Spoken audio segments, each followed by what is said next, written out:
Welcome to the Mendocino County Board of Supervisors meeting for February 25th, 2025. I'm going to call the meeting to order at 9 o'clock and invite the clerk to conduct the roll call. Supervisor Klein? Supervisor Mulhern? Here. Supervisor Hashak? Here. Supervisor Norvell? Here. Supervisor Williams? Present. And I'm going to invite Janice Lombardi to lead us in the Pledge of Allegiance.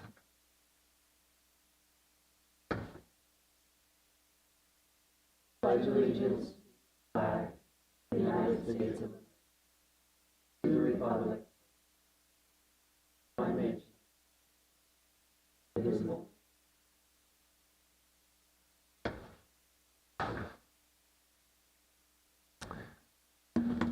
All right, now is the time for public expression. So if there's any public expression for individuals for 3 minutes, welcome to come up to the podium. The proclamation for the Women's History Month in March. And we have done this for 41 years, and even on this Board of Supervisors, we have men and women. Thank you, John, and thank you, Moore, for membership and working on it. Could you identify yourself, please? I'm sorry. I'm Janice Lombardi, representing the Mendocino Women's History Gala on March 2nd. Thank you. Very good. Thank you.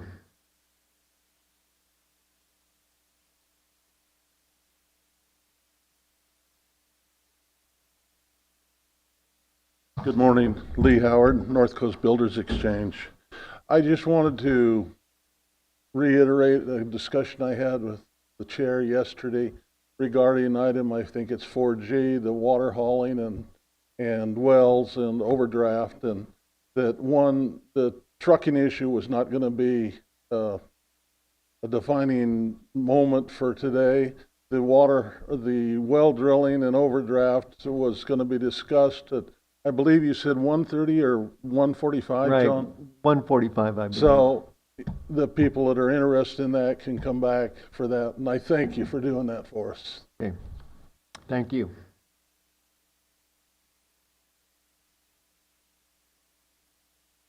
Morning, Chair Haschak, members of the board. My name is Allison Talbot. I am your local government relations representative for PG&E.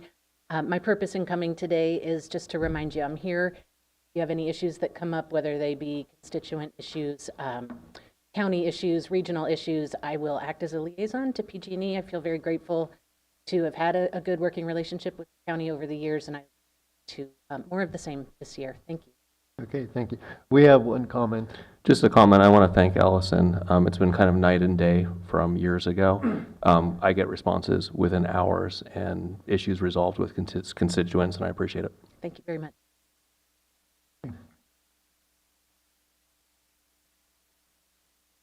Good morning, Dee Allison, District 5 in Ukiah. I'm coming to you today as the chair or leader of a local Quilts of Valor group that we've recently formed. We are sponsored by the local quilt shop in Willits, Country Quilts and Fabric, and so we're called the Country Quilts Group within Quilts of Valor. We decided to form this group because the closest organized group is in Reading.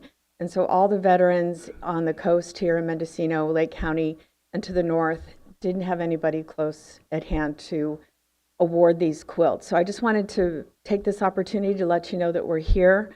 I have some information for you, explaining who we are and what Quilts of Valor does. And the mission of Quilts of Valor is to cover service members and veterans touched by war with comforting and healing Quilts of Valor. Quilts of Valor started in 2003. And since then, nationwide, they've awarded almost 500,000 quilts to veterans. And we have so many veterans in our community. We've really felt strongly that we wanted to be a part of recognizing the service that they've given to us all. So I'd like to share this with you. If you have any questions, you can reach out to me. And if you have any veterans that you would like to nominate, we'd be happy to work with you to make that happen. Thank you. Okay, thank you. Mr. Chair, I think that our clerk of the board may have added a sheet in the back so that we can collect names, emails, and phone numbers, because I don't have your contact information, but I'd love to have a couple of conversations with you. The information here is all about the local group, the national group, and it includes my contact information too, but I will add it up there. Thank you.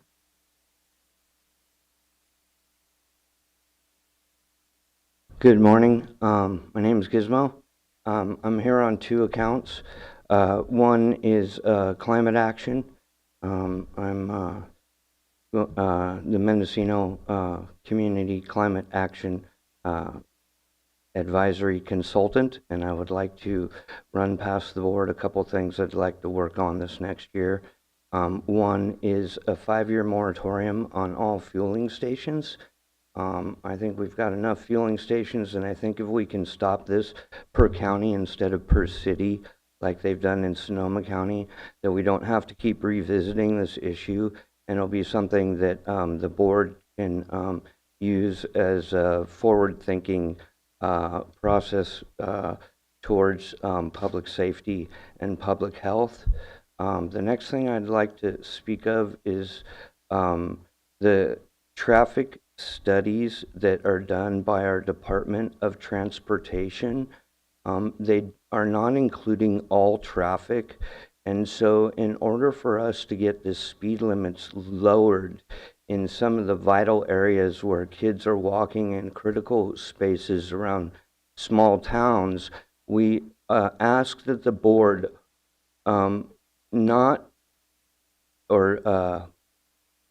we ask that the board will not include any traffic study from the Department of Transportation unless, in any decision-making process unless it includes all traffic, not just vehicle traffic. The word traffic by the state is considered bicycle, walking, equestrian traffic, people in wheelchairs. So when the traffic study comes across the board, it is a null and void. The Department of Transportation here in this county has used this process to threaten us, our speed limits to continually to be high. And we do not want to have casualties of children or people not being able to bike down the road because the speed limit is 45 and 50 miles an hour. We've learned recently that any vehicle that's over 40 inches tall, if it goes more than 25 miles an hour, the injuries sustained are like a vehicle hitting you, a regular passenger vehicle hitting you at like 50 miles an hour. So we need to work on this public safety issue, especially in the outer rural areas like Brook Trails on Sherwood Road in Redwood Valley. And so we would like to tell the board and get the board to please do not admit any traffic studies from the Department of Transportation in this county unless they include all traffic. Thank you. Thank you. Okay, seeing no one else from in the chambers, any public expression online? There are two. There is a user just listed as iPhone and then Rachel.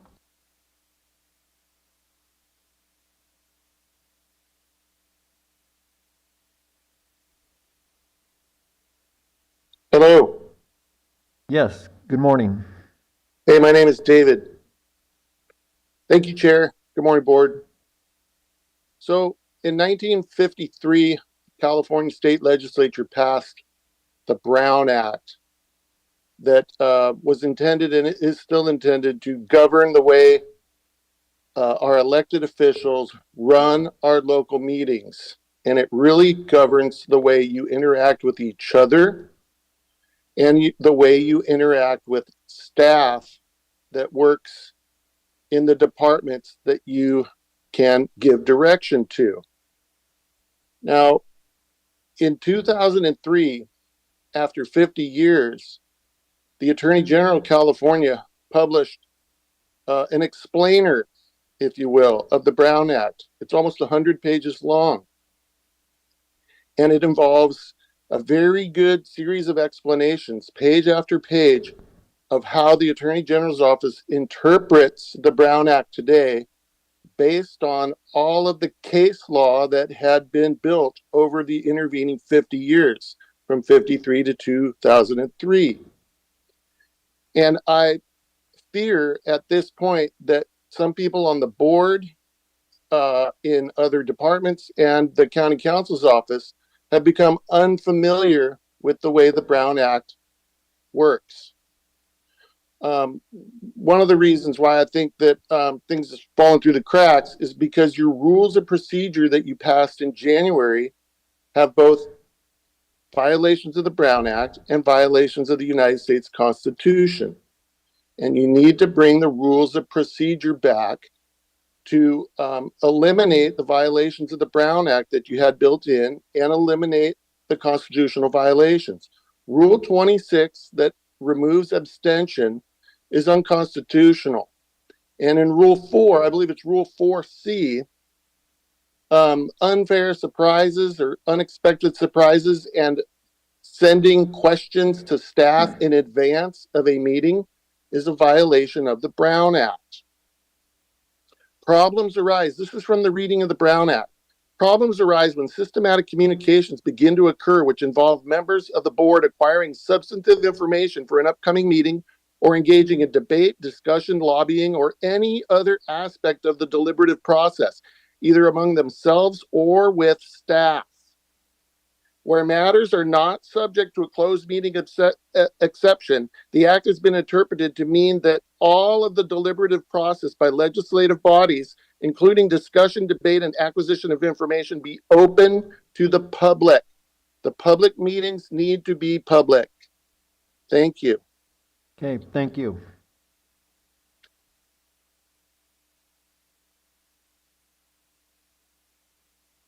Next, we have a Rachel Dillman. Good morning, Board. My name is Rachel Dillman Parsons. I'm the Executive Director of the Area Agency on Aging of Lake and Mendocino counties. As your Board knows, AAA funding for seniors is at risk, and we appreciate your advocacy in urging Congress to return funding. For the public's knowledge, the federal budget continuing resolution that Congress passed on December 20th did not include reauthorization of the Older Americans Act. Lake and Mendocino counties face a nearly $1 million shortfall to continue AAA services through June 30th, 2025.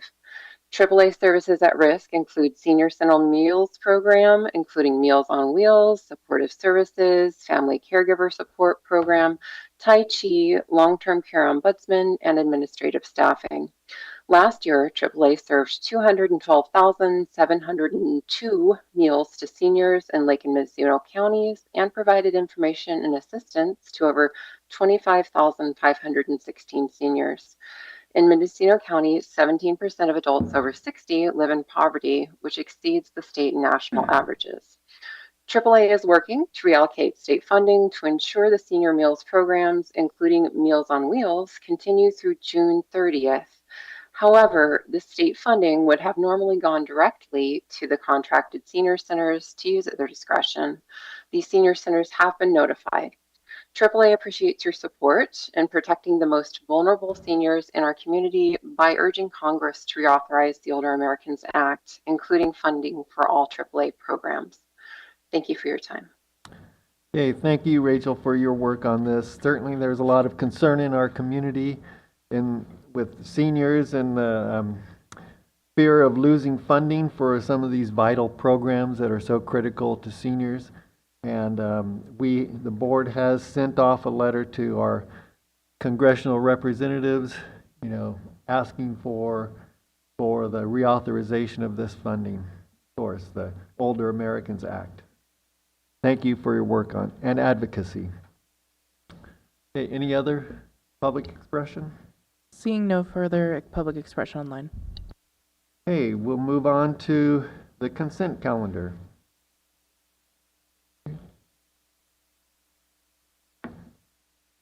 Supervisor Williams. I'd like to pull item 3J for separate consideration.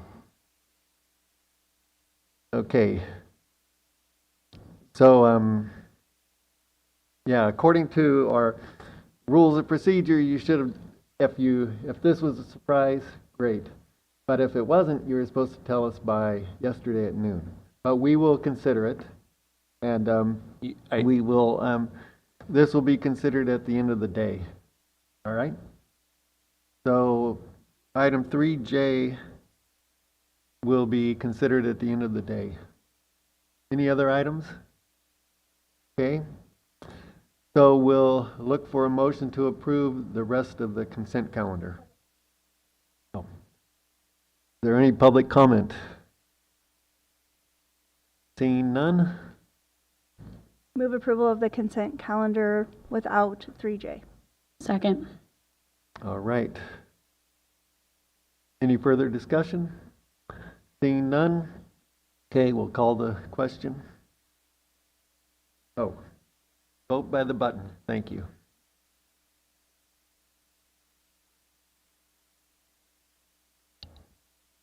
The motion carries unanimously.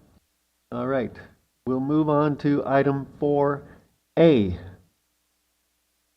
And I believe that acting auditor, controller, treasurer, tax collector has some comments. Yeah, good morning, Board of Supervisors, CEO Antle, County Counsel Scott, Sarah Pierce, Acting Auditor, Controller, Treasurer, Tax Collector. I just wanted to make a few comments regarding cannabis. I had a few supervisors reach out, and I just wanted the same information to be presented. So cannabis stats have to be manually calculated due to various reasons. We are working with the Cannabis Department to be able to report stats out in the future, but as of today, I have a few pertaining to payment plans. So in 2023, the cannabis payment plans were made an option for defaulted cannabis tax.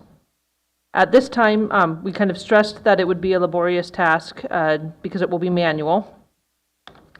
So payment plans were temporarily approved with the hopes the cultivation applicants would take advantage of the plan to avoid deprioritization in the application process, since individuals on a plan would be allowed to stay in the queue for application renewal and approval. 27 cultivators successively began a payment plan by the end of 23 deadline. 3 plans were satisfied with LEAP funding. 14 have defaulted. And as of right now, we are not currently pursuing defaulted cannabis collections due to staffing. 11 payment plans remain active and continue to be manually tracked. And the total collected on the cannabis payment plans since 2023 is $92,000.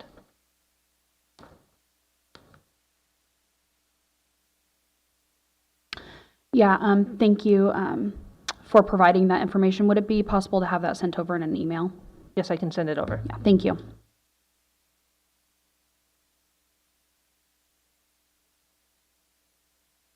So thank you, Ms. Pierce. Okay, any other reports from item 4A? Hi, my name is Heather Rose. Thank you, Mr. Chair, members of the board. I just wanted to give you a positive update. I'm Heather Rose with your executive office on the program performance of our workers' compensation program. I also wanted to give a big thank you to departments. About 8 years ago, we sounded an alarm to the state of the program, and the departments really rose to the occasion. And last fiscal year was our lowest claims payout rate since prior to 2008. I don't actually have the records before that, so that's a really, really big achievement. Why this matters is that actually affects our insurance premium. And premiums in the workers' compensation program in California have been going up 5 to 15% year over year in the workers' compensation field, and we've been able to actually stay flat and go lower. And so once the COVID years drop off, there's about experiences run on a 5-year average, so we still have a couple COVID years on there. Once those COVID years drop, we have a real good expectation of dropping our premium even lower. And so I really wanted to thank all the departments, because without them, we really couldn't have gotten this program back on track. They've worked really hard, and paying attention to loss prevention. We keep introducing new loss prevention programs.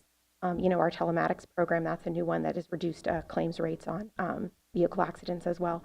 So I just wanted to give a public thank you, provide you the good news, and if you have any questions, let me know. Supervisor Williams. I wanted to thank the departments and Heather Rose. This is quite an accomplishment, and appreciate you protecting public money. Thank you. All right. Thank you for the good news. All right. Thank you. Seeing no further reports for item 4A, we'll move on to item 4B, which is discussion and possible action, including acceptance of presentation. Well, did I need to do public comment from 4A? I guess I should open it up for public comment for item 4A. Okay, seeing none, We'll move on to item 4B. Discussion and possible action including acceptance of presentation of mid-year budget report on the status of county departmental spending and revenues for fiscal year 24-25, and executive office recommendations and adoption of resolution amending the fiscal year 24-25 adopted budget. And I'll turn it over to Tony Rakes, Deputy CEO, or did I go to the CEO? Thank you. Okay. Thank you, Chair, member of the board. Good morning. As we all know, there has been a change in national leadership. My office is closely following prudential cuts in the federal programs. Counties play a major role at administering federal programs that support the most vulnerable population in our communities through social services and other programs. Indirect reductions could impact Sheriff's Office, Fire, and the District Attorney's Office. The governor and the state legislators will need to determine how California will respond. The County of Mendocino receives approximately $55 million in federal funding across several departments. I start with this as we continue to find this county in another year of fiscal uncertainty. You can, in this report, you will see and hear from the team, there is a significant reduction in state and county sales tax, which immediately impacts Sheriff's Office, Juvenile Hall, District Attorney, and Fire districts. Cannabis tax is down approximately $700,000. On a somewhat positive note, we are projecting to use only $4.2 million of the $7 million one-time funds built into this budget for 24-25. Now, having said that, I am very concerned about the impact as we roll into the third year of wage increases set to hit fiscal year 25-26. That impact is expected to be significant. Fiscal year 25-26 board workshops begin March 11th, again April 8th, which we expect this to be an off-site meeting in the Willits location. The third budget workshop is May 6th, and then the budget hearings will be in June, early June. You will also see in this report a recommendation to begin funding capital improvement, deferred maintenance on several of our county buildings. The facilities conditions report presented to this prior board in 2023 shows many of our buildings are in poor condition. As the buildings continue to deteriorate, they will create emergency repairs, which could impact services and certainly will increase the cost of the repair. In closing remarks, I want to thank the departments for their collaboration on this report, as well as the Auditor-Controller's Office for being a strong partner, and the fiscal team for their constant refinement and improvements of the report and the presentation. With that, I'll turn it over to Tony Rakes, Jessica Sandoval, and Sarah Pierce. Good morning, Chair Haschak, members of the board, CEO Antle, County Counsel Scott. Tony Rakes, Deputy CEO, here to provide your mid-year budget update, and I am joined by Jessica Sandoval, budget analyst on the fiscal team, and Sarah Pierce, the acting auditor-controller, treasurer tax collector. Good morning. Let's get started. We'll get right into it here. So the first slide we have for you is a reminder of where we started this fiscal year 24-25. We started with a net county cost, an NCC of $86.4 million general fund. That included $10.4 million of deferrals and adjustments prior to that NCC that we worked with and engaged with departments on.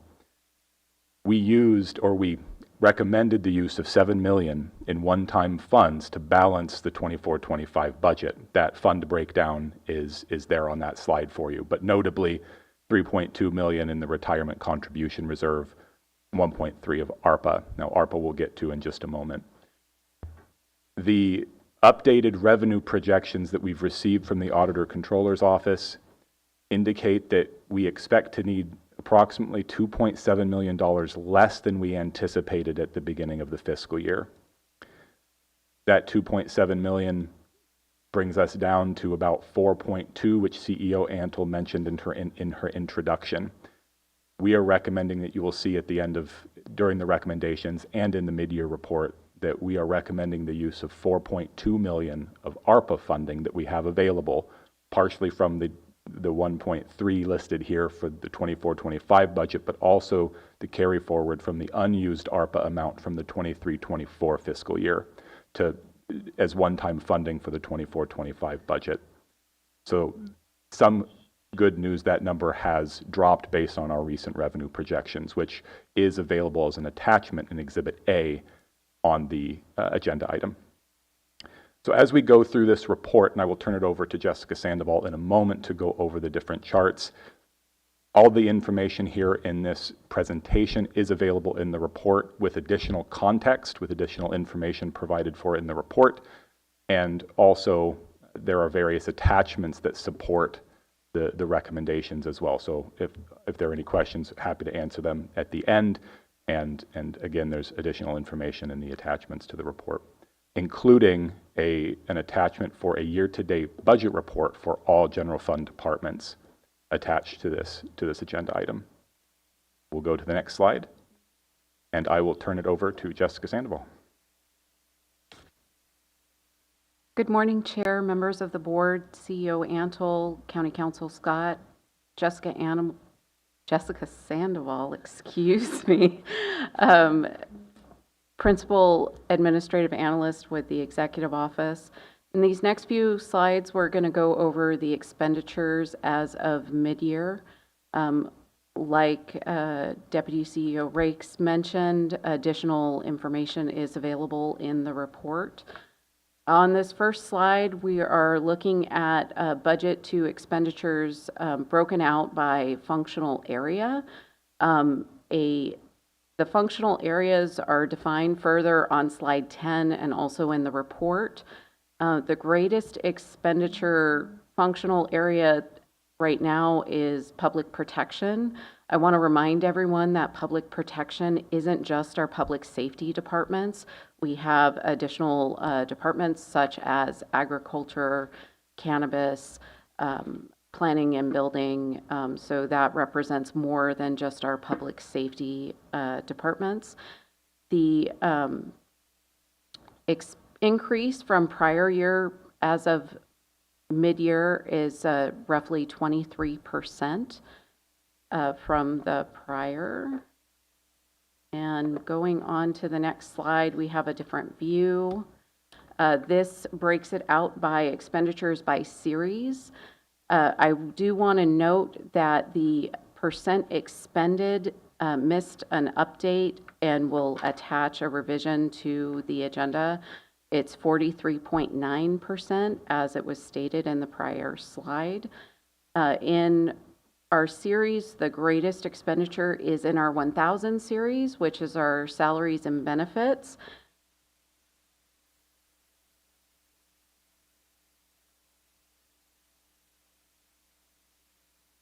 Sorry about that.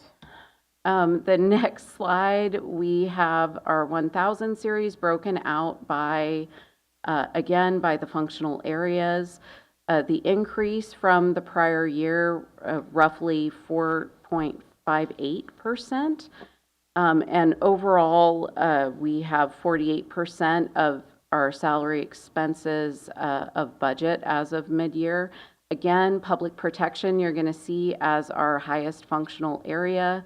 And once again, that does span beyond our public safety departments. And that 4.58% is roughly $3.2 million is what it represents. And next we go to our 2000 series expenditures.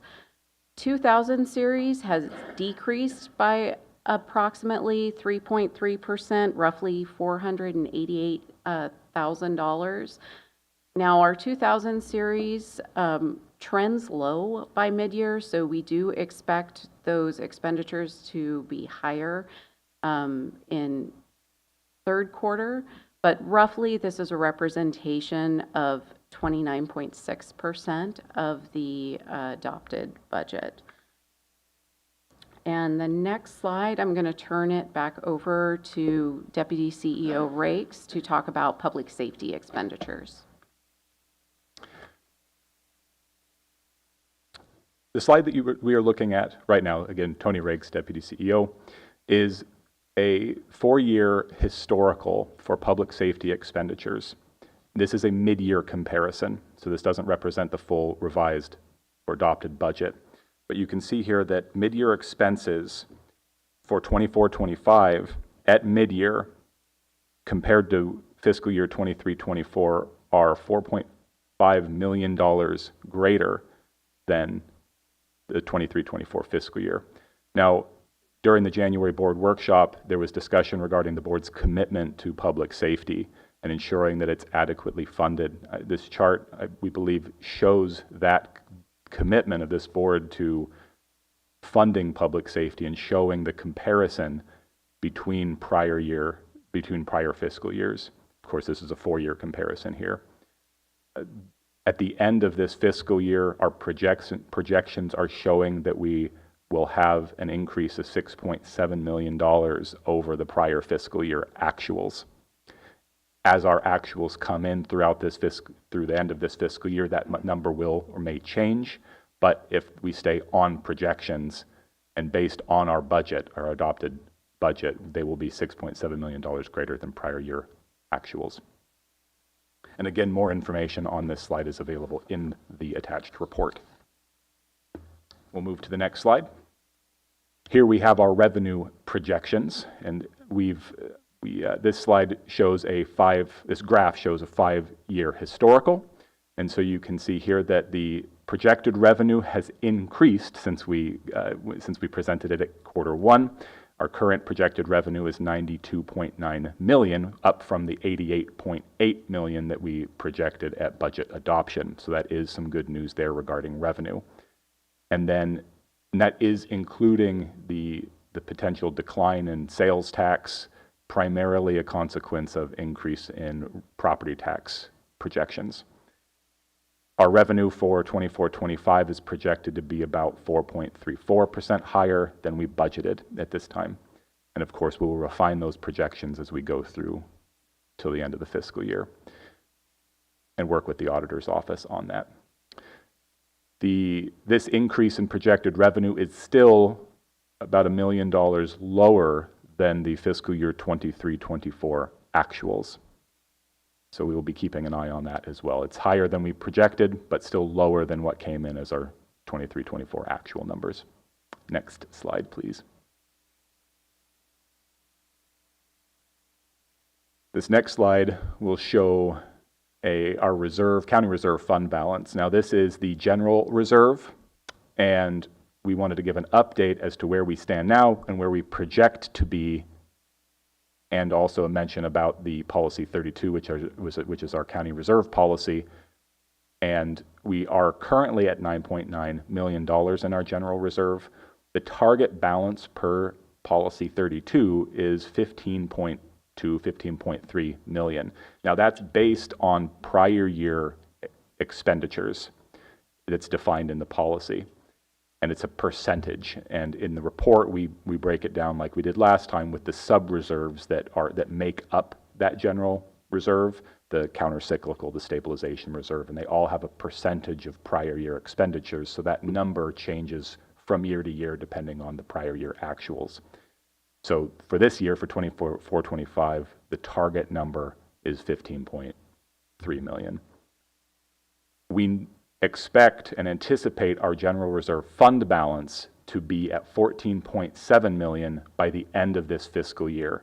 Now, the acting auditor-controller, treasurer tax collector, Sarah Pierce, can speak more to that, but it's due to funding that we're expecting to be brought back in regular intervals through the end of the year. So it's a strong projection. It's not an estimate, but that money will be that fund balance by the end of 24-25 will be $14.7 million, still just shy of that target fund balance based on policy 32 target.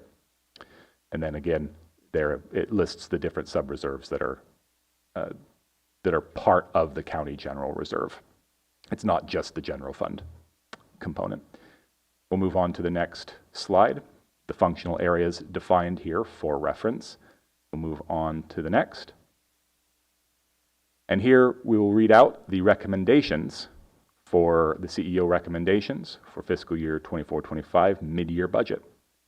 So we are recommending to accept the fiscal year 2024-25 mid-year report as presented, approve the mid-year department adjustments and administrative cleanup in attachment A, approve any funded fixed assets on the fiscal year 2024-25 mid-year fixed asset requests on attachment B, and prioritize utilizing remaining American Rescue Plan Act, ARPA, one-time funding in the amount of $4.2 million for the fiscal year 2024-25 budget.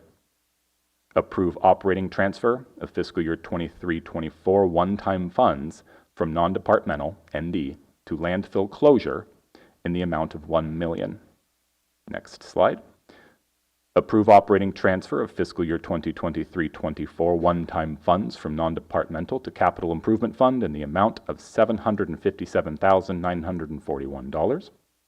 Approve the transfer of funds from Fund 1240 to Mendocino County Fire Agencies in the amount of $96,169.11 per allocations defined in attachment F, which is titled Fiscal Year 2022-23 TOT Fire Funding Allocations. It's backup material. And next, approve Policy 60, which is the Finance System Access and Permissions Policy, which is a new policy that we're recommending adopting. And then finally, update the General Reserve and Reserve for Major Repair and Maintenance of Facilities policies, which are policies 32 and 33, in calendar year 2025. And next slide is our future budget schedule. So importantly, we have fee hearing in April. So that's coming up quickly, so the team will be moving on to that very soon. We'll have our budget workshop starting. CEO Antle mentioned the dates for those. Those will be starting up soon as well. In May, we have our third quarter budget report. And then in June, our budget hearings and adoption. And with that, I can open it up for questions and comments. All right, Supervisor Norvell. Thank you. Thank you, Mr. Rakes. Could you, for the public's benefit, explain a little bit one of the recommendations, update general reserve and reserve for major repair and maintenance of facilities policies? If I may, through the chair. Certainly. Yeah, so that is the $757,000 recommendation to fund the capital improvements fund. That amount there is, as CEO Antle mentioned earlier with the facility condition report, we know that there's a great degree of deferred maintenance on our county facilities. And in the attached mid-year report, facilities provided us a top 5 prioritized project list.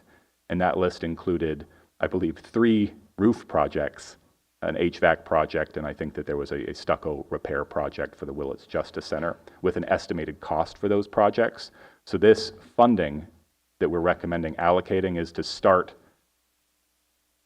that in part, and then also there was a piece, start that funding, apologies, and then there was a piece that was used in balancing the 24-25 budget that we didn't need. We discovered we didn't need based on revenue projections, so we were essentially giving that money back from what we took from what we used to balance the 24-25 budget. So those 2 pots of money, the $257,000 and the $500,000, make up that recommendation for the $757,000. Thank you. And I think that with those capital improvement projects certainly are going to cost in the millions, even though we're only putting $757,000 to it at this point. That is correct, and we know we need to start somewhere with the funding. And for example, in the attached report, the estimated amount for the first project, which is the administration center roof, to finish the roof project, which I think is the phase 3 of the project, it's estimated for $2.9 million. And at the time of this estimate, it's very likely those costs have increased since. Okay. see no markers up, I'll ask a few questions. Certainly, when we talk about the 2000 series being under budget at this point, and that will probably go up with later in the year, but the 2000 series overall, the amount of it is so much less than the 1000 series that whatever we were to gain in unspent expenses for the 2000 series doesn't kind of balance out the increase in the 1000 series. If I may. Yes. Certainly any savings in the 2000 series helps. Now, the departments took as during the budget process, as we were developing the 24-25 budget, the departments really came to the table and offered many reductions in that series to help in the budget process. Now, as we get through the rest of this fiscal year, if we come in under the budget, that's only going to help in balancing the overall.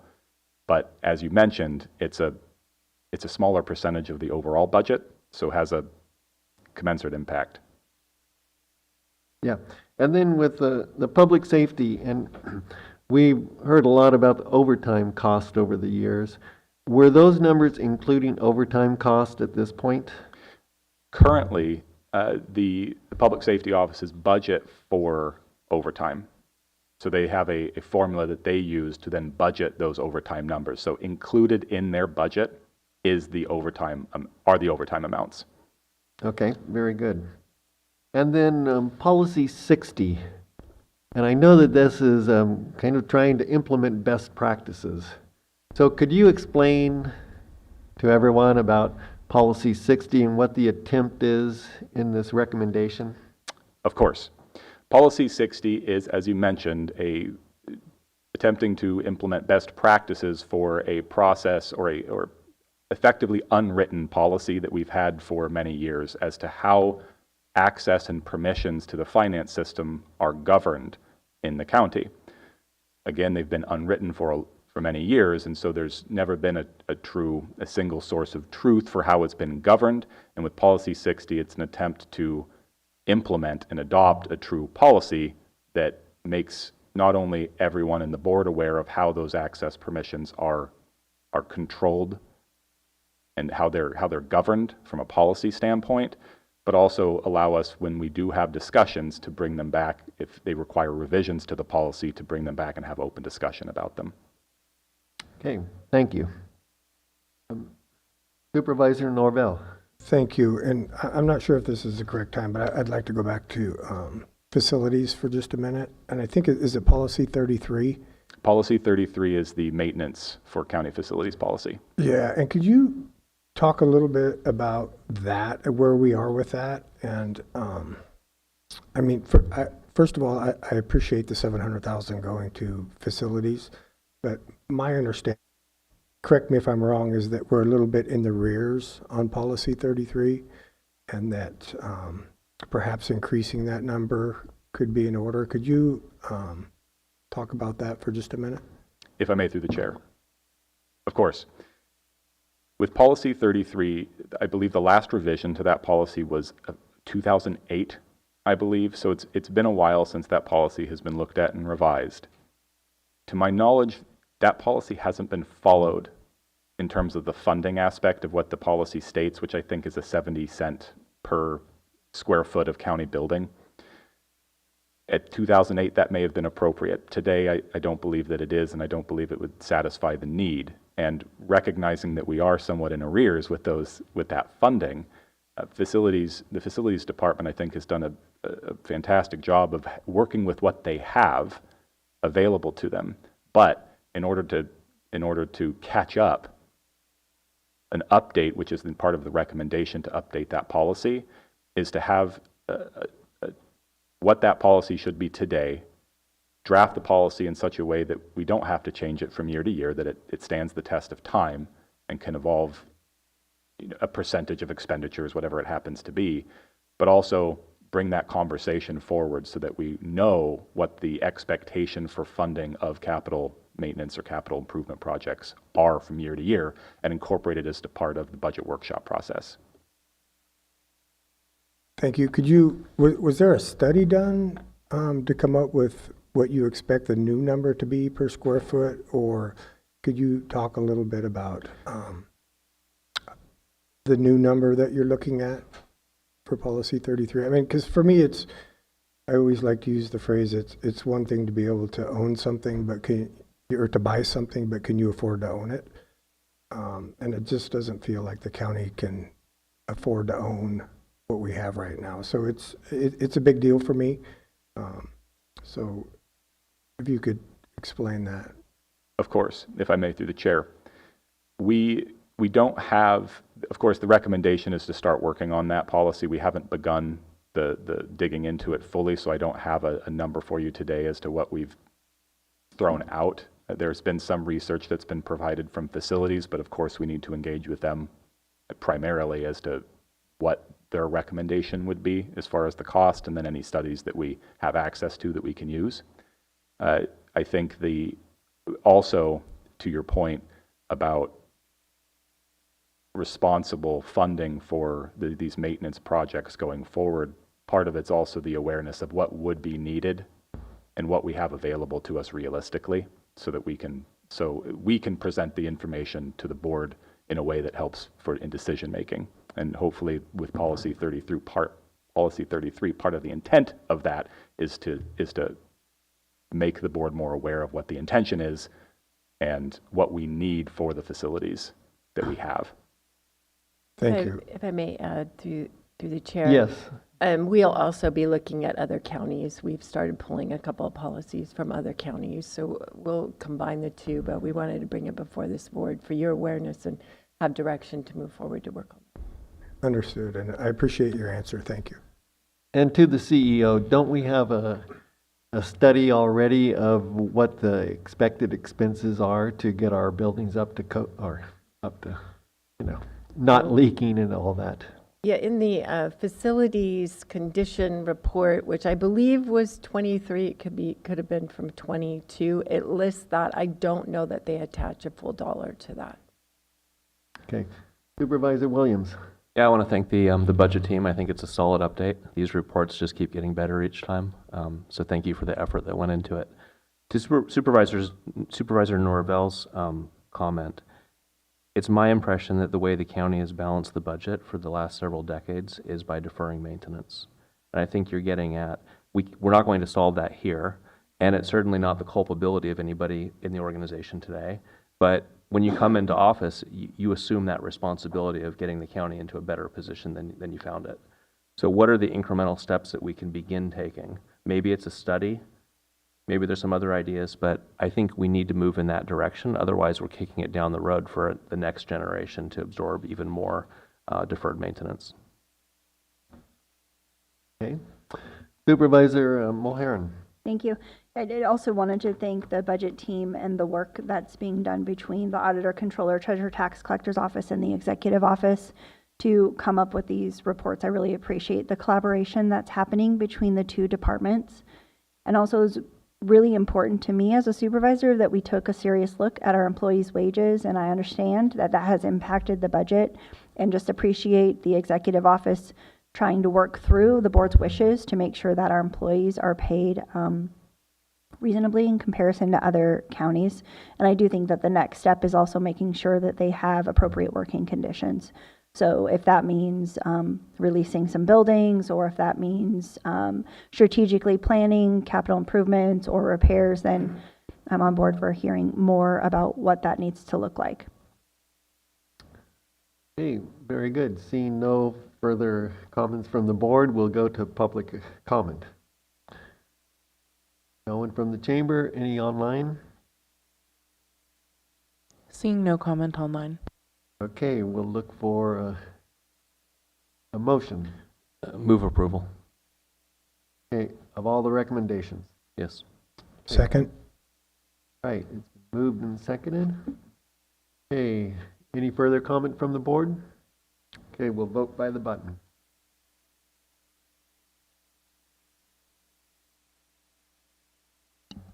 The motion carries unanimously. Okay, I want to thank the CEO and the team that came up with all of these recommendations in the presentation this morning, so thank you very much. Moving on to item 4C, which is discussion and possible action, including acceptance of an informational presentation regarding the Mendocino County Auditor-Controller fiscal operations findings, recommendations, and responses conducted by Regional Government Services and direction to staff as appropriate. So we'll look to Acting Auditor, Controller, Treasurer, Tax Collector, Sarah Pierce. Good morning, Board of Supervisors, CEO Antle, County Council Scott, Sarah Pierce, Acting Auditor, Controller, Treasurer, Tax Collector. If we could just take a moment to switch some staff out. And then also, can we please let Roberta Moreno and Brett Miller into the meeting? Okay, then just let Roberto in for now.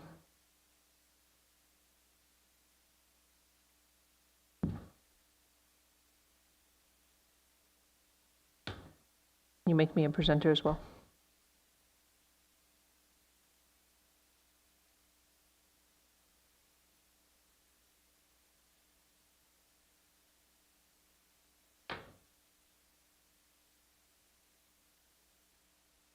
I am.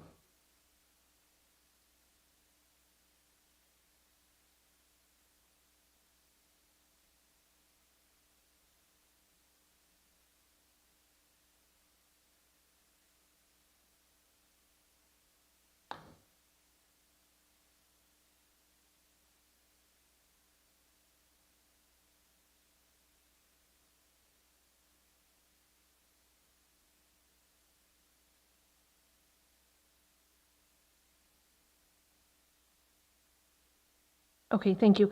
So once again, myself, Sarah Pierce, Acting Auditor, Controller, Treasurer, Tax Collector.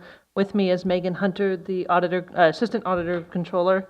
And online we have Roberta Moreno from Regional Government Services, RGS. So at this time, I'm going to go ahead and turn it over to Roberto for the presentation. I would like to ask if we can hold comments till the end so we can get through the report. Thank you. Good morning, Chair Hashak, members of the board, CEO Antle, Council Scott. My name is Robert Moreno. I'm a strategic services consultant with Regional Government Services, RGS. With me also is Brett Miller. He's in the audience, so maybe if somebody can bring him in online. We're here to present our findings and recommendations regarding the fiscal operations of the Auditor-Controller's Office. This morning, we're going to present our findings, and then Ms. Pierce will provide the county's responses. There's a full report that has a lot more detail. We're just going to go over some of the highlights, and then be more than happy to take any questions you might have. So maybe first of all, the reason for this report, if we can go on to that next slide there, Sarah. So RGS was retained by the county to assist with the audit, closing out the 2022 audit, help with the 2023 audit work papers, and ensure that the 2024 audit ran smoothly. As we worked with the staff, we ran across quite a few issues, and we were asked to document those. So that's what this is. This is the findings based on our work with the Auditor-Controller's Office in preparing the audit. It is not a full assessment of the Auditor-Controller's Office. We were not engaged to do that, but there are quite a few things that came to light, which is the purpose of this report, and to see how the county is handling them. So we're just going to highlight a few of these. Sarah, if we could, the main findings are there in four areas. And the report actually has the details of the findings. We're not putting those here, just to summarize. The first area that came to light was that there was, when we came on board, a lack of governmental accounting knowledge, and that was primarily due to the changeover in staff. You had newer staff that was newer in their positions and lacked the formal governmental accounting knowledge and experience. We're glad to say that that has been taken care of, but that was a concern, and fortunately, that's also why RGS was brought in. because staff recognized that. We came in to assist with the closing out of the audit to ensure that the audit did not have findings as it had in previous years. As we worked through the audit work papers to help make sure that everything was recorded properly, oftentimes we would ask, well, why was this number recorded like that? And why is this being recorded in such a way? We were asking for documented procedures, and we couldn't find a lot of them, which are key to internal controls and to be able to provide knowledge to successors in the positions. So there's a lack of documented operating procedures was the second big finding. And as we worked through the numbers using the county's Munis ERP system, we recognized that there was the system was not being utilized to its full potential. The system can do way more than how it is being used. There's simpler ways of using it, and we have some recommendations regarding those. And the main thing where this all started was with the financial transactions. So as we went through there were some transactions that were not recorded as using best practices as they should have been. And so we'll go over those just a little bit. So these are the findings. There's more detail to each of these findings in the report.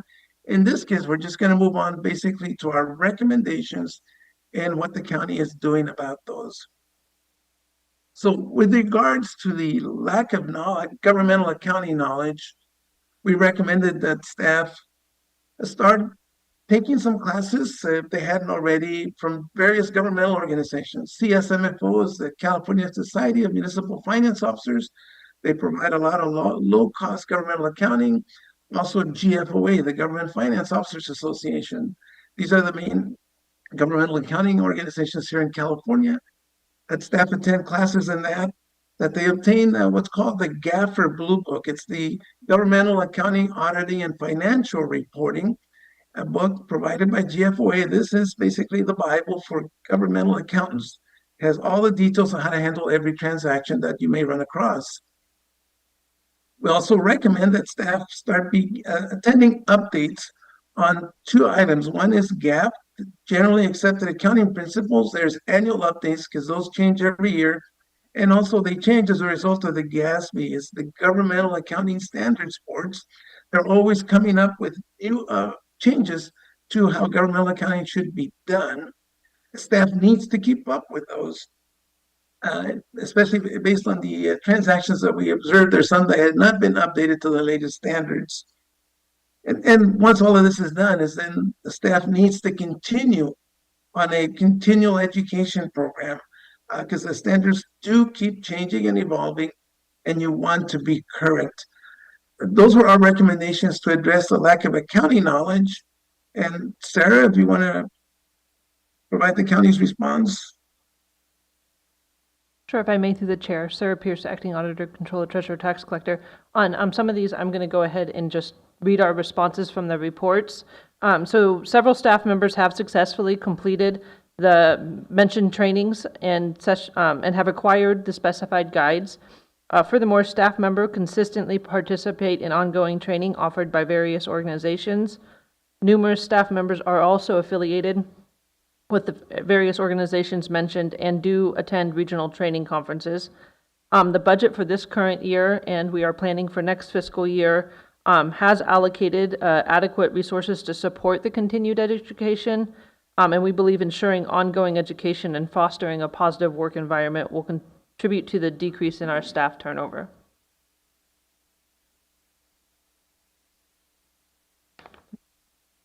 Let's go on to the next recommendation. It has to do with the lack of documented operating procedures.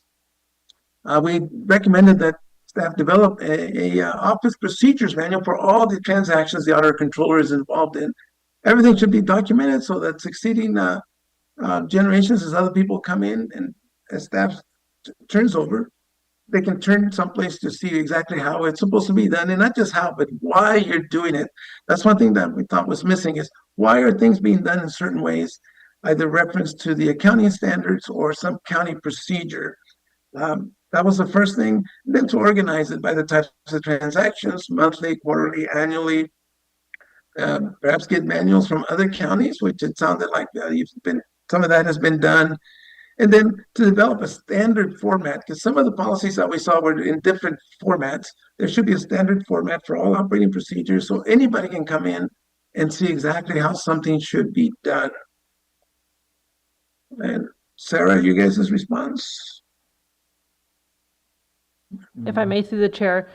So we did reach out to various counties in 2024 to obtain copies of their policies and procedures. The Auditor-Controller's Office has identified roughly 30 procedures that need to be updated or created. They have not existed before. So we've been kind of working diligently to update these. They are time-consuming.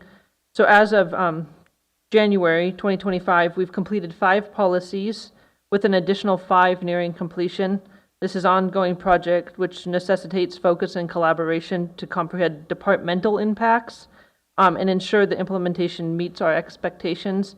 Additionally, as these policies and procedures are finalized, we're implementing in accordance or with collaboration with the Executive Office and Information Technology Division, training opportunities for those impacted. The goal is to provide annual refreshers in the future.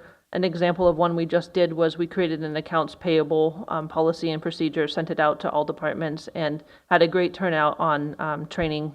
There was 4 different courses we were able to fill completely and train the departments. I'll turn it back over to you, Roberto. Okay, so the next set of recommendations had to do with the Munis ERP system. But the system that the county utilizes is very powerful. It's in use by many other counties and large organizations. But as we worked through the system, we realized that there was not enough knowledge there. So we recommended the items that are mentioned here, which really boils down to learning how to make full use of the system. And then once they learn how to make full use of the system, making some changes to make it more efficient. That would be, there's a lot of training online, free through Tyler, but there's also Tyler conferences and trainings that we highly recommend, because there you get a chance to network and see how other counties, other entities are dealing with the same issues that you have. And ideally, somewhere down the road, the county needs to make full use of the Tyler Hub. Currently, the county uses a lot of canned reports, which are not the easiest to read.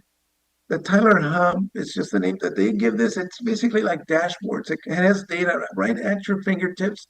It requires some work, but it would make it so much easier for everybody to use the system and get instant information, not having to export, generate reports, convert them to Excel. And additionally, there are processes that are being done outside of the system that are then being brought in down the road, perhaps a tighter integration, so everything can be done within the ERP system to the extent possible. And Sarah, the county's response? If I may, through the chair. So under this finding number 3, there was 2 kind of categories: learn to make full use of the system, and then make changes to the system to be more efficient. So in regards to learn to make full use of the system, the Auditor-Controller's Office collaborated with the Information Technology Division for a response, and the county generally agrees with the recommendation. The county understands that continued education is a significant factor in the success of the system and our county. The departments have been attending various Tyler trainings, including webinars, and have gone to regional conferences hosted by NAPA, as they are Munis as well. There have been previous attempts to train users on the cubes, but due to various factors, including the setup of the system, which we'll discuss later, the utilization of these functions kind of have been stifled by these factors. So the goal will be to implement some of the recommendations in the future, such as the hub. And then in regards to the finding, make changes to the system to be more efficient. As noted above, the recommendation will impact all county departments. Therefore, a county-wide approach is required. The Auditor's Office, along with the Executive Office and Information Technology Division, have had conversations regarding the many functions within Tyler Munis. The county has also engaged an outside consultant, Client First, since October of 2023 to reevaluate some of these functions, including but not limited to workflows related to journal entries, fixed assets, budgeting, bank reconciliations, and time and attendance. This will be a multi-step process which could take several years to complete depending on budget requirements and staff resources. I'm going to turn it back over to you, Roberto. Okay, so now moving on to the actual financial transactions. The report contains 20 findings that we had, of which 8 of them dealt specifically with accounting transactions that needed to be recorded or corrected. 5 of those findings had to do with the processes, with the way those transactions are being handled in the system within Munis. And some of them there's another 7 that had to do just with internal procedures as to how it's being done. The biggest change that we noticed that the recommendation, which is going to be long-term in nature, is to basically revise your chart of accounts. It works, it gets the accounting done, but it could be done a little bit differently so it fits in more of the best practices, standard practices for governmental accounting. And Sarah, your response? If I may, through the chair. So in regards to the 4th finding related to inadequate recording of financial transactions, we are taking this finding seriously. We are addressing all of the 8 accounting entries, of which we have addressed 5 and are working on the remaining 3. The 5 that were fully addressed are the auditors adjusting entries which were not recorded.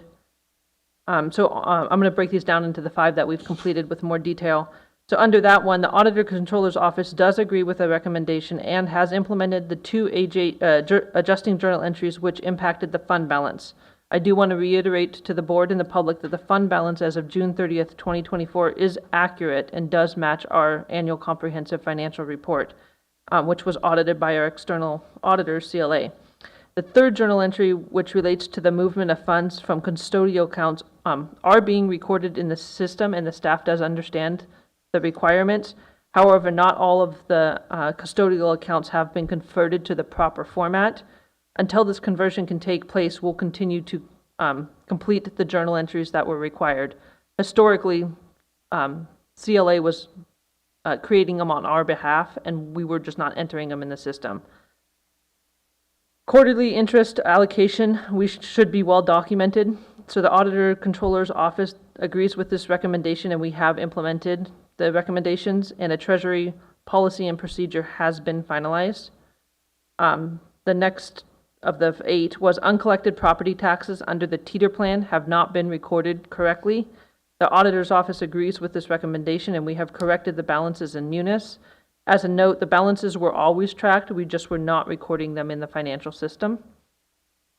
Payroll changes to other departments. Payroll changes to other than home departments were not accounted for correctly. The Auditor's Office does agree with this recommendation, and it is implemented as of the 24-25 budget process. What was happening is we were overstating revenue and expenses by transferring salaries between series instead of just within the 1,000 series. And then capital asset records should be updated to reflect actual assets. So the Auditor-Controller's Office agrees with this recommendation and has partially implemented the recommendation during the 23-24 closeout process. The balances are current as of 23-24, but there's improvements in the workflow that need to be made to have efficiencies. The remaining 4 entries we have begun to work on, and they are bank reconciliations using the Munis system. The Auditor-Controller's Office agrees with this recommendation and have been working with Client First since the beginning of 2024 to get this implemented. Client First is another outside consultant, but due to the system settings never being set up correctly, this has been a larger project than initially anticipated. And then payroll should be configured to allocate wages and benefits to the specific departments. The Auditor-Controller's Office, in collaboration with the Executive Office and Information Technology Division, are working with external consultants, Client First, to review our time and attendance functions within Munis instead of using another system. And then use of internal service fund, vehicle replacement fund should be examined. The Auditor's Office agrees with this recommendation and is reviewing the fund activity and how it should be utilized. The remaining findings under 4 are also being addressed as resources and time permits. If you read through the report, you'll see that many of the findings are will take a county-wide approach. The auditor's office has engaged the Executive Office and Information Technology Division on many of the remaining items and are working through the recommendations. I'm going to turn it back over to Roberto. Okay, so on to the next one here. So as you can see, actually, if we can stop right there, we are glad to report that the county staff was very engaged throughout this whole process. And as you can tell, they have made progress and they're looking forward to continuous improvement, not only in their own procedures, but also in the use of the system, which is something that had been lacking. And we highly recommend that because especially technology keeps changing. There's always updates, not only on the technology side, but also on the accounting standards. So it appears that the county is very committed to going forward to handle all of these items. We're also glad to report that all of the items have been, for the financial statements, they are accurate. All the numbers have been done. This for the 2023 audit, Fred Miller, who is on screen here with me, assisted quite a bit in helping get transactions into the right accounts. We're glad to see that for the fiscal year in the 2024, our services were minimal, as staff was able to handle all of those transactions based on the recommendations. So with that, if we can go down to the acknowledgements, Sarah. So I'd like to, well, first of all, thank the county for allowing us to participate in this process. I'd like to have big kudos for Fred Miller. He is with Regional Government Services. He's a certified public accountant, a certified public finance official, and he was a big help in getting the proper transactions, getting the audit, actually going back to 2022, getting those numbers correctly in place, doing the 2023 audit and providing direction to your staff, which they've taken that direction and are running with it. We appreciate all his help. Definitely Sarah and Megan were a big, huge help. And work with other agencies, and sometimes it can be pulling teeth, trying to get data, trying to get answers. They were very open, very communicative, and very transparent as to what was happening, which made our job a lot easier. And of course, they couldn't do it by themselves. It takes the entire Auditor-Controller staff, plus the other county departments that feed data into the system. So we certainly, this was a pleasure to engage with them, to do this work, and we certainly are well aware, I think, that they are going to carry forward this and not let it revert back to the previous status. That's all the information that we have. There's a full report. We're more than happy to answer any questions you may have.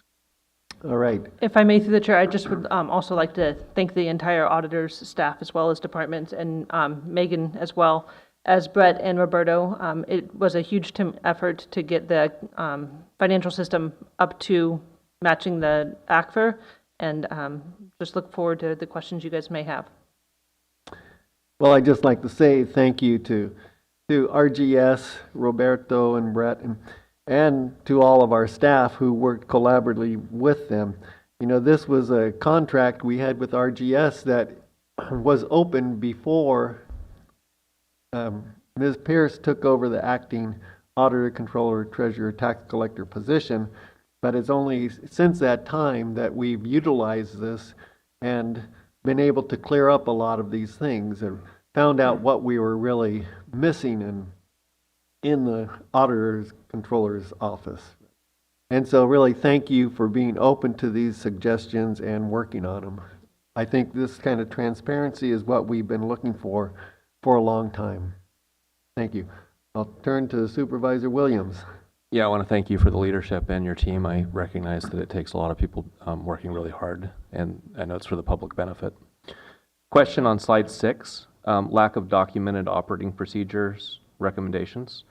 I think that conveys to the public that there has not been a procedures manual.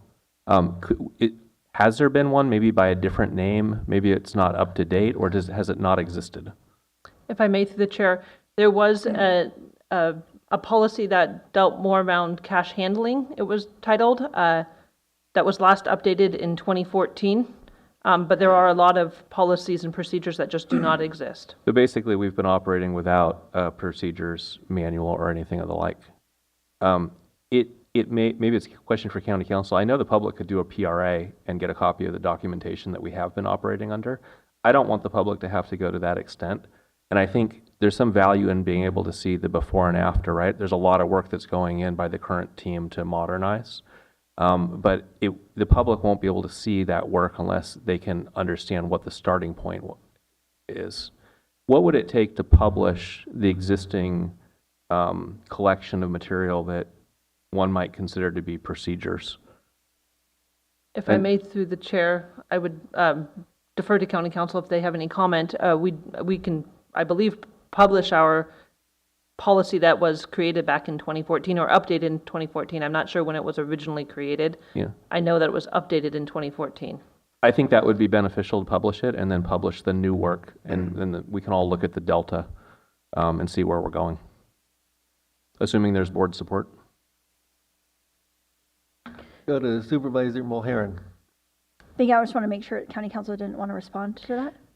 Charlotte Scott, County Council. I think depending on what the documents are, we obviously, if everything that the county has is a public record unless it's exempt under the Public Records Act, so we would be happy to review whatever policies or information that you would like to have published and just help assess if there's any issues with exemptions or privacy or the like. But yeah, I don't see a legal issue with publishing a policy or the information that Ms. Pierce is referring to. Thank you.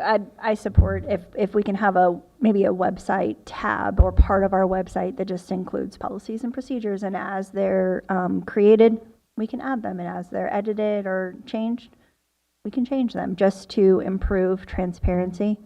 I really did also want to thank you, Sarah Pierce, as the acting auditor-controller, treasurer, tax collector, and you, Megan, as the assistant, really have worked with the team in the office, I think, to create a different dynamic than we've had in the office before, and one that really understands the need for transparency and accountability in governmental finance to the public. And I think for me, coming on as a supervisor with the transition of now 3 people in that different role, I really hope that the voters recognize that whom they elect to that position is very important. We need somebody that will work collaboratively with all of the departments, including the executive office, so that we do have transparency and accountability. I think this report and the audits that we've had and that you all have worked through so quickly to be able to answer to those just shows that there's a lot of room for improvement, but we are willing to roll up our sleeves and do the work. So I wanted to just appreciate that you are all working so diligently to make sure that the public's finances are transparent and that we are all able to be accountable to the needs of the community. Thank you. If I may, through the chair, the goal is to continue, obviously, the transparency and the efficiencies, and it will just take working with all departments within the county. It's a county-wide approach, and we look forward to it. Okay, Supervisor Norvell. Thank you. So I agree with my colleagues on their support for you and your department. I would just add that my appreciation is from seeing the findings that were born from this report. They're basically criticisms, and for the proactive and positive and welcoming approach that your department has taken is appreciated, certainly by me, and I think it's admirable that you the way you took it on and you still get your everyday job done. I imagine it could not be easy, so thank you for that. Supervisor Klein. Yeah, I want to echo some of the comments of my colleagues. There has been a lot of work going into all of this, so thank you. I think we're all recognizing that and just want to keep encouraging you to move forward. I think across the county, there's plenty of opportunities to strengthen our operations through documenting and streamlining all of our policies and processes. So I just want to kind of make a comment. I know the CEO's office has been working on this, but I certainly am going to be doing what I can to move the ball forward across all departments and make sure that there is that clarity and there's accountability. So thank you for identifying this work that needs to be done and getting started. When things aren't documented, it can lead to confusion, abuse, loss of knowledge, all these things that we're seeing here in this report. So just want to really, again, echo the importance of this work. And then secondarily, I had a question around the recommendations about preparing monthly and quarterly financial reports from Munis for the board, departments, and outside agencies. My question is, in terms of better utilizing the system, will it be necessary to purchase additional products to make this possible, such as the ones that are shown in attachment A and B of the report, or can this be done with the current Munis platform? If I may, through the chair, the attachments A and B are part of the Munis platform. Some of them we do own, some of them may require additional resources. There are a few that workflow processes that we've been trying to implement in the bank reconciliation process that is basically a re-implementation of Munis to get the settings correctly. And we know that there's a small cost to that. I'm working with the Information Technology Division to understand the full costs, and we can bring that back as we know more. Thank you. I just want to say I think it's a worthy investment. We see what's happened by not utilizing the system to its fullest extent. So I hope that the board can support whatever resources are needed to move this forward.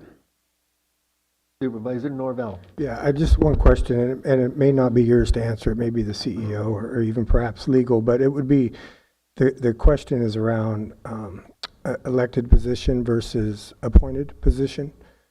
Seeing this report, getting all these findings and the recommendations, and then the board supporting all of these findings and recommendations,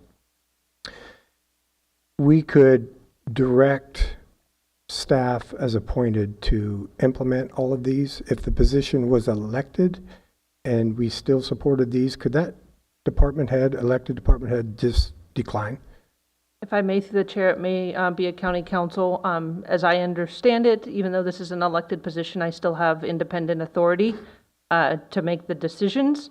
And my goal, as I'm sitting here, is to continue this recommendations, but I will turn it over to county council to further comment. Charlotte Scott, County Council. I think that question isn't, that's not a question I'm prepared to answer with respect to this agenda item. That is more of a legal question, and if some analysis would be needed to be able to answer that, and I can undertake that and confer and either provide a legal opinion to the board, which would be confidential unless so waived. But at this point, I'm not able to answer that today. Fair enough. Thank you. Okay. Supervisor Williams. Yeah, I support Supervisor Norvell's request, and I would prefer it not be confidential. I would prefer it be available to the public.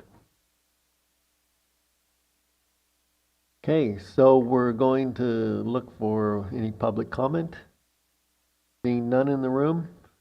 Any online? Okay, so Seeing none online.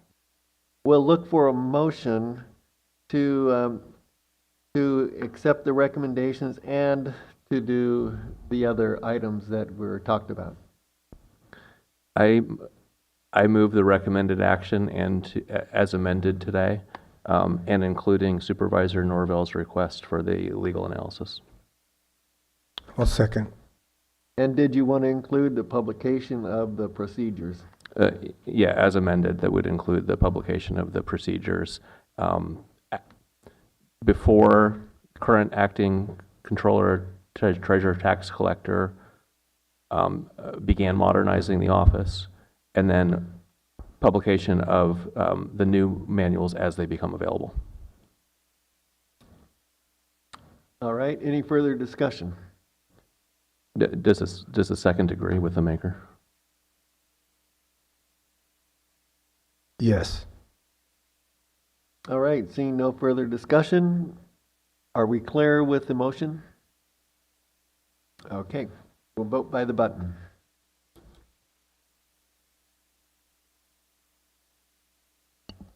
The motion carries unanimously. All right, very good. So we'll take a 15-minute break now. We'll reconvene at 10:40.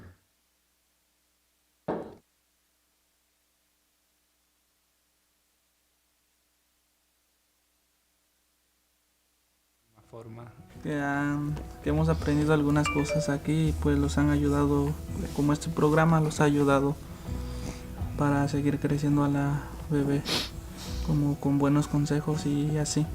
Sí, y creo que también ha sido muy importante el tema de apoyarnos con el libro y saber qué actividades hacer con Máximo de acuerdo a su edad, cómo estimularlo, cómo cuidarlo de los peligros de la casa, como cosas que uno como papá nuevo no conoce, claro. Pues a mí me gustaría que lo siguiéramos visitando aquí en la biblioteca de Covelo. Está tranquilo y muy bonito aquí.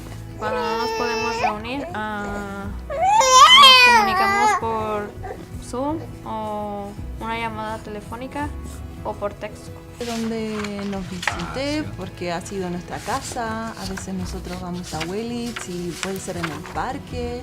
Gaby llega, hacemos un resumen de cómo ha ido nuestra semana o qué hemos hecho de nuevo, cómo va el trabajo.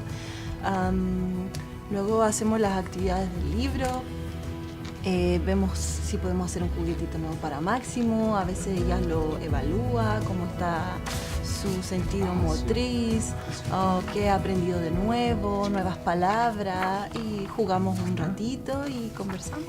A mí personalmente también me ayudó mucho a obtener mi licencia a conducir, que era un objetivo que teníamos en cuanto a la familia, sí. Para poder estar tranquilos, así que encuentro que ha sido fundamental el apoyo. El objetivo del programa es que las familias estén bien, y que las familias estén bien significa niños felices, niños sanos, y eso en un futuro es adultos sanos y un mundo mejor. Entonces, está bueno.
She has made me feel like I'm important and I can go at my own pace, and that's all you need sometimes when you're feeling like you got nobody.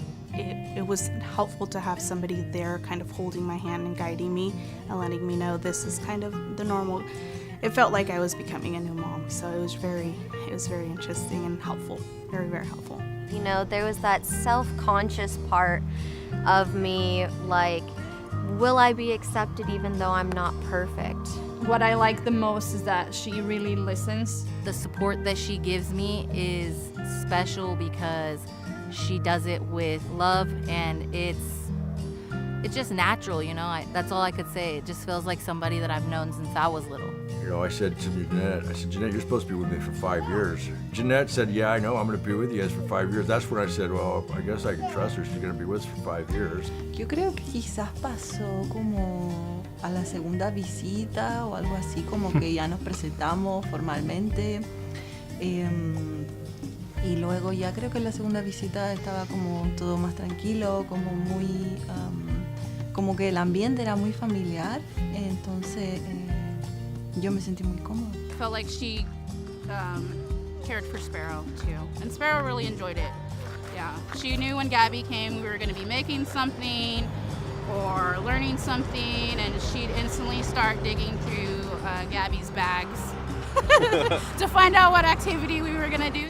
Not only did we get the assistance with this program, but we also made a really good friend. I'm happy to call Gabby our friend. I think the relationship that we've built has been just, she's a part of the family.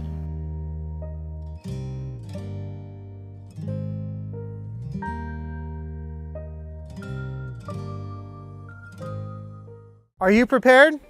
We're the Office of Emergency Services, and we're committed to providing the most up-to-date and accurate information so that you and your family can stay safe during an emergency. Visit MendoReady.org.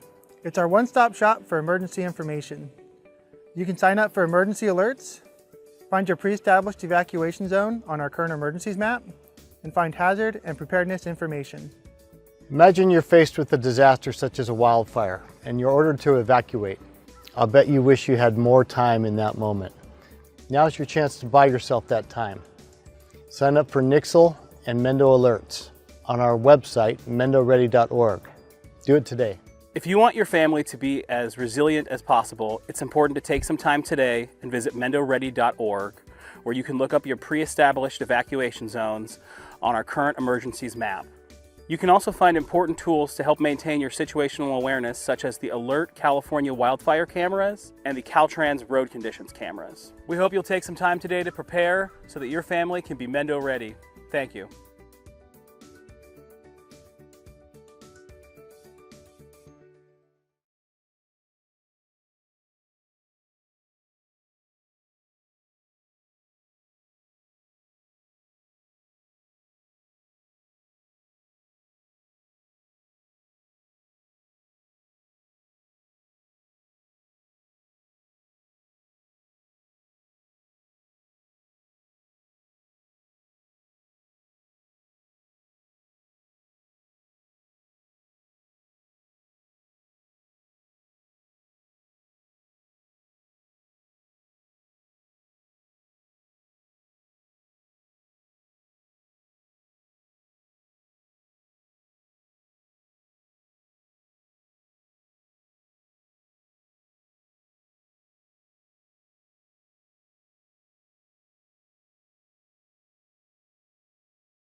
When I first realized that I was going to be a parent, I was super scared. After 2 or 3 weeks of meeting in the home visiting program, I was totally comfortable with the fact that I was going to have a baby. Yes, I was still scared, but at the same time, I felt like I had some sense of strength behind me. If I didn't have those resources that Jeanette provided me, I think it would be harder now. I got into the program and I realized, like, oh, this is nice. And now look at me, I work at a family resource center with parents and families, all this stuff. I'm so grateful that I got the opportunity to meet my home visitor, because without her, I think that I would be 10 steps behind from where I'm at right now. Pero pues aquí pues ya los enseñan un poquito más cosas que uno no sabía. Como cómo cuidarla, cómo desarrollarla, cómo educarla, y pues es algo bien porque pues cosas que yo no sabía, pues ya usted nos las dijo y todo como consejos, y pues muchas cosas que se aprendieron. I don't know what's normal for a 22-month-old baby or an 18-month-old baby, you know. When we get together, we usually discuss and get some progress made with the baby. It makes me feel comfortable, and I associate my parenting with her, my home visitor, telling me, yeah, this is going great. So it's nice to know where they're at, what stage they're at for every parent, and also to give, again, your children that head start in education. If I had any questions with her, just call her up on the phone. You know, it was very relatable, very personal. And, you know, with her getting to know my kids, you know, she got to kind of help guide me along the way. I mean, there were so many cool things that I've learned. I went from a very rough type of life. I was homeless, and she was able to help me get into school, and I actually have enough credits to graduate with the business degree right now. I think I really want to mention just that I'm grateful that I took advantage, because it's something that has put me in touch with my child, or closer to my child and her development. I want other people and parents to know that the home visiting is not something that you should be afraid of. It's actually something that is needed. You know, because she's not just here for her, she's here to help with all of it. She helped me create a safe space where I feel comfortable enough to ask for help. Don't be afraid to take that step. Like, don't be afraid to get help. It's always okay to have extra support. I would say, give it a try. You got nothing to lose. It's free. There's some perks, you know. They've got some great resources. Personally, I think everybody could benefit from the home visiting programs.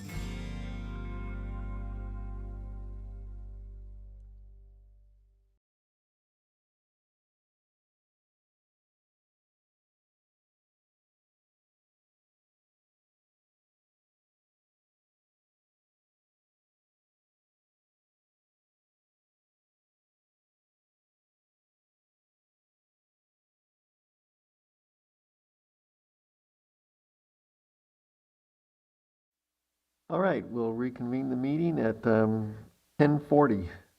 Right, so we'll go on to item 4D, which is discussion and possible action, including introduction and waiver of the reading of an ordinance of the Board of Supervisors of the County of Mendocino, amending Chapter 2.28 of the Mendocino County Code pertaining to the duties and responsibilities of the County Chief Executive Officer. Okay, and so this was brought forward. I was working with CEO and the Director of Human Resources to look at what other counties were doing, and this recommendation aligns with other counties. The last few rounds of evaluations with department heads, you know, it was an attempt to get more board involvement in those processes, but there's a lot of department heads that report directly to the CEO, and then there's others that report directly to the board.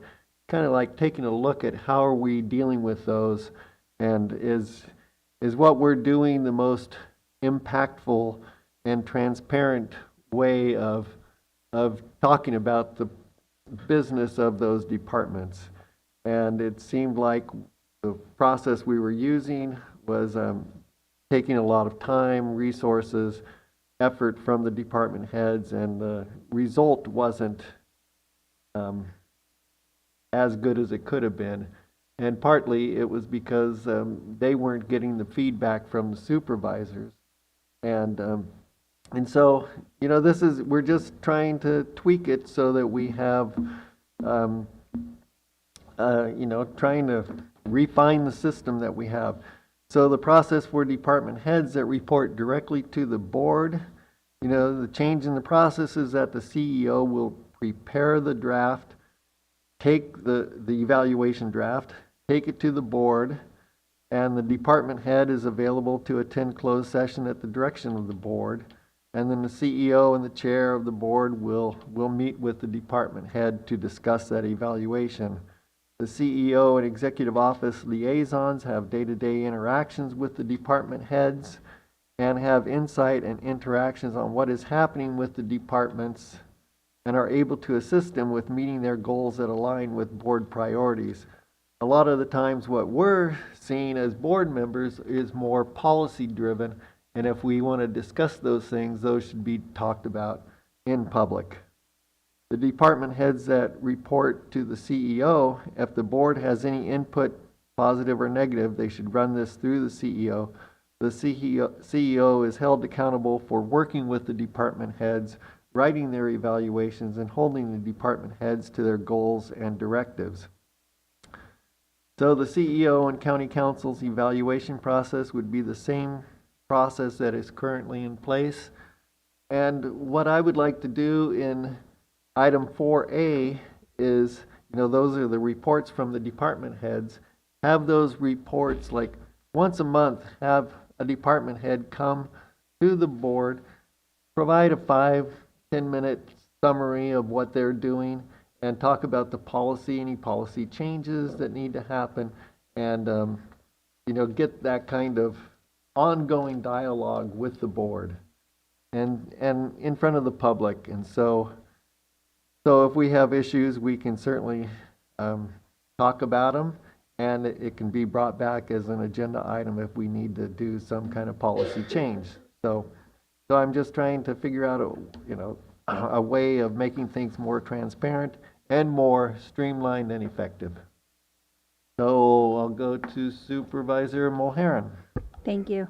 I worked with Supervisor Jardy early on in my term as a supervisor to compare the CAO versus CEO ordinances, and we did end up favoring the CEO along with this idea that the board would have a stronger role in the department head evaluations. I think, just for me personally, I think it's unfortunate that that didn't really become an effective tool to try to help the department heads understand the needs of the community and for the agency really to sort of shift the morale and culture. We struggle with a couple of those things, and so I understand that the board has made changes, including we now have an HR director, we have a CEO that since that time, CEO Antle is new. We have the ability as a board to continue to highlight for department heads the challenges that the community sees in some of the things that are happening. And I think this change will put a lot more onus on the CEO to make sure that the department heads are following the policy of the board and what we're asking them to do through budget, through policy changes, through recommendations on agenda items. It's still imperative that each member of the Board of Supervisors clearly articulates to the CEO the needs of their district and the community as a whole. I think I will continue to just reiterate how important it is to read the CEO's report, read what the department's updates are. if there is something a department is or isn't working on, that is a great place to try to get some more information from them. I think the change of having the elected officials and department heads come at the beginning of the meeting is helpful so that those folks have an opportunity to address the public. And I just hope that moving forward, we will have more public interactions with the department heads, especially as key issues and topics come up that the community is interested in. Okay. Supervisor Williams. I have 4 points. One is, I think we need 360 reviews, and I witnessed Supervisor McGordy for 4 years, his entire term, push for 360 reviews of department, everybody at department head and above. And I think that's really appropriate. The idea of that review is you're getting input from the public, from their peers, from the CEO, from the Board of Supervisors, coalescing that all together. There's no way for us in the 15, 30 minutes in closed session to properly evaluate someone at that level. We don't have the domain experience. We don't work with these directors day to day. So I would like that to be incorporated into this document, that the CEO has a responsibility of ensuring the 360 reviews for the department heads that report to him or her. I'll go on, but would there be support for that idea? Yep. Okay. 2, on page 4, I have concern about C. This is the CEO shall report to the Board of Supervisors not less than semi-annually. I think we need quarterly reports. Twice a year isn't often enough.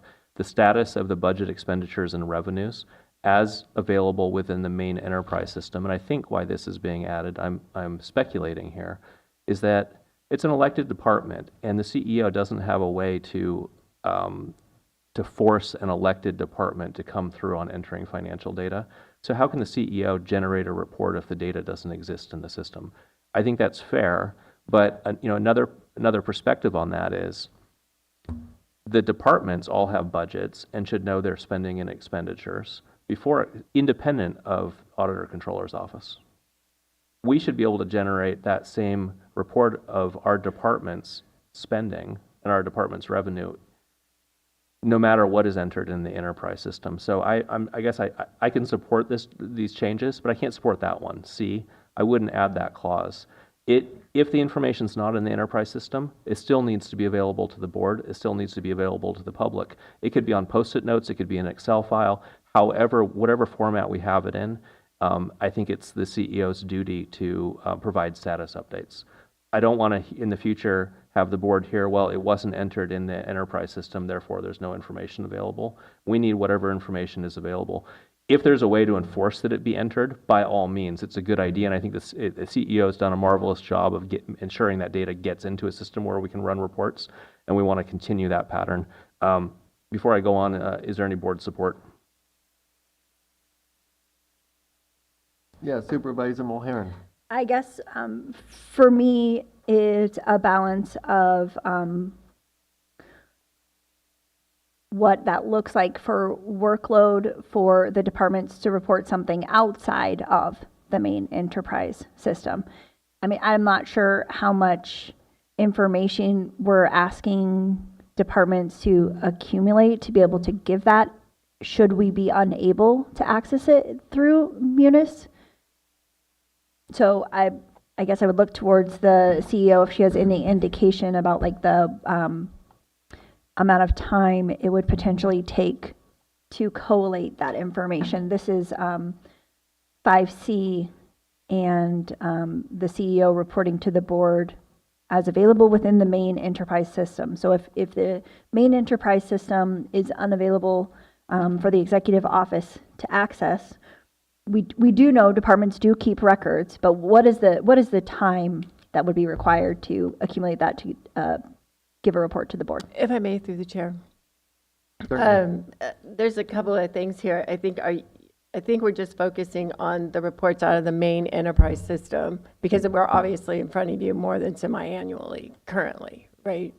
So if you're talking about the main enterprise system, most of the departments are able to provide a projection if the main enterprise system is not current. And that's kind of the work that we had been doing, prior to getting the main system up to date in the last year. So, I mean, there is tracking that they can do. Again, it'll be in an Excel spreadsheet. And assuming everything that they've put in is correct and timely, and then it'll get into the main system in time. I think that's the question. It's not quite. Let me bifurcate this.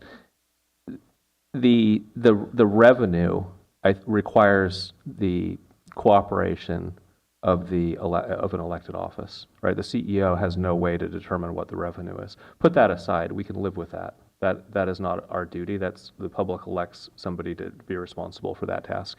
The spending of the departments that report to the Board of Supervisors, irrespective of what's happening in the elected financial offices, we should be able to calculate what our spending is. We have a problem if departments are spending and say we can't calculate it because the auditor, controller, treasurer, tax collector doesn't have it in a system for us to run a report, right? I think it's our duty to keep track of our spending.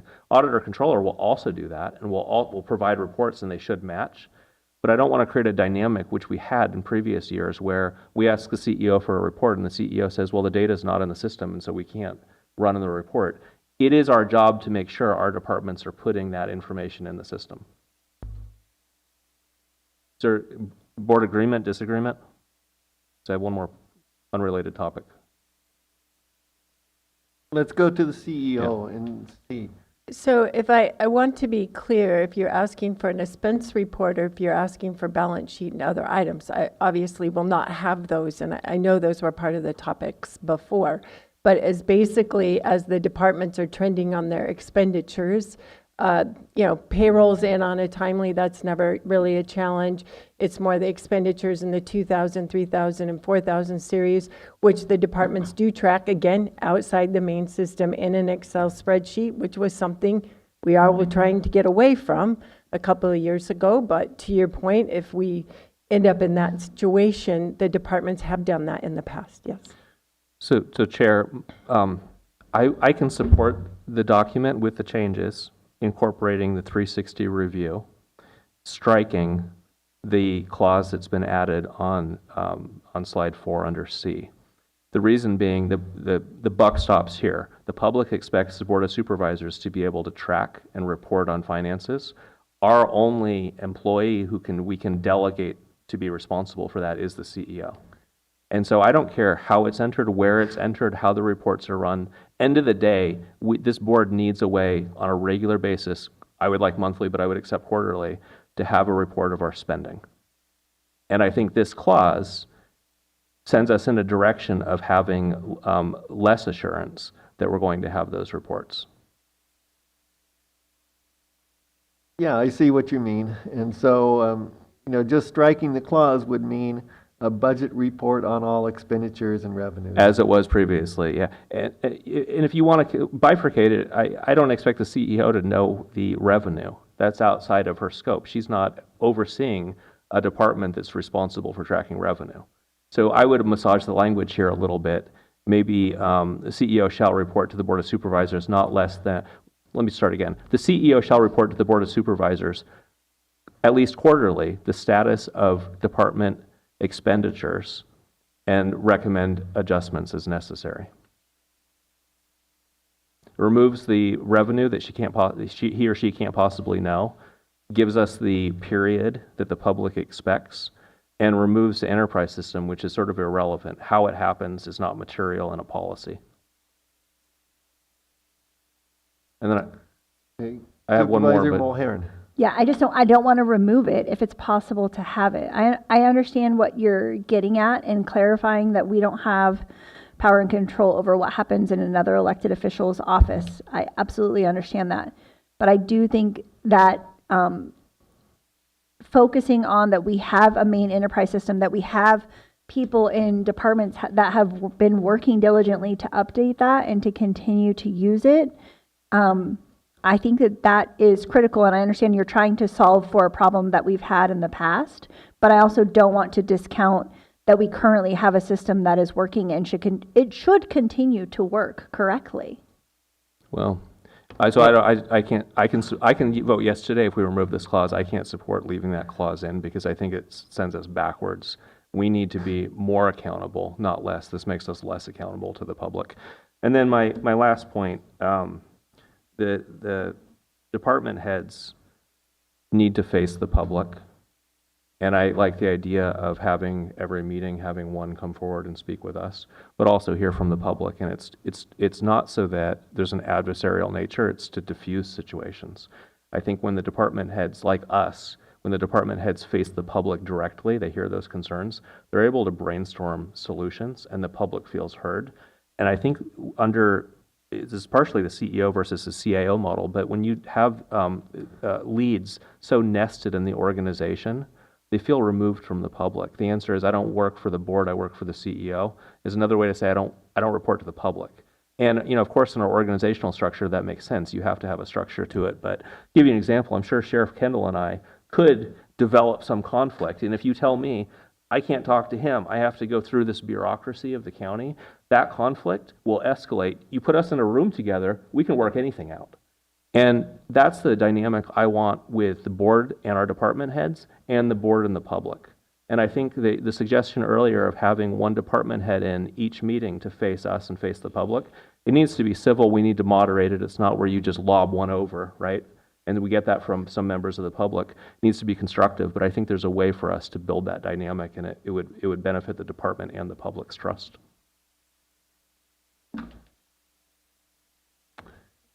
All right, Supervisor Norvell. Yeah, so question for Supervisor Williams. Your comment about making things less transparent, is that around the wording not less than semi-annually because you'd like to see it quarterly or monthly? Well, it's this clause, as available within the main enterprise system.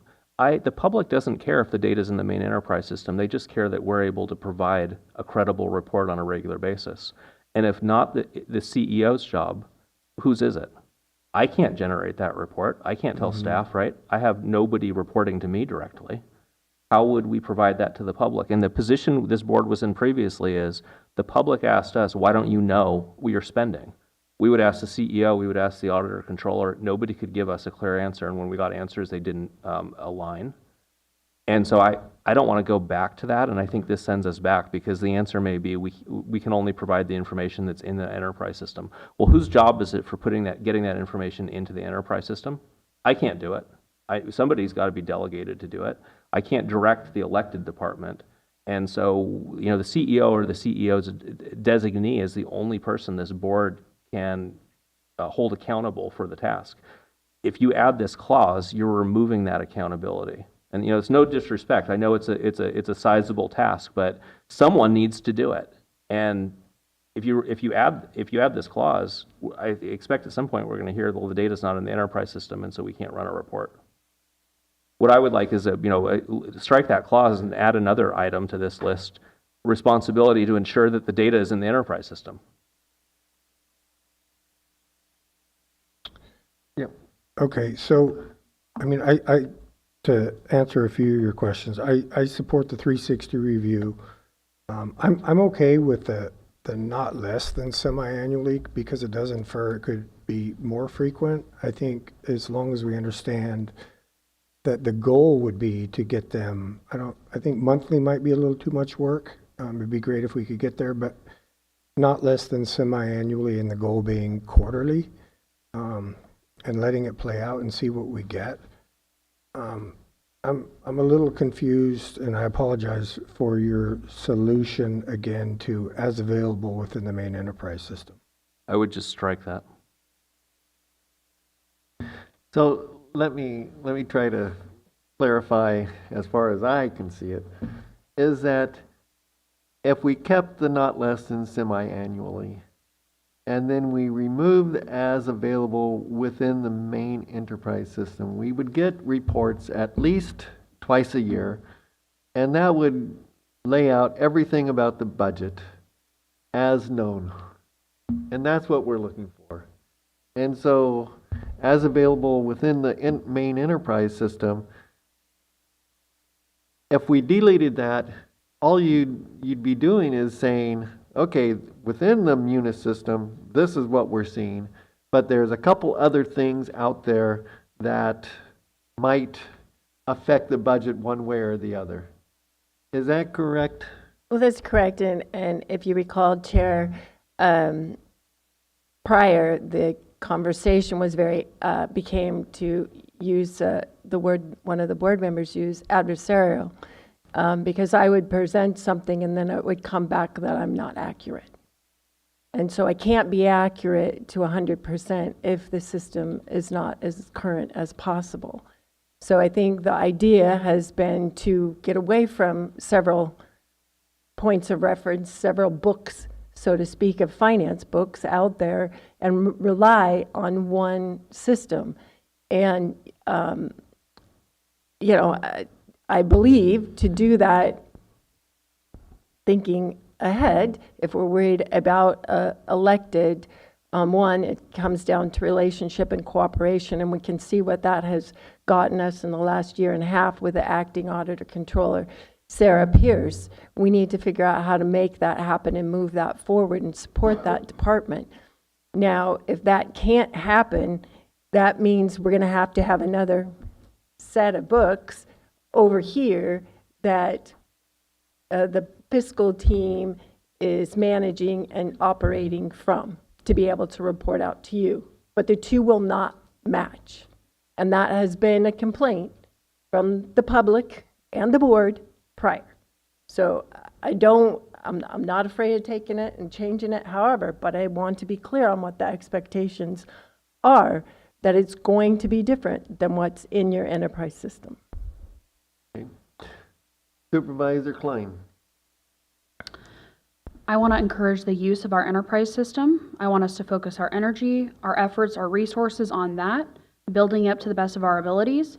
And if there is failure by a certain elected official, let the chips fall where they fall. And that responsibility needs to lie there. But our resources are too constrained to be running multiple sets. And it's confusing to the public and staff and the board. Supervisor Williams. I'm focused on the expenditure side. The revenue is an elected department. It's not really our job to oversee. On the expenditures, why wouldn't the enterprise system be up to date if the CEO demands that the department heads enter their data in the system and keep it up to date? Is that a question for the CEO? I guess I think it's for the chair. Well, let's look to the CEO. So we're going to demand that the departments enter their stuff timely. They're doing that. It relies on the Auditor-Controller then to review that information and post it to the system that makes it timely for us to be able to pull. So we put it in, they go and review, do their audits and checks and balances, and then they post it to the system. When it's posted to the system, then it's live and accurate. I understand, but in Munis, it should also be possible to run the report without, including the department's entries, irrespective of the Auditor-Controller's office review, right? I would say that's a question for the Auditor-Controller. Yeah, I could be corrected, but my understanding is that it is possible. What I want to get away from is an implementation detail in an ordinance. It's like saying we're going to provide whatever is in an Excel file and put the file name. This is too specific of a detail that has to do with the execution. What you want in the policy is regular reports, and I can live with the Norvell's not less than semi-annually. That's fine, but I don't want to hear we can't provide it because the data wasn't entered. The direction should be make sure from top down everyone is doing their part to enter the data so that we can always generate reports. And the reason I'm pushing this so much is because we've been in this position before where we've been unable to provide the public financial reports for pronounced periods of time. More than a year we didn't know what we had spent. We don't want to go back to that place. Supervisor Norvell. Yeah, Supervisor Williams, I hear you. I'm also hearing from the CEO that the direction to be timely with the data entry is currently being asked or directed. I share your concern about getting to a position where you're concerned about not having the information because something wasn't entered. I'm willing to allow them the opportunity, because I think we can come back if we find that it's a problem and you're not getting everything that you want and these things are late. that we could come back and readdress this. Chair, if I may, I can live with that if the board is willing to revisit it if it's a problem. If we're finding we're not getting reports and the answer is it's not in the enterprise system, if you're willing to reopen this discussion, I could support it as is. Okay. All right, so any further, CEO. If I may, I would like to ask HR Director Sherry Johnson to come forward. I know on the 360 evals, I know we're looking at a process in the system, in the Munis system, actually, to be able to automate those. I don't know our timing of where we are at. Again, setting expectations of those reviews in a timely. We had some challenges. I know your department is working with IT on that. So if you can talk a little bit about the 360 evals and when you think that's kind of possible to have within the automated system. Good morning, Chair, Board. I'm Sherry Johnson, HR Director. So yes, our Assistant HR Director, Denise Bartlemay, has been working very close with IT to work within the Tyler Munis module. So we have a performance evaluation module in Munis. So they are in the testing stage right now. So we're very hopeful that we'll have this rolled out by July 1st, but we'll be doing some testing with some departments, smaller departments. And I'll be talking to Denise today about the 360 degree option. So I'm positive that it's there. It's just not that we haven't got there yet, but yes, that would be a goal, absolutely. Supervisor Mulheron. I move the recommended action with the implementation of 360 reviews after public comment. Second.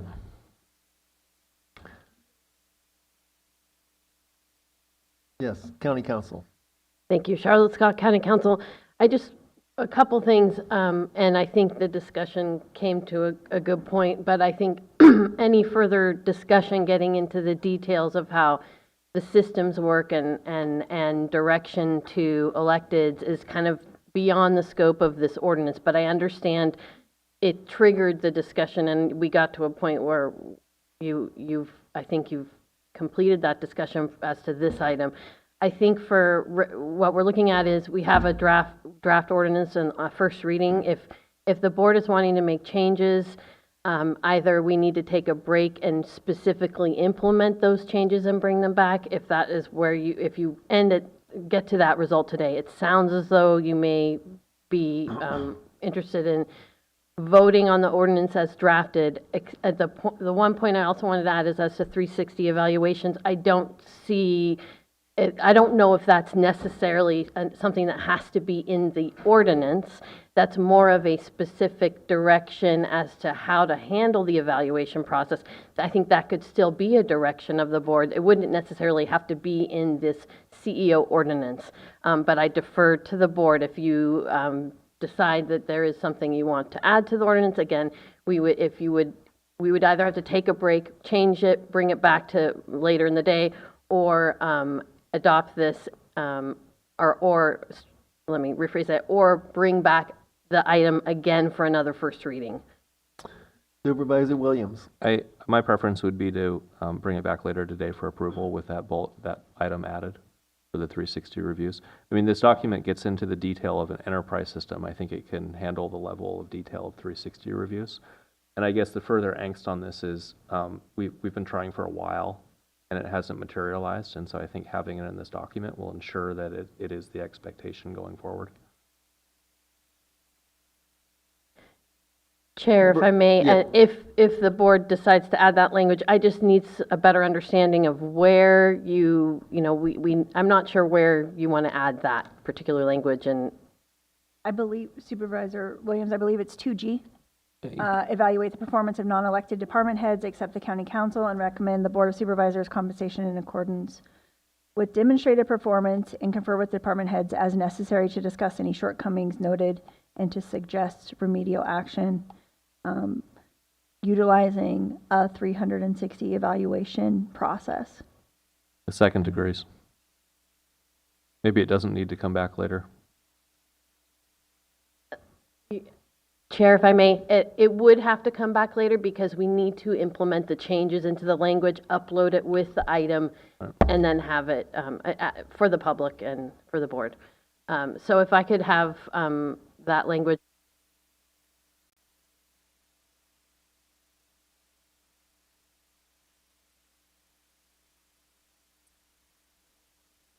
If I could be provided the language. And just to add, utilizing a 360 evaluation process at the end.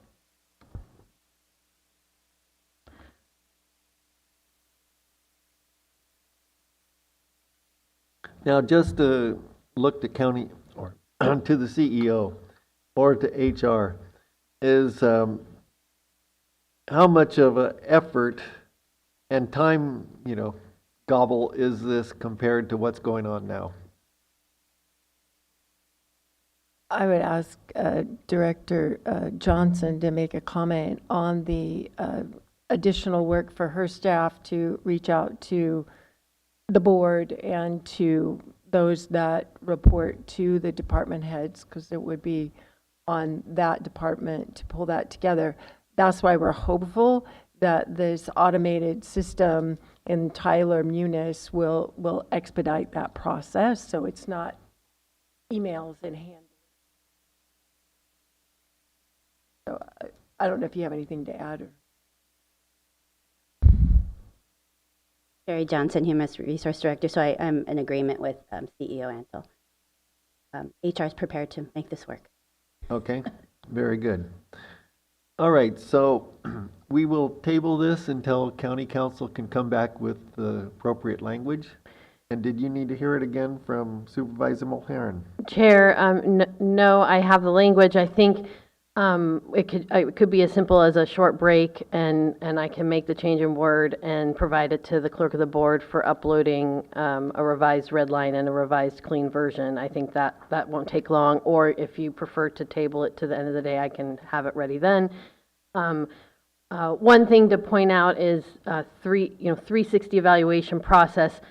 I have an idea of what that is. I think we've seen an example before, but I think I don't know that there is a clear definition to provide, as that might be more confusing, but I just want to make sure the board understands what they're voting on and knows what how they envision 360, what a 360 process is. Right. Okay, does anyone want to venture a definition of 360 to clarify that some? Supervisor Norvell. Yeah, well, I think my colleague to my right is looking that up, but it sounds like HR is already trying to do this. Maybe they can give us a definition of what they're attempting. I think Google could handle it. It's a performance appraisal that gathers feedback from many sources. I think that's what we're looking for. Whether we use a certain template or whether we use a brand or a certain, I think that is not the point. The point is we want to make sure that we have a variety of sources that are gathered to evaluate the department heads. Okay, so we will go to public comment now. Any public comment?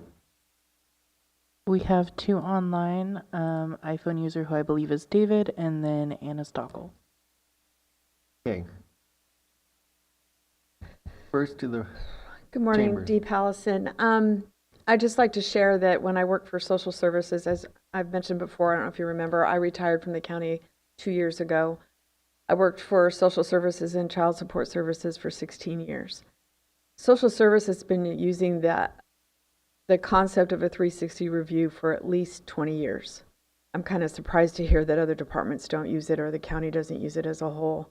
It's my understanding, to take what Supervisor Mulherin said one step forward, that a 360 review is that you get it from all directions. You get input from all directions. You get it from above, you get it from below, and you get it from beside the department head. So that would mean that you would ask for input from their peers, for their direct reports, and from their managers. So just sharing that. But I feel if a department the size of social services can do it, we made it work. As a supervisor, I knew that when I was getting reviewed that my manager would ask those that I reported to and those who reported to me for feedback, as well as my fellow supervisors. and they did it without a hitch. It worked every time, and it provided very valuable feedback and helped with goal setting and direction at every level. So I highly support the idea of including this at the department head level. Okay. Thank you. Online? First we have David. Thank you, Chair. So we have a CEO position, and the CEO serves at the discretion of the board, the pleasure of the board. And the position is not an elected one. And I see the list of responsibilities for the chief executive is really long. It's several pages here, in fact. And I'm looking at the job description for this. The position has at the top under duties and responsibilities, number one responsibility is formation of policy without clarification on what type of policy, internal, intergovernmental policy, or public policy. Internal policy that helps the government run more effectively, it's great responsibility for a CEO. Examining the way the government works day to day, looking for, recommending improvements to the way things run in individual departments, between departments. That's got to be someone's job. But formation of public policy should not be the function of an unelected chief executive.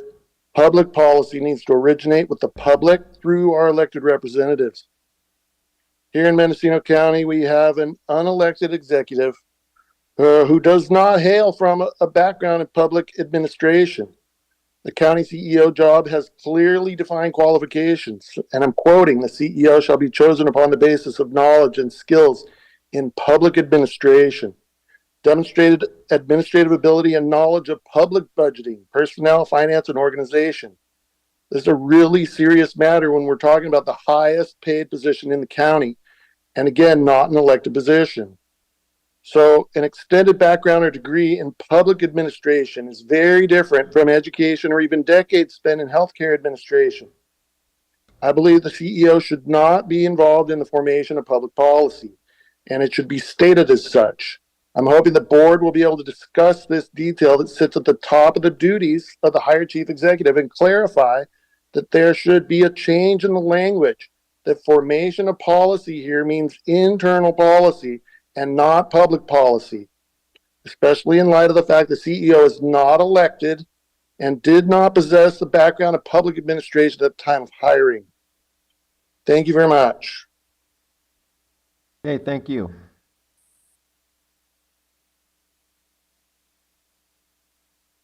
And now we have Anna Stockel. Good morning, almost afternoon, Board of Supervisors. Thank you very much for my opportunity to speak on this very important topic. First, I'd like to say I did review the ordinance and also compared it with the top performing counties in California based on some standard metrics, which I'm going to try to have time to list. I have two broad concerns about the potential overreach in the policy making rather than focusing on administration, and also the risk of bureaucratic delays from additional approval steps for agenda items and department actions. I would like to reiterate Supervisor Williams' comment about quarterly fiscal reviews. That should be the absolute minimum. More fiscal review reporting ensures greater transparency and prevents fiscal mismanagement. I also strongly urge quarterly performance reviews for the CEO, not annually, including also the 360 reviews. A little bit shocking that people had to look that up during the meeting, by the way. The performance metrics to which I referred earlier, the reviews of the CEO should be based on key county performance metrics, financial stability and budget management, economic development and employment, public safety and emergency preparedness, infrastructure and transportation, health and human services, education and workforce development. And these can be compared also with the top performing counties in California. I additionally have a concern over the CEO's power over non-elected employees. I believe these should go through the board of directors in public meetings. The public should know who is being hired, at what salary, and their qualifications.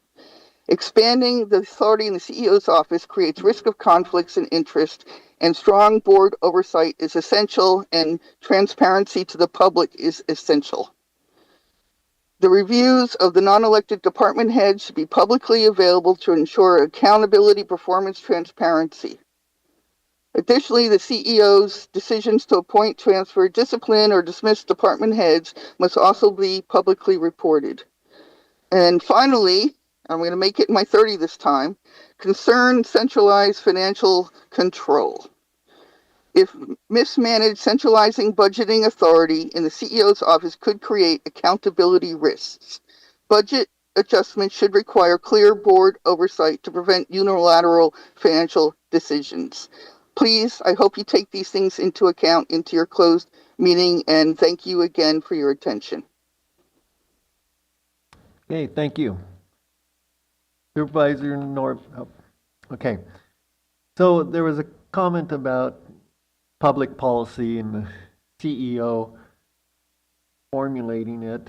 And, my experience has been that if there's an issue that comes forward, certainly we as supervisors can bring those items forward as agenda items. But there's also a part of, the CEO's office, the executive office is tapped into the lobbyist in Sacramento and all of that, and they get word about certain issues that might be of concern to the board and to the county, and that those are brought then through the CEO or her staff to the supervisors, and then we deal with them, and we're the ones that adopt the policy or not. So I don't think that that's a real concern as far as I'm concerned, because of the process that we have. We are the ones that adopt the policy. So whether it comes from the public or a supervisor looking in the mirror or through the CEO, it doesn't matter as long as it benefits. We are the ones who decide whether it benefits the county or not. Supervisor Williams. Yeah, related. I think a direction we haven't been getting policy advisement from a lot of the line workers in the county that are hands-on doing the work. I would like to see more of that. I think, the board sometimes has good ideas and the CEO can make those ideas better, but the people who are actually out there carrying out the work firsthand, they probably recognize that some of our ideas don't pan out in the field. I would like to hear more about that. I don't know if this is the appropriate document to encourage those ideas trickling up to us, but somewhere I think we should have a venue for employees with good ideas to come forward and for consideration. Yeah, I think we do have that process in place. It's just whether people are utilizing it. Maybe we could encourage it. Yeah, very good. All right, I'm looking at County Council. Do you need more time to formulate that language? I only need a few more minutes, so if we could take a short break, maybe 5 minutes tops. I just doing the changes now. Okay, why don't we take a 5-minute break then? We'll come back at 11:30.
Are you prepared? We're the Office of Emergency Services, and we're committed to providing the most up-to-date and accurate information so that you and your family can stay safe during an emergency. Part of being prepared is knowing your hazards and taking proper precautions. Visit mendoready.org.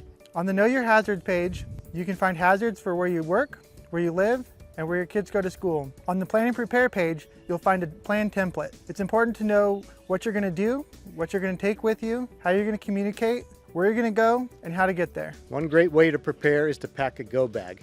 Each member of your family should have their own go bag. Visit our website, mendoready.org, to get a list of items that should be in your go bag.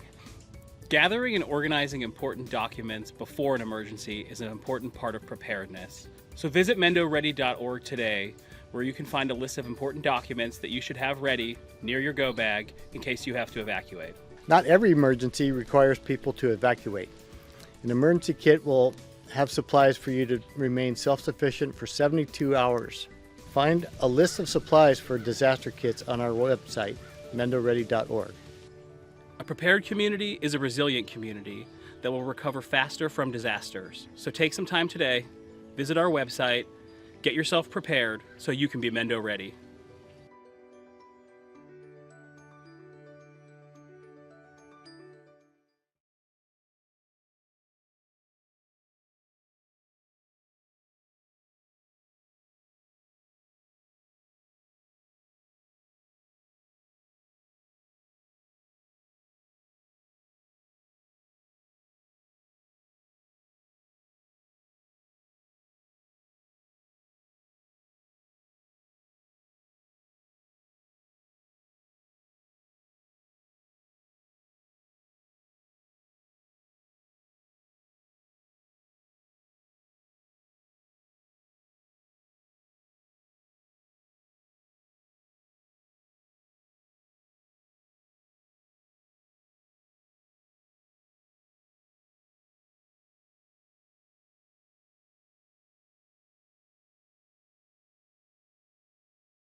Personally, I think everybody could benefit from the home visiting programs. I think that as a parent now, I'm grateful for support more than I was before. I filled out that form not knowing what I was doing. I am very, very grateful that I did it because it's really helping me a lot.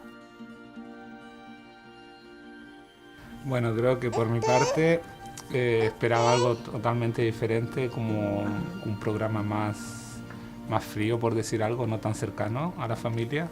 Y a través del programa nos hemos dado cuenta que también pasa a ser una familia con nosotros porque nos apoya en los momentos difíciles o cuando nos hemos visto en dificultades. Well, I was a new mom and I had no experience taking care of a newborn. There isn't like a book on how to raise a kid. We come from like a lot of family history of, you know, drugs, violence, alcoholism, so we didn't want our daughter to experience any of that. The thought that a parent was supposed to be loving, nurturing, supposed to be there for their kid, you know, provide food, shelter, joy, and going in, becoming a parent for her, I had no clue how to provide that. Cómo pensar educarla, ajá, cómo educar a un hijo y porque pues nosotros nunca, es la primera vez que íbamos a ser padres. What I think parents should know about home visiting is that you can learn a lot of new things and tips and tricks, how to take care of the baby and what to do, and if you're, you know, stuck in a routine and everything being monotonous, like they give you new resources and new tools how to handle parenthood. It was nice to have them kind of guiding me, even though I was not a first-time mom. I felt like a first-time mom. It totally blew my mind over time. So much information that I had no idea about. You know, she was straightforward when, you know, teaching me this stuff and answered any of my questions. It's just a really positive experience. What I think that parents could benefit with the program is just having someone here for you, especially for first-time parents. It can be very isolating and it can be very lonely, and having the home visitor changes that, and it feels very good. For me, having a home visitor is like having a second mom there. A lot has changed. I'm definitely more knowledgeable taking care of her, and I know that anytime I need advice or help from somebody, I can just call her. It's just that little positive nudge to, hey, I'm noticing something, you know, let's find a way how to change it. And she's like, you know what, Amanda, let's pick you up. And due to a technical issue, we're going to table item 4D till a later time to be determined. And we're going to move on to 4E at this point. So item 4E is discussion and possible action, including adoption of the Mendocino County Code of Conduct and Ethics. Right, so this was presented at the workshop in January, and we discussed it, and it has the thoughts and ideas that this Code of Ethics that Mendocino County hasn't had in the past, but most every other county does, and so kind of the norms and protocols and everything that we're agreeing to, how we're going to behave and our interactions. So, any further discussion about this issue? Supervisor Norvell. Thank you. I don't have any issues with it. I would like to add one on page 4. I think it's number 3. Outside of public meetings, initial request for information is made to the appropriate department head while including the CEO on all requests. And the idea behind that is just allowing the CEO to remain abreast of what's going on and to control workflow.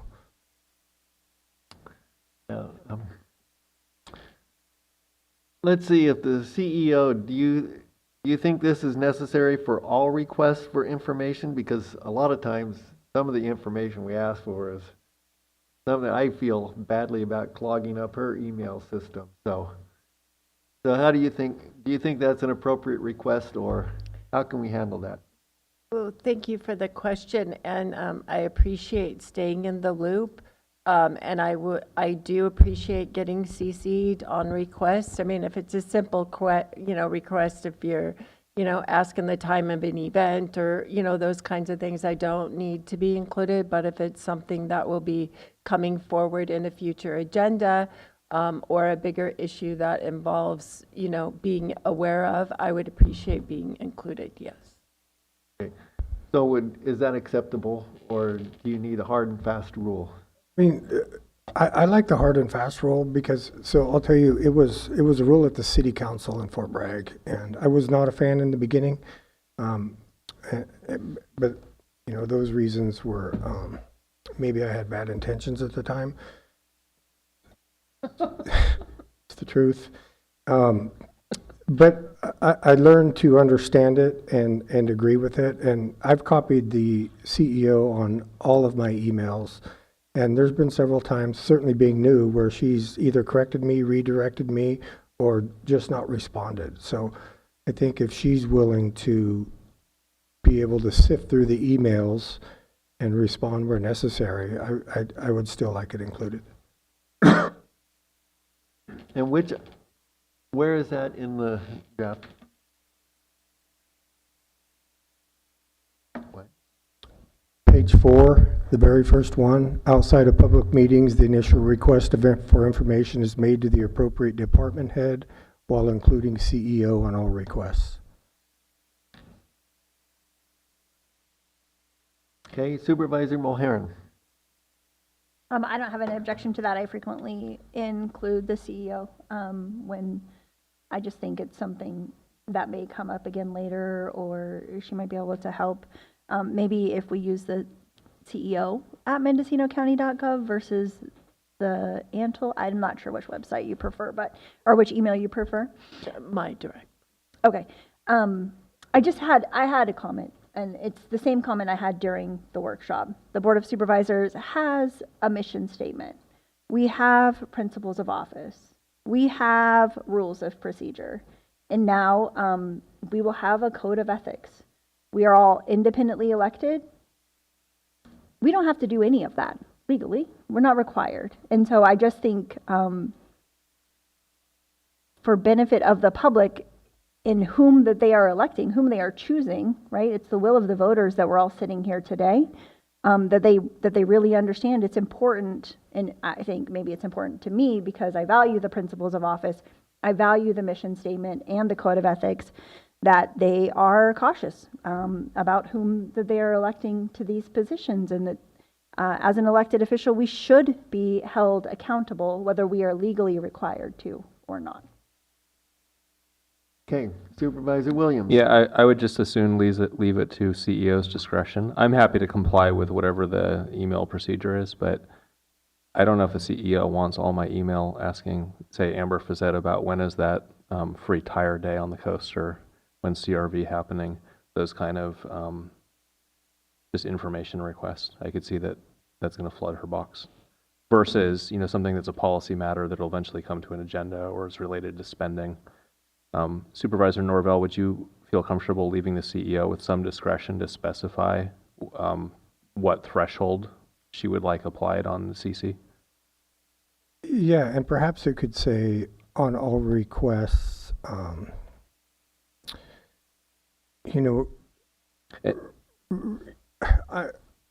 so for me, when I'm going to pose that question to somebody like you did, I use Teams chat, but all of my information, if I'm emailing any department head or somebody, I just, help me understand.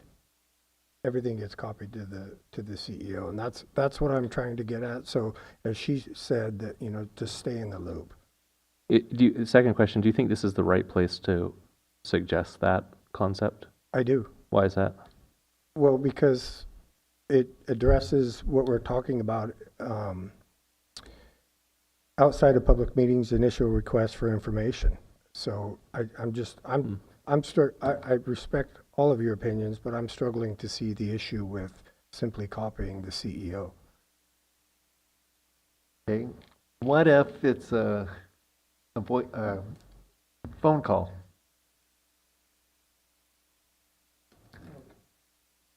That's not an email. So I mean, you could certainly, I guess, inform her. I'm not trying to make things difficult. I'm just trying to, I think it's important.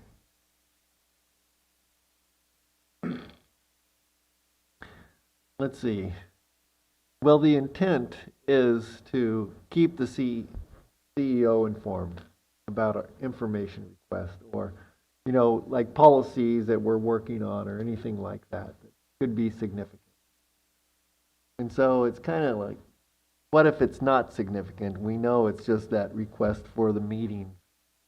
So how about we use our discretion and we revisit it look at it again in a year and see if it's a problem or not. I'm going to stick to my request. I'm certainly not going to vote no on this item if it doesn't get included, but again, I would just ask, so I don't know who all's been doing it. I certainly have, and like I said, sometimes she responds incorrect, sometimes she redirects me, and sometimes she just does not respond. I did have a conversation with her about it and asked her if she supported this, and she agreed that, if she sifts through it and doesn't see any reason to respond or read further, she just doesn't. So I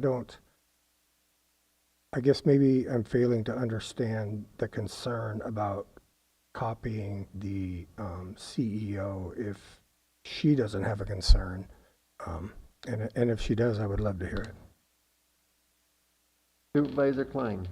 Yeah, I'm supportive of this. I think it just helps foster additional communication. The CEO has said that she's open to that, and I think it's a simple little addition, and we can use our discretion of what's a significant issue or not.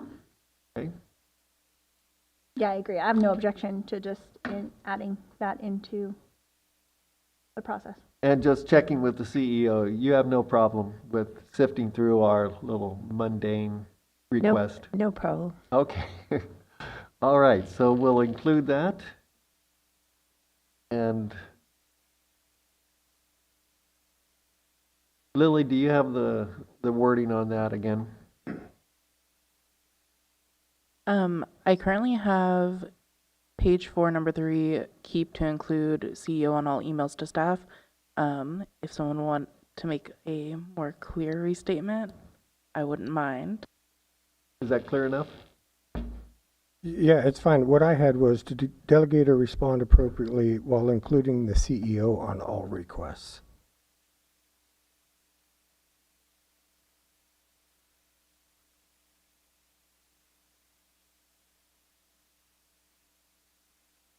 All right.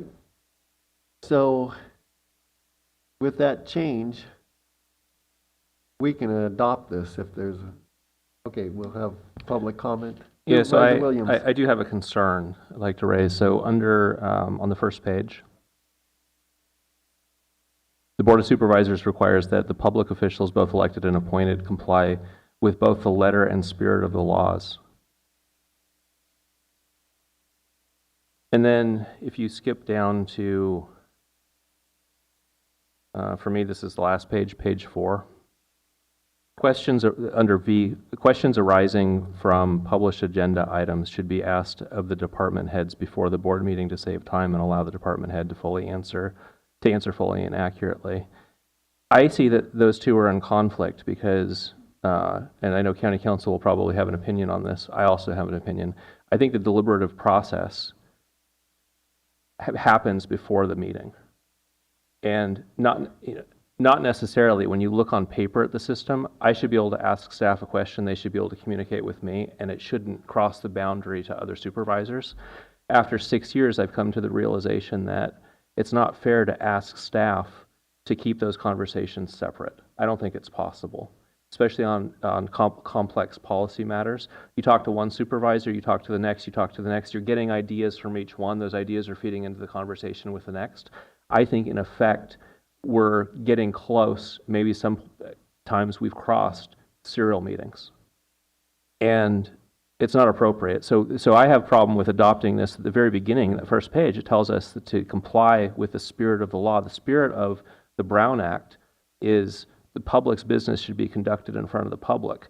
But then in the same document on page 4, we're steering the supervisors down a path that will likely break that spirit. So it's, and I don't think there's any malice involved. It's nobody on our staff is trying to cause a serial meeting. I think it's inherent in talking to 5 electeds over the course of weeks about policy matters that it's just inevitable. You're spilling information whether or not you mean to. No one is saying, well, John thinks this and Bernie has this other opinion, but the substance of their opinions is crossing. So I would rather the deliberation be focused on our meetings when we're in session. And, you know, that's unfortunate that it means a little bit more time. You might ask a question that you could have asked in advance, but you have to weigh that with the risk of not fully conducting the public's business in front of the public. So there's some other good ideas in this document, but this one is a deal breaker for me. I can't support that because I actually think it's unlawful. Supervisor Klein. Yeah, thank you. I don't have reason to believe that there are serial meetings happening, and I understand my colleague's point of view on this. I do, however, agree with his concerns around Section 5, questions arising from published agenda items. I think that's already addressed by Section 4, where there's a notification by email or phone about what questions will be asked. If the intent is just to communicate with staff that something is going to be asked and allow them time for preparation so there's no gotcha moments, I think that's addressed in 4, and I don't see the reason for 5 to be included at this time, and I think it sends the wrong message to the public. Supervisor Norvell. Thank you. I could support Supervisor Klein there. I think she's correct. Now,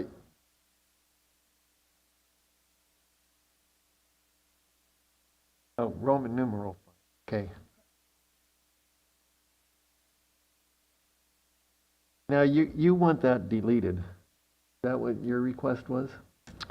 I think, Supervisor Williams was bringing up that there was some concern around the language of Roman numeral 5. And I agree, and I had kind of highlighted it and wanted to see what the temperature of this board was, but I personally don't see a need for including that moving forward because I feel the concerns that I've heard from staff and the discussion that's previously had by the board is addressed in Roman numeral 4.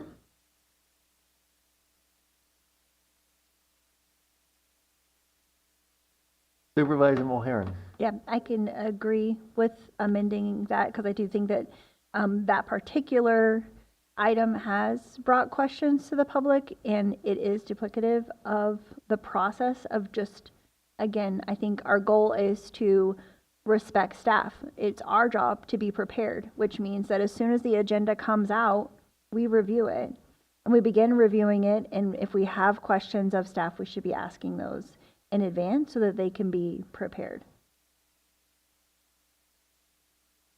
Okay, because I think that is the process that we go through. We get the published agenda, we see something, we call the department head or email them asking for clarification. It might be an hour-long conversation that we have trying to figure out, what the options are or what it really means from their point of view.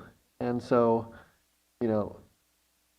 I guess the item for me says, hey, we should be having those conversations beforehand, and then you bring that information to the public in this arena where it's you've had time to contemplate it, and you can hear all sides, but you can present that information too. So it's not a way of hiding information from the public. It's just a way of the process. Do you mind if I respond? Go ahead. Yeah, and I understand that perspective as well. I just think that the language is a little bit too leading. Striking that section, questions arising should be asked. That doesn't say that you can't go and have those conversations. And I, of course, encourage that. And we're allowed to have those conversations, but I don't think that there needs to be a set in stone policy saying that we have to go and have those conversations ahead of the meeting. I think there should be the notification, which is addressed by 4. So that there's no confusion and there's no gotcha moment. It's just a clarity of, hey, we will be bringing forward these questions and want to address these topics. Okay, so with that, I could go for deleting number 5, Roman numeral 5. Okay. All right. Seeing no further comments from the board, we'll go to public expression. Comment. Seeing none in the chambers. Any online? We have 2 online, David and Anna Stockel.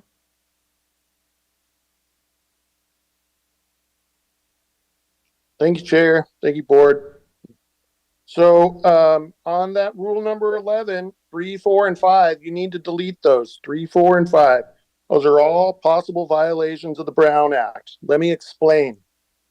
Where matters are not subject to a closed meeting exception, the Brown Act has been interpreted to mean that all of the deliberative processes by legislative bodies, including discussion, debate, and the acquisition of information, be open and available for public scrutiny. Public problems arise when systematic communications begin to occur, which involve members of the board acquiring substantive information for an upcoming meeting or engaging in debate, discussion, lobbying, or any other aspect of the deliberative process, either among themselves or with staff. This is clear. You need to read the Brown Act interpretation from 2003 by the Attorney General. You cannot begin the deliberative process before the public meeting begins with the public involvement. It has nothing to do with preparation or gotcha moments. It has nothing to do with that. You are conducting the people's business with the people present. It is simple. You cannot be talking yourselves into violating state law, which is what you are doing right now. Rule number 11, items 3, 4, and 5 need to be deleted or you will be in violation of the Brown Act.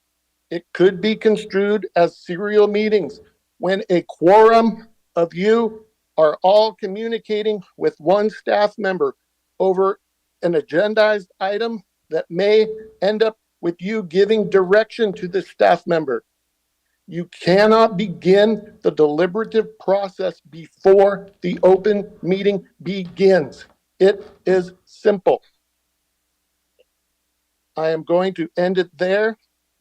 I need you to think about what you are doing and eliminate this improper thought that you have that you are getting prepared or eliminating gotcha moments. You're in your feelings. You need to be within the law. Thank you very much. Okay, thank you. Supervisor Klein. Yeah, I would look to County Council to see if she has any comments. Is there a question from the board? Supervisor Klein. Yeah, does County Council have any response to the public comment we've received on violation of the Brown Act? Well, he's commenting on the rules of procedure. That's not what this item is. This is the decorum. So I don't think I should respond as to his comments on an item not before the board right now.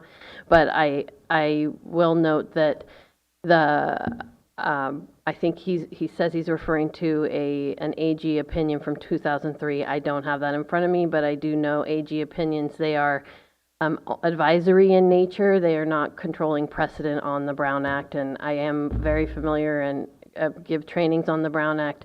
The Brown Act gets at the definition of a meeting. One express exception to the definition of a meeting is individual contacts from members of the Board of Supervisors, and that means individual requests for information of any staff person in the county can be made. And I think I definitely appreciate the concern regarding a quorum, conducting discussions, or a direction, or members of the board directing staff and stating it's a direction of the board. Only the board as a whole can take action and direction, and I know the board is aware of that. But under the Brown Act, I think individual contacts is an express exemption, and I'm not concerned about individual outreach by members of the board to staff on requesting information. Thank you. Okay. Supervisor Williams. Yeah, Chair, could you share with us who drafted this document? If multiple people, who were they?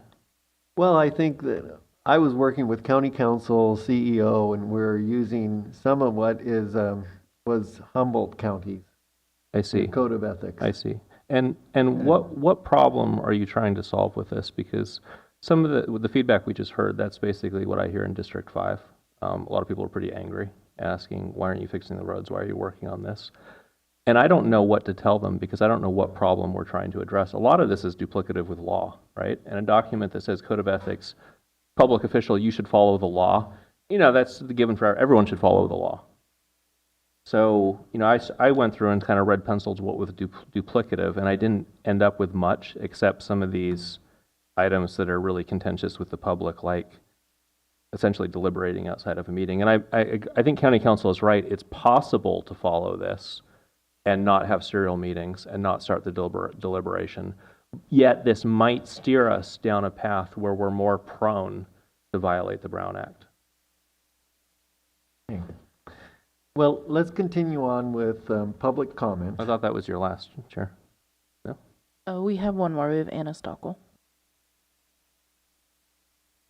Hello again. Yeah, I really appreciate the intent of the policy to promote open government, ethical conduct, and public trust. I do agree with Supervisor Williams' comments maybe that should be ingrained in what's the purpose of this? Is it like a marketing thing to make the public feel better, or the supervisors confused about the code of ethics? And if it really is a code of ethics, maybe there should be a lot more focus on that as a document. This is kind of general. A concern would be limiting supervisor access to information. The policy states that supervisors should route information requests to the CEO and submit questions to the department heads in advance. And this is a potential Brown Act conflict in that the law allows supervisors to seek information independently, but they can't deliberate privately, which I think is what is also reiterating what is being discussed. So I just want to add my comment to that as well. And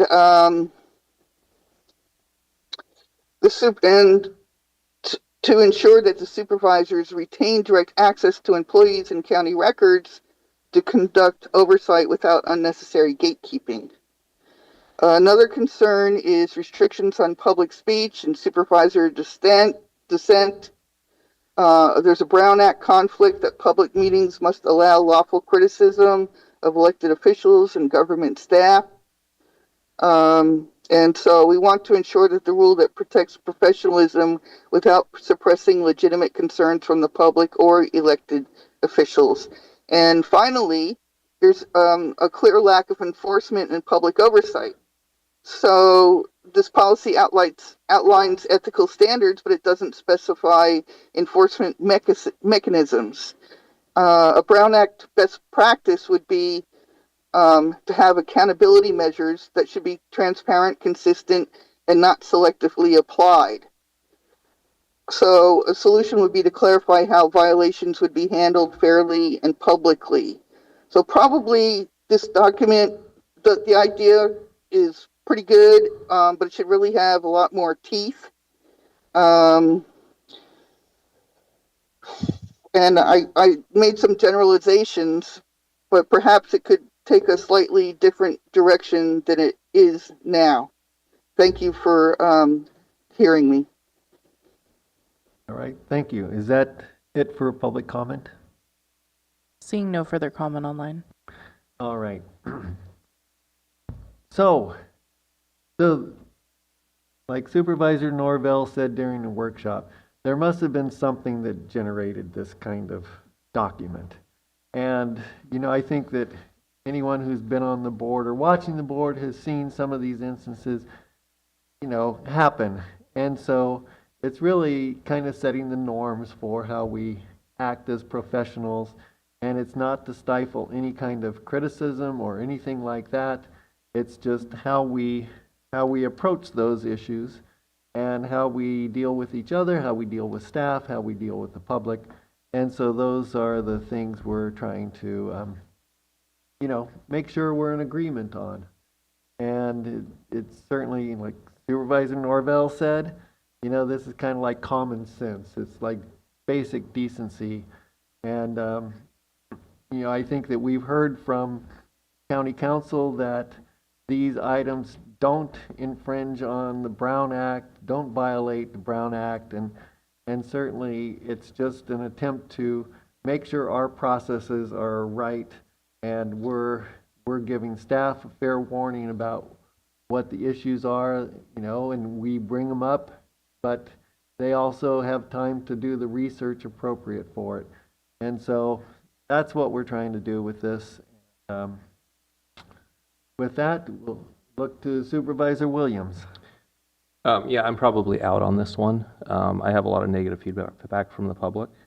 And the comment this morning in the meeting for pulling an item from the consent calendar that it should have been submitted by noon yesterday, it's just not reasonable. I have the public reaching out to me all the way up to the minute before this meeting starts. Most people contact me right before the meeting. They finally got around to reading the agenda, or they realize the meeting's about to happen. There's no way I can submit all my questions in advance, nor am I going to. If the county attempted to enforce these rules, you would have a claim against the county. And so you're starting with the premise that this document is not enforceable, it's some ideas, it's duplicative with law, and you have the public concerned that we're encouraging the supervisors to effectively violate open meeting rules in California, whether or not we do. I don't think it's great optics, and so I'm likely to vote no. So I think you're conflating the two of the rules of procedure with this, for one. And we stated when we adopted the rules of procedure that, you know, the intent was to pull those items from, well, we can talk about that later. But the intent was to pull the item by noon on Monday, to give everyone a fair warning on it. But certainly if there were items that were last minute, people stand up in public expression or comment, and once an item pulled, sure, it can be pulled at any time. So that was the reasoning on that. And I asked you if you'd thought about that, or, you know, you hadn't given me warning beforehand, but you want to just say, hey, I thought about, you know, I heard this morning that people were concerned. That's fine, but it will still go to the end of the day. So with the code of conduct, we've heard the public comment. We've talked about this at the board meet or at the workshop, and so I'm looking to deal with it. Looking for a motion. I move approval with the amendments proposed by Supervisor Norvell to include CEO, and then as well as striking subsection 5 on the last page. I'll second. Okay, it's been moved and seconded. Any further comment? Okay, we'll vote by the button.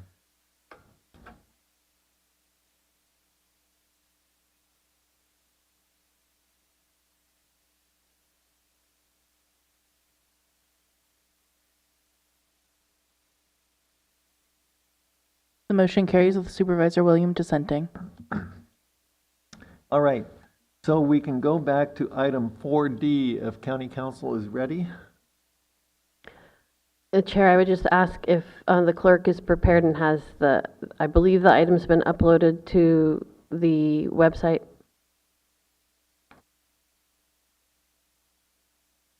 Atlas Pearson, Senior Deputy Clerk of the Board. Yes, it's been uploaded and is available online, and there are printed copies in the back of the board chambers. All right, can you show that on the screen?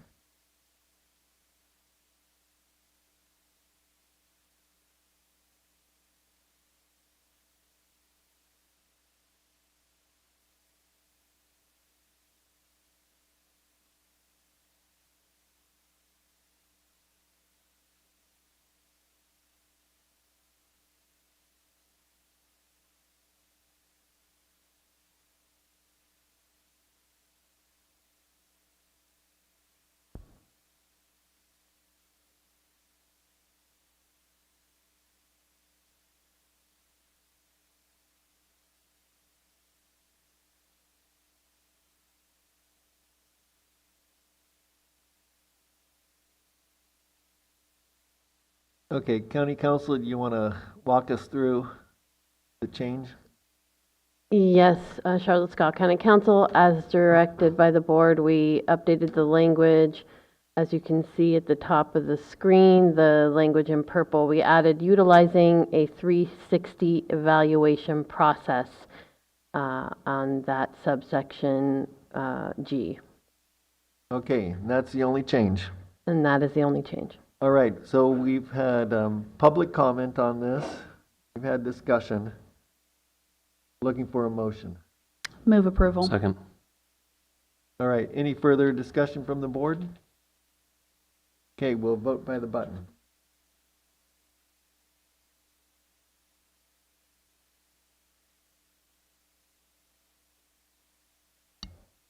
The motion carries unanimously. Very good. Okay, so we're going to adjourn to closed session, and we're going to deal with items 6A and 6B. Are there any public comments? Any online? Seeing none. Okay, so no public comment. The board will now adjourn to closed session to hear items 6A and 6B. The board will reconvene no earlier than 1:30 p.m.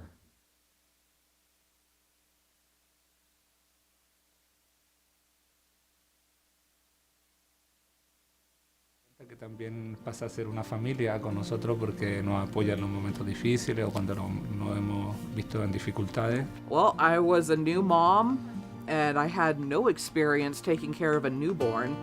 There isn't like a book on how to raise a kid. We come from like a lot of family history of, drugs, violence, alcoholism, so we didn't want our daughter to experience any of that. The thought that a parent was supposed to be loving, nurturing, supposed to be there for their kid, provide food, shelter, joy, and going in, becoming a parent for her, I had no clue how to provide that. Cómo pensar educarla, ajá. Cómo educar a un hijo y porque pues nosotros nunca es la primera vez que íbamos a ser padres. What I think parents should know about home visiting is that you can learn a lot of new things and tips and tricks, how to take care of the baby and what to do, and if you're, stuck in a routine and everything being monotonous, like they give you new resources and new tools how to handle parenthood. It was nice to have them kind of guiding me, even though I was not a first-time mom. I felt like a first-time mom. It totally blew my mind over time. So much information that I had no idea about. She was straightforward when, teaching me this stuff and answered any of my questions. It's just a really positive experience. What I think that parents could benefit with the program is just having someone here for you, especially for first-time parents. It can be very isolating and it can be very lonely, and having the home visitor changes that, and it feels very good. For me, having a home visitor is like having a second mom there. A lot has changed. I'm definitely more knowledgeable taking care of her, and I know that anytime I need advice or help from somebody, I can just call her. It's just that little positive nudge to, hey, I'm noticing something. Let's find a way how to change it. And she's like, you know what, Amanda? Let's pick you up, dust you off, and let's go over to, see about either getting your driver's license or seeing about, going to college, see if we can start something for you. It's totally worth it. Like, even if you're on the fence at first, you don't feel like having a stranger coming in your house and teaching you about your little one, do it anyway. You get the help that you need. You get professional advice on things you may not know about your child. The fact that the program has no fees or anything, it's all totally free, is fantastic.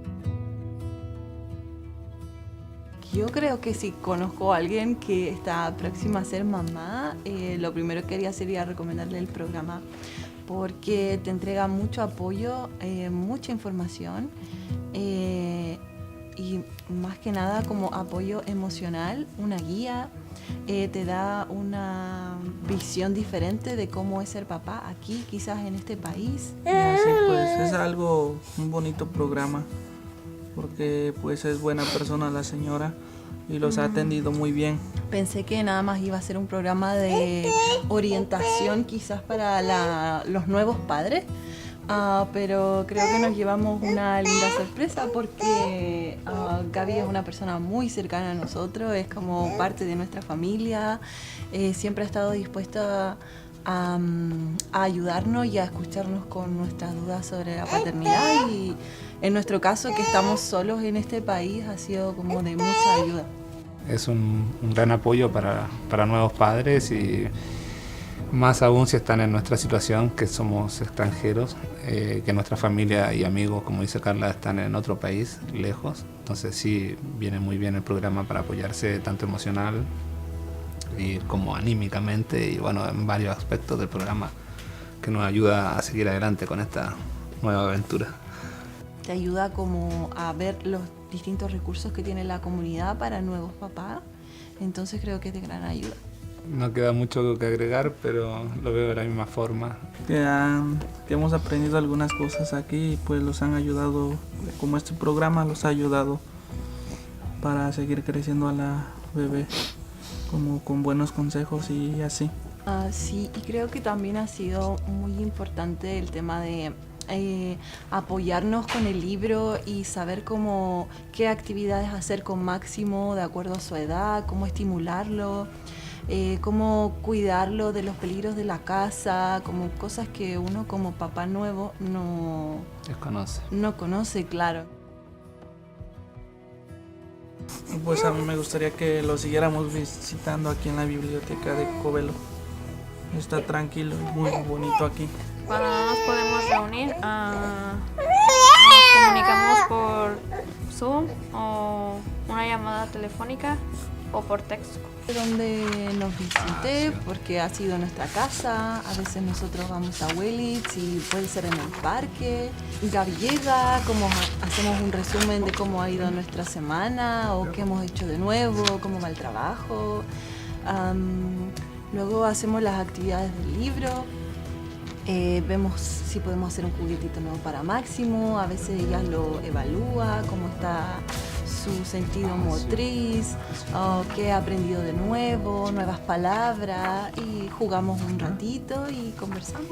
A mí personalmente también me ayudó mucho a obtener mi licencia a conducir, que era un objetivo que teníamos en cuanto a la familia, sí, para poder estar tranquilos, así que encuentro que ha sido fundamental el apoyo. El objetivo del programa es que las familias estén bien y que las familias estén bien significan niños felices, niños sanos y eso en un futuro es adultos sanos y un mundo mejor. Entonces está bueno.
she has made me feel like I'm important and I can go at my own pace.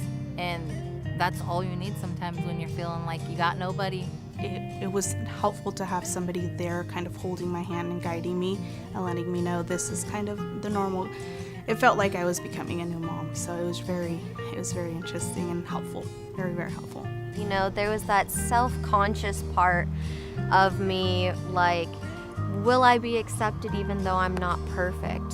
What I like the most is that she really listens. The support that she gives me is special because she does it with love, and it's just natural, you know. That's all I could say. It just feels like somebody that I've known since I was little.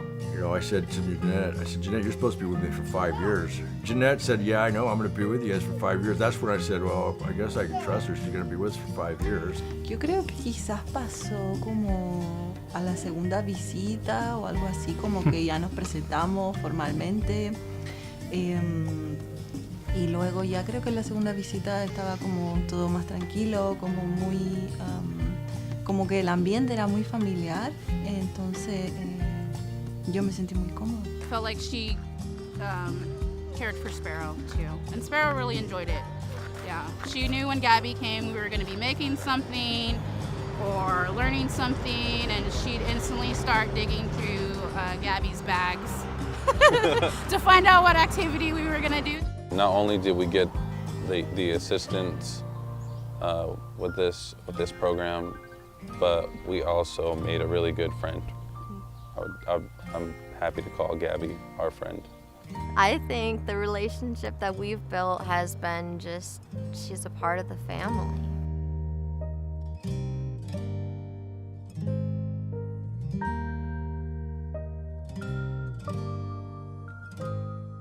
Are you prepared? We're the Office of Emergency Services, and we're committed to providing the most up-to-date and accurate information so that you and your family can stay safe during an emergency. Visit MendoReady.org. It's our one-stop shop for emergency information. You can sign up for emergency alerts, find your pre-established evacuation zone on our current emergencies map, and find hazard and preparedness information. Imagine you're faced with a disaster such as a wildfire, and you're ordered to evacuate. I'll bet you wish you had more time in that moment. Now's your chance to buy yourself that time. Sign up for Nixle and Mendo Alerts on our website, MendoReady.org. Do it today. If you want your family to be as resilient as possible, it's important to take some time today and visit MendoReady.org, where you can look up your pre-established evacuation zones on our current emergencies map. You can also find important tools to help maintain your situational awareness, such as the Alert California wildfire cameras and the Caltrans road conditions cameras. We hope you'll take some time today to prepare so that your family can be Mendo ready. Thank you.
When I first realized that I was gonna be a parent, I was super scared. After 2 or 3 weeks of meeting in the home visiting program, I was totally comfortable with the fact that I was gonna have a baby.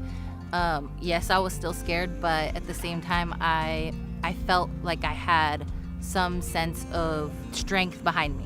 If I didn't have those resources that Jeanette provided me, I think it would be harder now. I got into the program and I realized, like, oh, this is nice. And now look at me, I work at a family resource center with parents and families, all this stuff. I'm so grateful that I got the opportunity to meet my home visitor, because without her, I think that I would be 10 steps behind from where I'm at right now. Pero pues aquí pues ya los enseñan un poquito más cosas que uno no sabía. Cómo cuidarla, cómo desarrollarla, cómo educarla, y pues es algo bien porque pues cosas que yo no sabía, pues ya usted nos las dijo y todo como consejos, y pues muchas cosas que se aprendieron. I don't know what's normal for a 22-month-old baby or an 18-month-old baby, you know. When we get together, we usually discuss and get some progress made with the baby. It makes me feel comfortable, and I associate my parenting with her, my home visitor, telling me, yeah, this is going great. So it's nice to know where they're at, what stage they're at for every parent, and also to give, again, your children that head start in education. If I had any questions with her, just call her up on the phone. You know, it was very relatable, very personal. And, you know, with her getting to know my kids, you know, she got to kind of help guide me along the way. I mean, there were so many cool things that I've learned. I went from a very rough type of life. I was homeless, and she was able to help me get into school, and I actually have enough credits to graduate with the business degree right now. I think I really want to mention just that I'm grateful that I took advantage, because it's something that has put me in touch with my child, or closer to my child and her development. I want other people and parents to know that the home visiting is not something that you should be afraid of. It's actually something that is needed. You know, because she's not just here for her, she's here to help with all of it. She helped me create a safe space where I feel comfortable enough to ask for help. Don't be afraid to take that step. Like, don't be afraid to get help. It's always okay to have extra support. I would say, give it a try. You got nothing to lose. It's free. There's some perks, you know. They've got some great resources. Personally, I think everybody could benefit from the home visiting programs.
I realized that my life was going to change dramatically in ways that I did not know or understand or even comprehend. I was going to have to really go to the well and become accountable and adjust to a lot of things differently. Que queríamos era que naciera, ya quiero tener, entonces ahorita lo que tenemos es aprovecharla, quererla y cuidarla lo más que se pueda. Creo que a todos nos preocupa la primera vez que nos dicen que vamos a ser padres. When we started the program, my daughter was about 3 months, and My daughter's 22 months now. Something I love about my child, that she's healthy, she's happy, she knows that she's cared for and loved. Those are some of the things that I wanted to make sure that she had, and she has them. I'm happy today with my daughter. She's the greatest thing in my life, and I'm glad to wake up and see her, and everything I do it for her. Sí, bueno, yo también vengo de una familia separada. Creo que por eso también me motiva a estar más presente con él, de quizás también estar de la forma quizás que yo no la tuve para Máximo. Y también comprender que el padre no solo es el que pone los límites y las reglas, sino que también está ahí para hablar, acompañar, regalonear, jugar, cosas lindas también, no solo ser el guía para el niño, sino que también un compañero de vida. I was more of a elated and thankful because for 3 months I was in baby land, and when you're in baby world, you're just kind of flying by the seat of your pants and hoping you know that you're just supportive in the ways that you can be supportive. Pero pues aquí pues ya los enseñan un poquito más cosas que uno no sabía, como cuidarla, cómo desarrollarla, cómo educarla, y pues es algo bien porque pues cosas que yo no sabía, pues ya usted nos las dijo y todo como consejos, y pues muchas cosas que se aprendieron. Bueno, creo que por mi parte esperaba algo totalmente diferente, como un programa más frío, por decir algo, no tan cercano a la familia, sino más bien un programa de Estado programado para la ayuda solamente. Y a través del programa nos hemos dado cuenta que también pasa a ser una familia con nosotros, porque nos apoya en los momentos difíciles o cuando nos hemos visto en dificultades. Siempre nos hemos podido apoyar en Gaby a través de su programa. Encuentro que ha sido fundamental el apoyo. You know, my experience has been nothing but positive. Annette has been wonderful. She's on time. She lets me know if there's going to be any changes in the schedule. Not only did we get the assistance with this program, but we also made a really good friend. I'm happy to call Gabby our friend. I still feel the challenge of being a parent now in today's world is immense. I think that you need support. Es un gran apoyo para nuevos padres, y más aún si están en nuestra situación, que somos extranjeros, que nuestra familia y amigos, como dice Carla, están en otro país, lejos. Entonces sí, viene muy bien el programa para apoyarse tanto emocional y como anímicamente, y bueno, en varios aspectos del programa, que nos ayuda a seguir adelante con esta nueva aventura. Don't be afraid to take that step. Like, don't be afraid to get help, because you might think that you know what you're doing, but it's always okay to have extra support, and don't do it alone. Give it a try. You got nothing to lose. It's free. I'm grateful that I took advantage, because it's something that has put me in touch with my child, or closer to my child and her development.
Are you prepared? We're the Office of Emergency Services, and we're committed to providing the most up-to-date and accurate information so that you and your family can stay safe during an emergency. Part of being prepared is knowing your hazards and taking proper precautions. Visit mendoready.org. On the Know Your Hazards page, you can find hazards for where you work, where you live, and where your kids go to school. On the Plan and Prepare page, you'll find a plan template. It's important to know what you're going to do, what you're going to take with you, how you're going to communicate, where you're going to go, and how to get there. One great way to prepare is to pack a go bag. Each member of your family should have their own go bag. Visit our website, mendoready.org, to get a list of items that should be in your go bag. Gathering and organizing important documents before an emergency is an important part of preparedness. So visit mendoready.org today, where you can find a list of important documents that you should have ready near your go bag in case you have to evacuate. Not every emergency requires people to evacuate. An emergency kit will have supplies for you to remain self-sufficient for 72 hours. Find a list of supplies for disaster kits on our website, mendoready.org. A prepared community is a resilient community that will recover faster from disasters. So take some time today, visit our website, get yourself prepared so you can be Mendo ready.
Personally, I think everybody could benefit from the home visiting programs. I think that as a parent now, I'm grateful for support more than I was before. I filled out that form not knowing what I was doing. I am very, very grateful that I did it because it's really helping me a lot.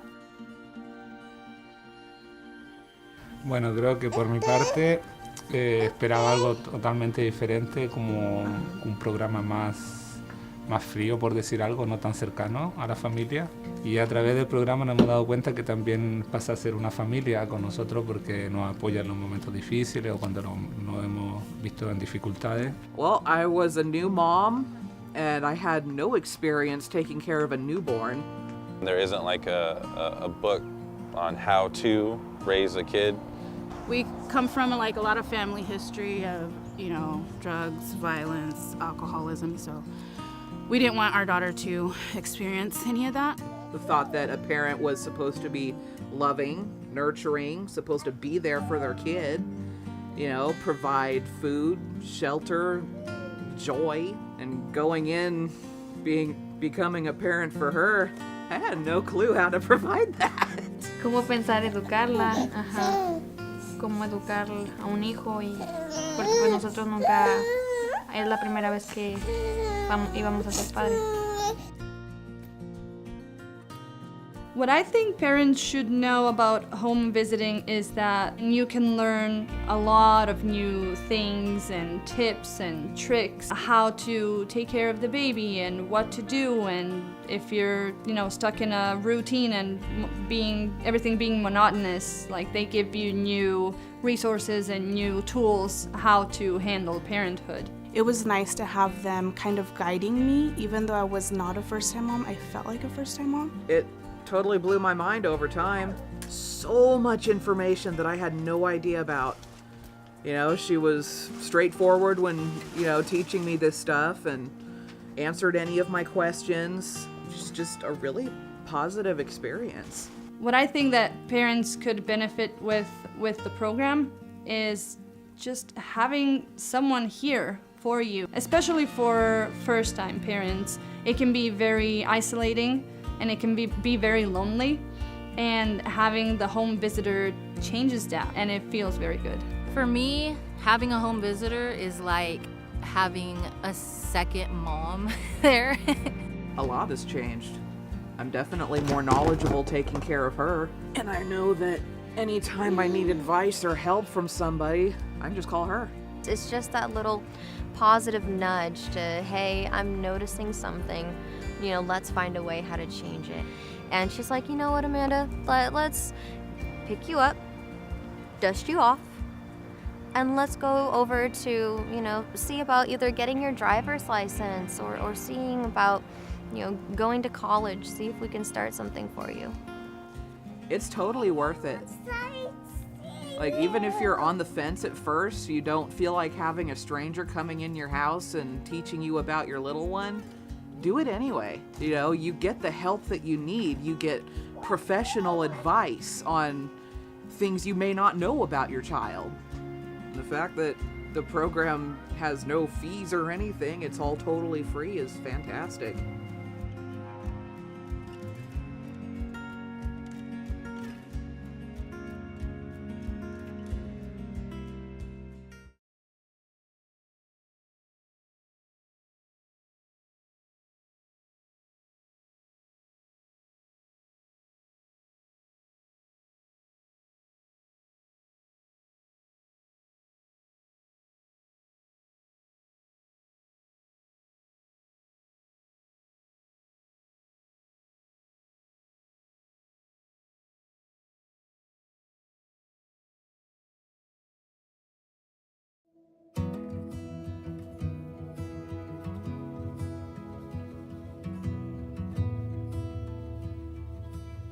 Yo creo que si conozco a alguien que está próxima a ser mamá, lo primero que haría sería recomendarle el programa porque te entrega mucho apoyo, mucha información y más que nada como apoyo emocional, una guía, te da una visión diferente de cómo es ser papá aquí, quizás en este país. Y así pues es un bonito programa porque pues es buena persona la señora y los ha atendido muy bien.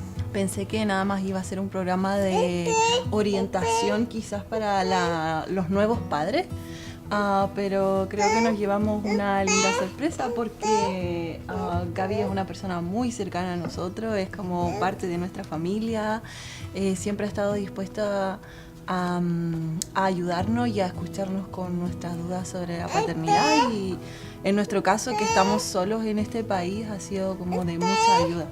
Es un gran apoyo para nuevos padres y más aún si están en nuestra situación, que somos extranjeros, que nuestra familia y amigos, como dice Carla, están en otro país, lejos. Entonces sí, viene muy bien el programa para apoyarse tanto emocional y como anímicamente y bueno, en varios aspectos del programa que nos ayuda a seguir adelante con esta nueva aventura.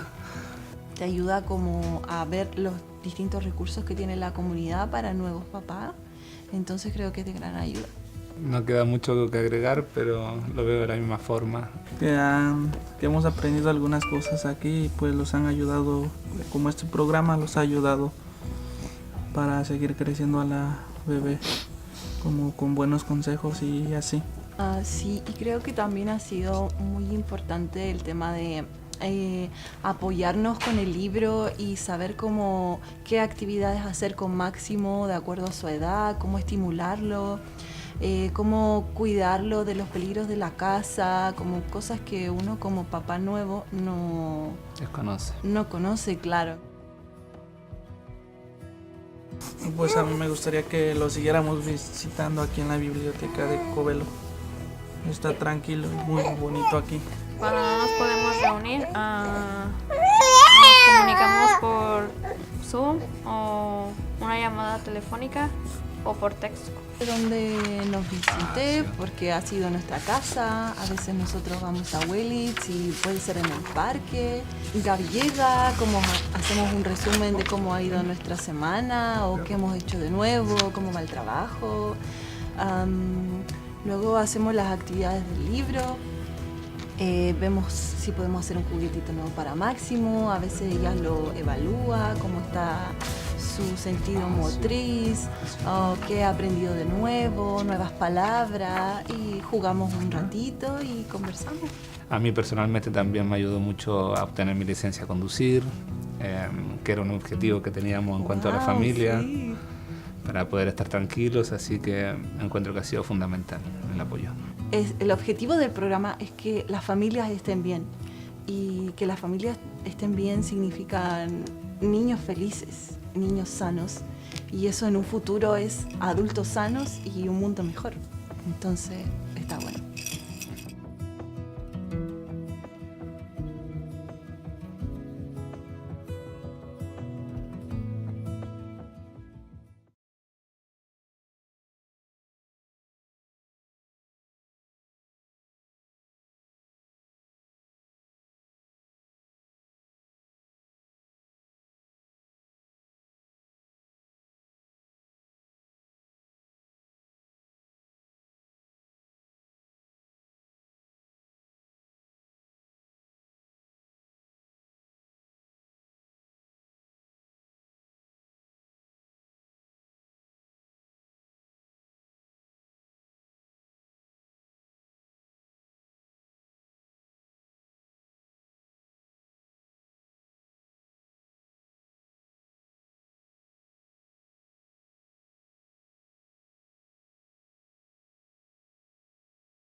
She has made me feel like I'm important and I can go at my own pace. And that's all you need sometimes when you're feeling like you got nobody. It was helpful to have somebody there kind of holding my hand and guiding me and letting me know this is kind of the normal. It felt like I was becoming a new mom, so it was very interesting and helpful, very, very helpful. You know, there was that self-conscious part of me, like, will I be accepted even though I'm not perfect? What I like the most is that she really listens. The support that she gives me is special because she does it with love, and it's just natural, you know. That's all I could say. It just feels like somebody that I've known since I was little. You know, I said to Jeanette, Jeanette, you're supposed to be with me for 5 years. Jeanette said, yeah, I know, I'm going to be with you guys for 5 years. That's when I said, well, I guess I can trust her. She's going to be with us for 5 years. Yo creo que quizás pasó como a la segunda visita o algo así, como que ya nos presentamos formalmente. Y luego ya creo que en la segunda visita estaba como todo más tranquilo, como muy, como que el ambiente era muy familiar. Entonces yo me sentí muy cómoda. I felt like she cared for Sparrow too, and Sparrow really enjoyed it. Yeah, she knew when Gabby came we were going to be making something or learning something, and she'd instantly start digging through Gabby's bags to find out what activity we were going to do. Not only did we get the assistance with this program, but we also made a really good friend. I'm happy to call Gabby our friend. I think the relationship that we've built has been just, she's a part of the family.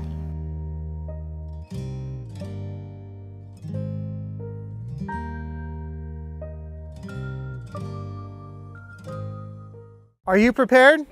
We're the Office of Emergency Services, and we're committed to providing the most up-to-date and accurate information so that you and your family can stay safe during an emergency. Visit mendoready.org. It's our one-stop shop for emergency information. You can sign up for emergency alerts, find your pre-established evacuation zone on our current emergencies map, and find hazard and preparedness information. Imagine you're faced with a disaster such as a wildfire, and you're ordered to evacuate. I'll bet you wish you had more time in that moment. Now's your chance to buy yourself that time. Sign up for Nixle and Mendo Alerts on our website, mendoready.org. Do it today. If you want your family to be as resilient as possible, it's important to take some time today and visit mendoready.org, where you can look up your pre-established evacuation zones on our current emergencies map. You can also find important tools to help maintain your situational awareness, such as the Alert California wildfire cameras and the Caltrans road conditions cameras. We hope you'll take some time today to prepare so that your family can be Mendo ready. Thank you.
When I first realized that I was going to be a parent, I was super scared. After 2 or 3 weeks of meeting in the home visiting program, I was totally comfortable with the fact that I was going to have a baby.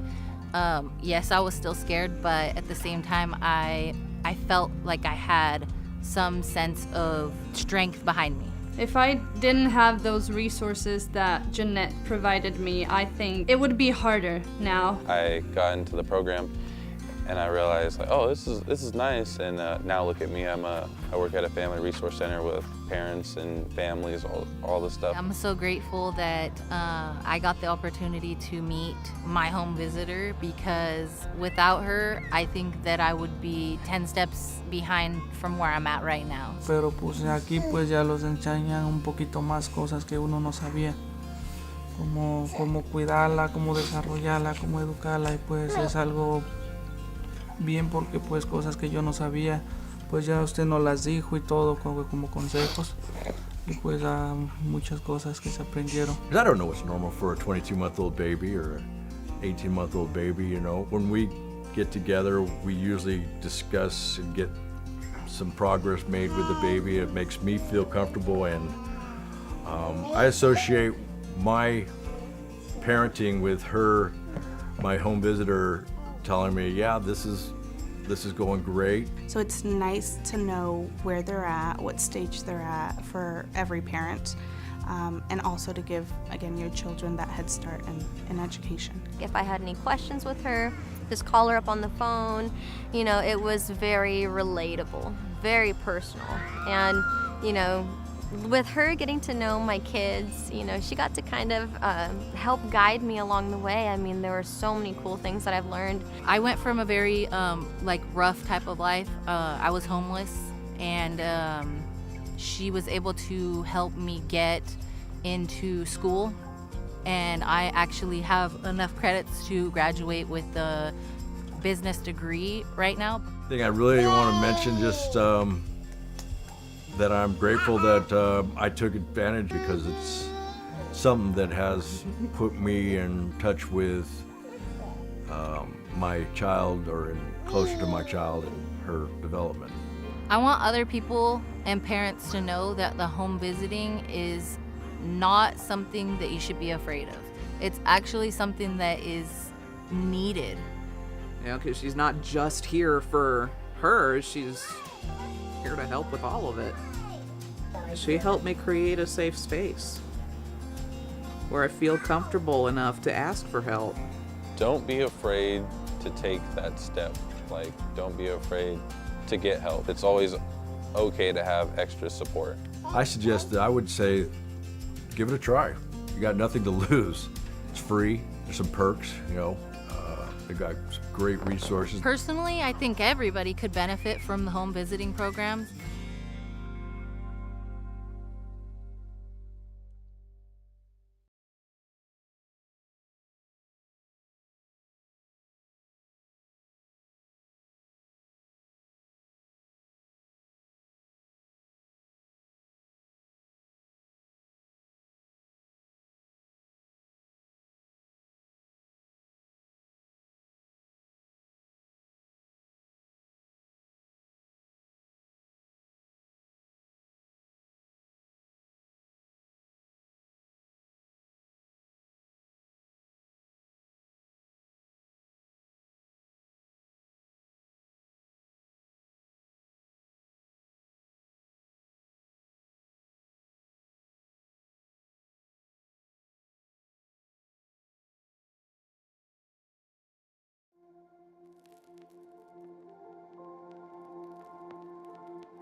I realized that my life was going to change dramatically in ways that I did not know or understand or even comprehend. I was going to have to really go to the well and become accountable and adjust to a lot of things differently. Que queríamos era que naciera, ya quiero tener, entonces ahorita lo que tenemos es aprovecharla, quererla y cuidarla lo más que se pueda. Creo que a todos nos preocupa la primera vez que nos dicen que vamos a ser padres. When we started the program, my daughter was about 3 months, and My daughter's 22 months now. Something I love about my child, that she's healthy, she's happy, she knows that she's cared for and loved. Those are some of the things that I wanted to make sure that she had, and she has them. I'm happy today with my daughter. She's the greatest thing in my life, and I'm glad to wake up and see her, and everything I do it for her. Sí, bueno, yo también vengo de una familia separada. Creo que por eso también me motiva a estar más presente con él, de quizás también estar de la forma quizás que yo no la tuve para Máximo. Y también comprender que el padre no solo es el que pone los límites y las reglas, sino que también está ahí para hablar, acompañar, regalonear, jugar, cosas lindas también, no solo ser el guía para el niño, sino que también un compañero de vida. I was more of a elated and thankful because for 3 months I was in baby land. And when you're in baby world, you're just kind of flying by the seat of your pants and hoping you know that you're just supportive in the ways that you can be supportive. Pero pues aquí pues ya los enseñan un poquito más cosas que uno no sabía, como cómo cuidarla, cómo desarrollarla, cómo educarla, y pues es algo bien porque pues cosas que yo no sabía pues ya usted nos las dijo y todo como consejos, y pues muchas cosas que se aprendieron. Bueno, creo que por mi parte esperaba algo totalmente diferente, como un programa más frío, por decir algo, no tan cercano a la familia, sino más bien un programa de Estado programado para la ayuda solamente. Y a través del programa nos hemos dado cuenta que también pasa a ser una familia con nosotros, porque nos apoya en los momentos difíciles o cuando nos hemos visto en dificultades. Siempre nos hemos podido apoyar en Gaby a través de su programa. Encuentro que ha sido fundamental el apoyo. You know, my experience has been nothing but positive. Annette has been wonderful. She's on time. She lets me know if there's going to be any changes in the schedule. Not only did we get the assistance with this program, but we also made a really good friend. I'm happy to call Gabby our friend. I still feel the challenge of being a parent now in today's world is immense. I think that you need support. Es un gran apoyo para nuevos padres, y más aún si están en nuestra situación, que somos extranjeros, que nuestra familia y amigos, como dice Carla, están en otro país, lejos. Entonces sí, viene muy bien el programa para apoyarse tanto emocional y como anímicamente, y bueno, en varios aspectos del programa, que nos ayuda a seguir adelante con esta nueva aventura. Don't be afraid to take that step. Like, don't be afraid to get help, because you might think that you know what you're doing, but it's always okay to have extra support, and don't do it alone. Give it a try. You got nothing to lose. It's free. I'm grateful that I took advantage, because it's something that has put me in touch with my child, or closer to my child and her development.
Are you prepared? We're the Office of Emergency Services, and we're committed to providing the most up-to-date and accurate information so that you and your family can stay safe during an emergency. Part of being prepared is knowing your hazards and taking proper precautions. Visit mendoready.org. On the Know Your Hazards page, you can find hazards for where you work, where you live, and where your kids go to school. On the Plan and Prepare page, you'll find a plan template. It's important to know what you're going to do, what you're going to take with you, how you're going to communicate, where you're going to go, and how to get there. One great way to prepare is to pack a go bag. Each member of your family should have their own go bag. Visit our website, mendoready.org, to get a list of items that should be in your go bag.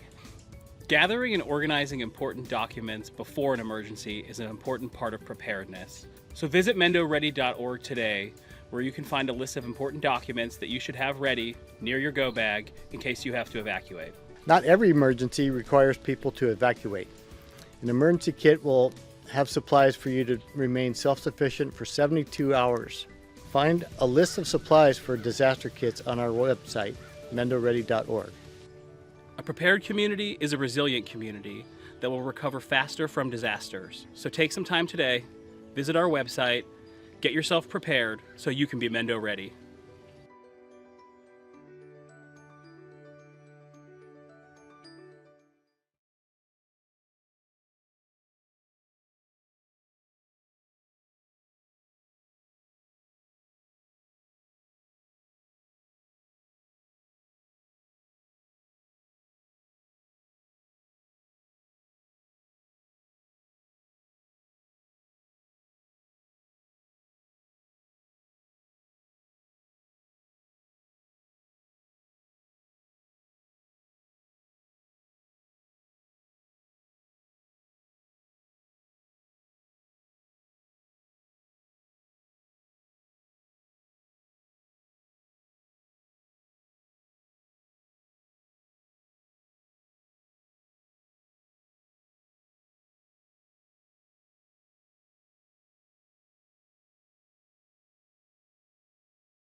Personally, I think everybody could benefit from the home visiting programs. I think that as a parent now, I'm grateful for support more than I was before. I filled out that form not knowing what I was doing. I am very, very grateful that I did it because it's really helping me a lot.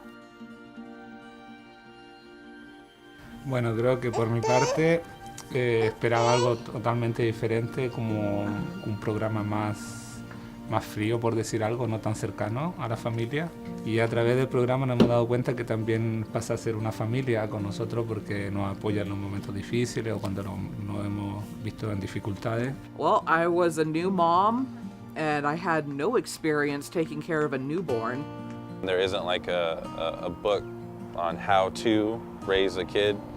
We come from like a lot of family history of, you know, drugs, violence, alcoholism, so we didn't want our daughter to experience any of that.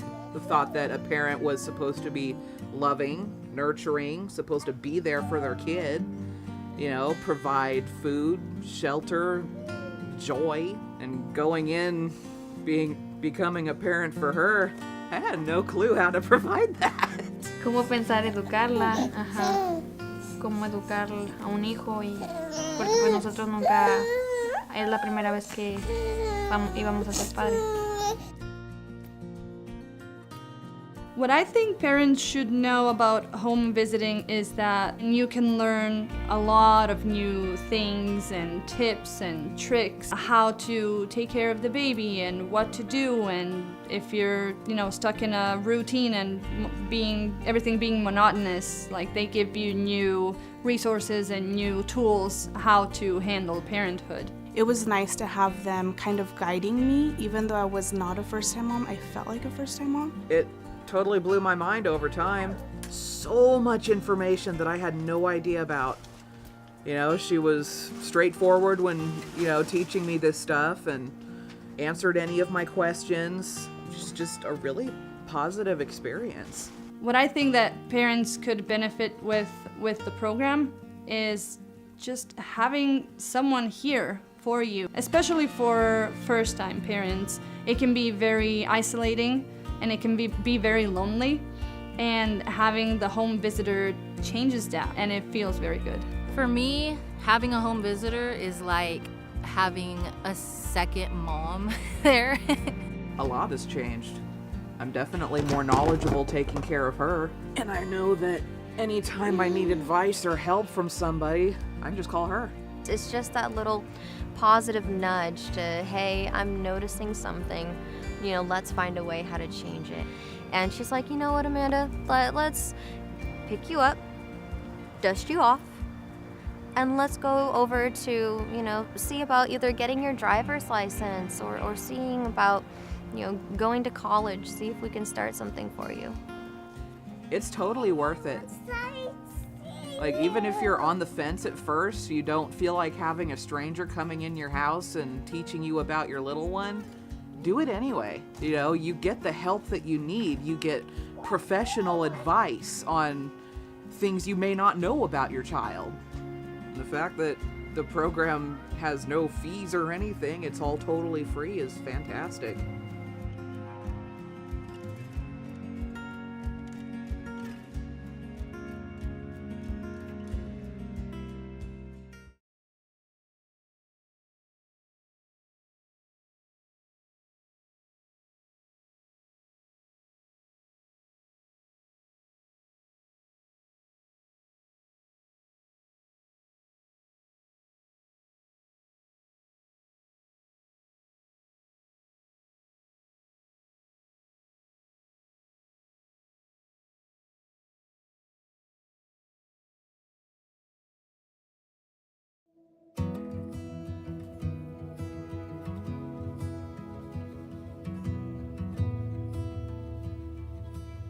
Yo creo que si conozco a alguien que está próxima a ser mamá, lo primero que haría sería recomendarle el programa porque te entrega mucho apoyo, mucha información y más que nada como apoyo emocional, una guía, te da una visión diferente de cómo es ser papá aquí, quizás en este país. Y así pues es un bonito programa.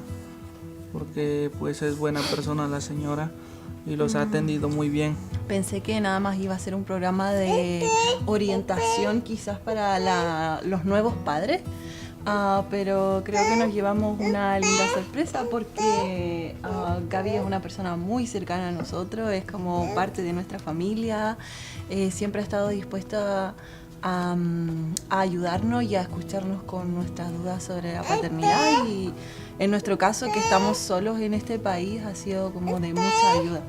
Es un gran apoyo para nuevos padres y más aún si están en nuestra situación que somos extranjeros, que nuestra familia y amigos, como dice Carla, están en otro país, lejos. Entonces sí viene muy bien el programa para apoyarse tanto emocional y como anímicamente y bueno, en varios aspectos del programa que nos ayuda a seguir adelante con esta nueva aventura. Te ayuda como a ver los distintos recursos que tiene la comunidad para nuevos papás, entonces creo que es de gran ayuda. No queda mucho que agregar, pero lo veo de la misma forma. Que hemos aprendido algunas cosas aquí y pues los han ayudado, como este programa los ha ayudado para seguir creciendo a la bebé, como con buenos consejos y así.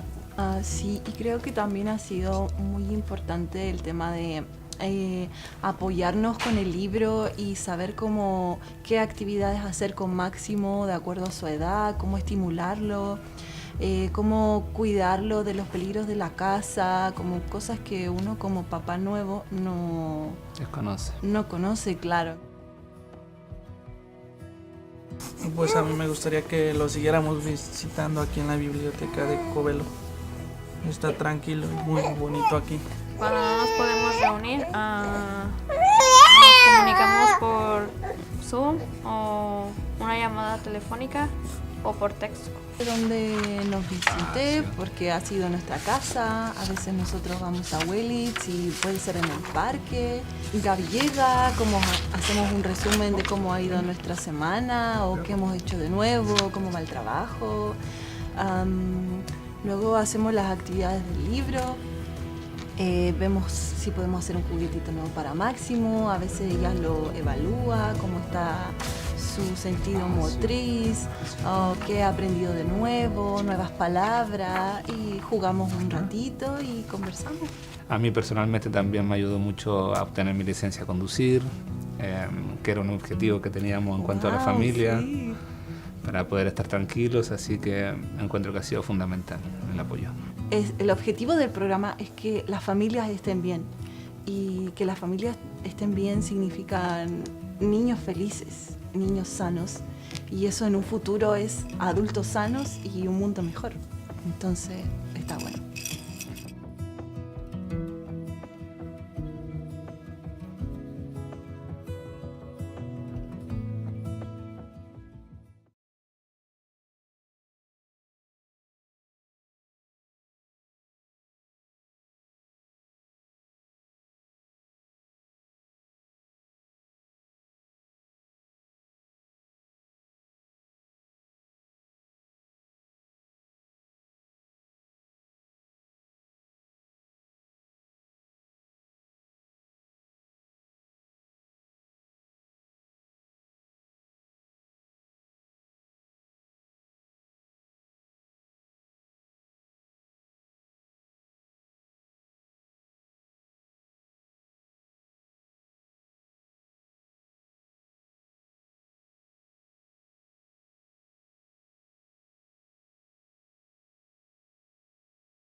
The meeting back to order.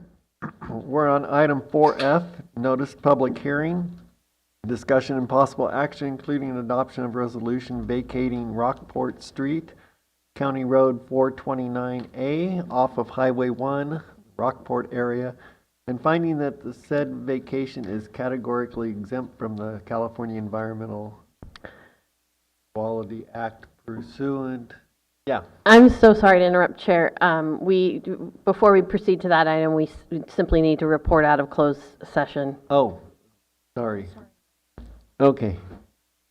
Pursuant to Section 15312 of the California Environmental Quality Act guidelines. Okay. And reporting out of closed session that we have nothing to report. Okay. So you got the title there.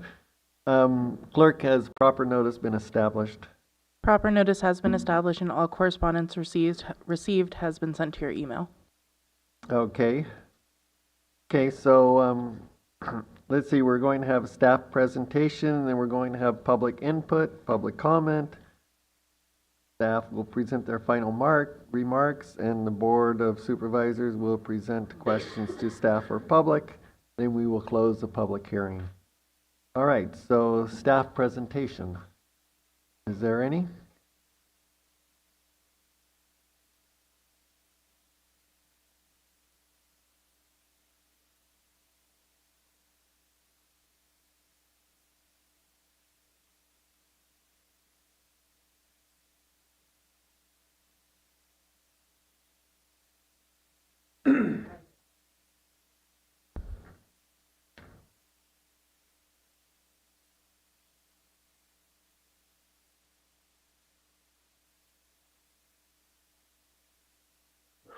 Okay, good morning, Mr. Chair, or good afternoon, Mr. Chair. Ladies and gentlemen of the board, can you hear me?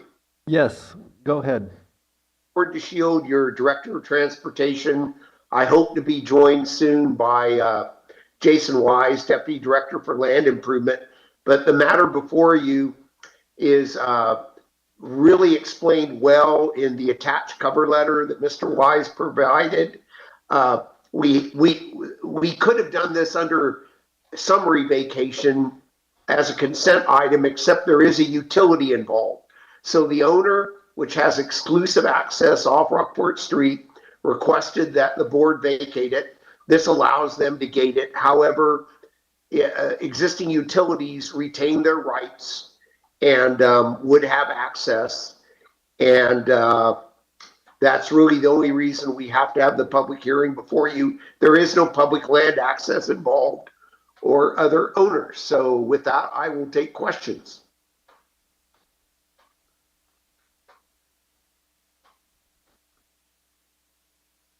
I have a question. Okay. Is there any opposition that we know of? So that's a question for Director DeShield. Did you hear that question? Oh, could you repeat that? I'm not sure I heard the question. Do we know of any opposition to the proposal? I'll let Deputy Director Wise confirm, but because I see he's in the meeting now, I don't believe we received any opposition. I don't believe the clerk has either after public notice and all the procedures. This is Deputy Director Jason Wise. There were no oppositions to it. All right. Any other comments from the board? Okay, we'll go to the public input. So anyone from the public who wants to address the board, please come to the podium. Okay, anyone online? Oh, we have one comment. Okay. What? Yes, and this is on item 4F. Oh, I'm sorry. I thought you were just taking public. No, comment. on item 4F. My bad. Okay. Hey. Seeing none online. All right. So, let's see, we'll go back to staff. Any further comments? Not unless the board has questions. Okay, any comments or questions from the board? Okay, seeing none, I will close the public hearing. Okay, the matter is now before the Board of Supervisors. And public comment is no longer permitted. Board discussion? Looking for a motion? Does the district supervisor want to make the motion? I would second it. Move the recommended action. Second. All right, it's been moved and seconded. Any further comment? Okay, we will vote by the button.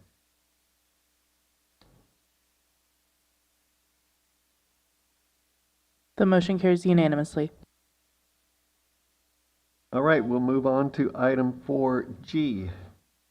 This is discussion and possible action, including direction to staff regarding regulation of water extraction, mining from private wells for commercial purposes, and water hauling.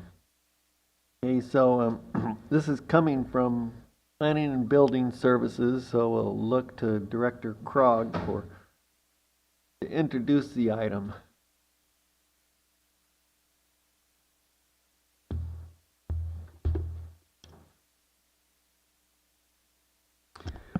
Thank you. Good afternoon, Supervisors. Julia Krog, Planning and Building Services Director. So the item before you today is to really seek further direction from the board on this ordinance that was discussed last by the board July 12th, 2022. And the ordinance was regarding the potential regulation of water extraction or mining from private wells for commercial purposes and water hauling. In July of 2022, the board had reviewed a draft ordinance prepared, and I refer to it in my memo as the Citizen Prepared Ordinance, and at that time had directed that it be forwarded to the Planning Commission for review after conducting further legal analysis. As is detailed in the memo, there's been several discussions about prioritization of this specific action over the last several years, including in 2023 and in 2024. And we are back before you today, myself having discussed this also with our county counsel's office and environmental health, and we have the sheriff present as well today. So with today's item, we're here to really seek further direction from the board on this ordinance, as we've identified several concerns within the draft that we believe require further direction from the board. And I can walk through those concerns, but they're fairly detailed within my memorandum, so I can more primarily focus on potential next steps, if that would be acceptable to the board. Yeah, I think that the next steps would be important, because I'd just like to add to this that, we worked on this for several years, and it's been lingering around for the last couple, and really the impetus was, we were in a severe drought and people were drilling wells. They were selling the water to be hauled off into the hills in various places throughout the county. And neighbors were suffering the effects. And so it was how to deal with those kind of situations. We looked at, the hauling itself, and it seemed like, there were complications with having the sheriff or CHP try to enforce those kind of regulations. So what the attempt was to really focus on the extraction itself for commercial purposes. And so that's kind of what the working group, Supervisor McGordy and I spent a lot of time with this group, trying to look at different scenarios and everything.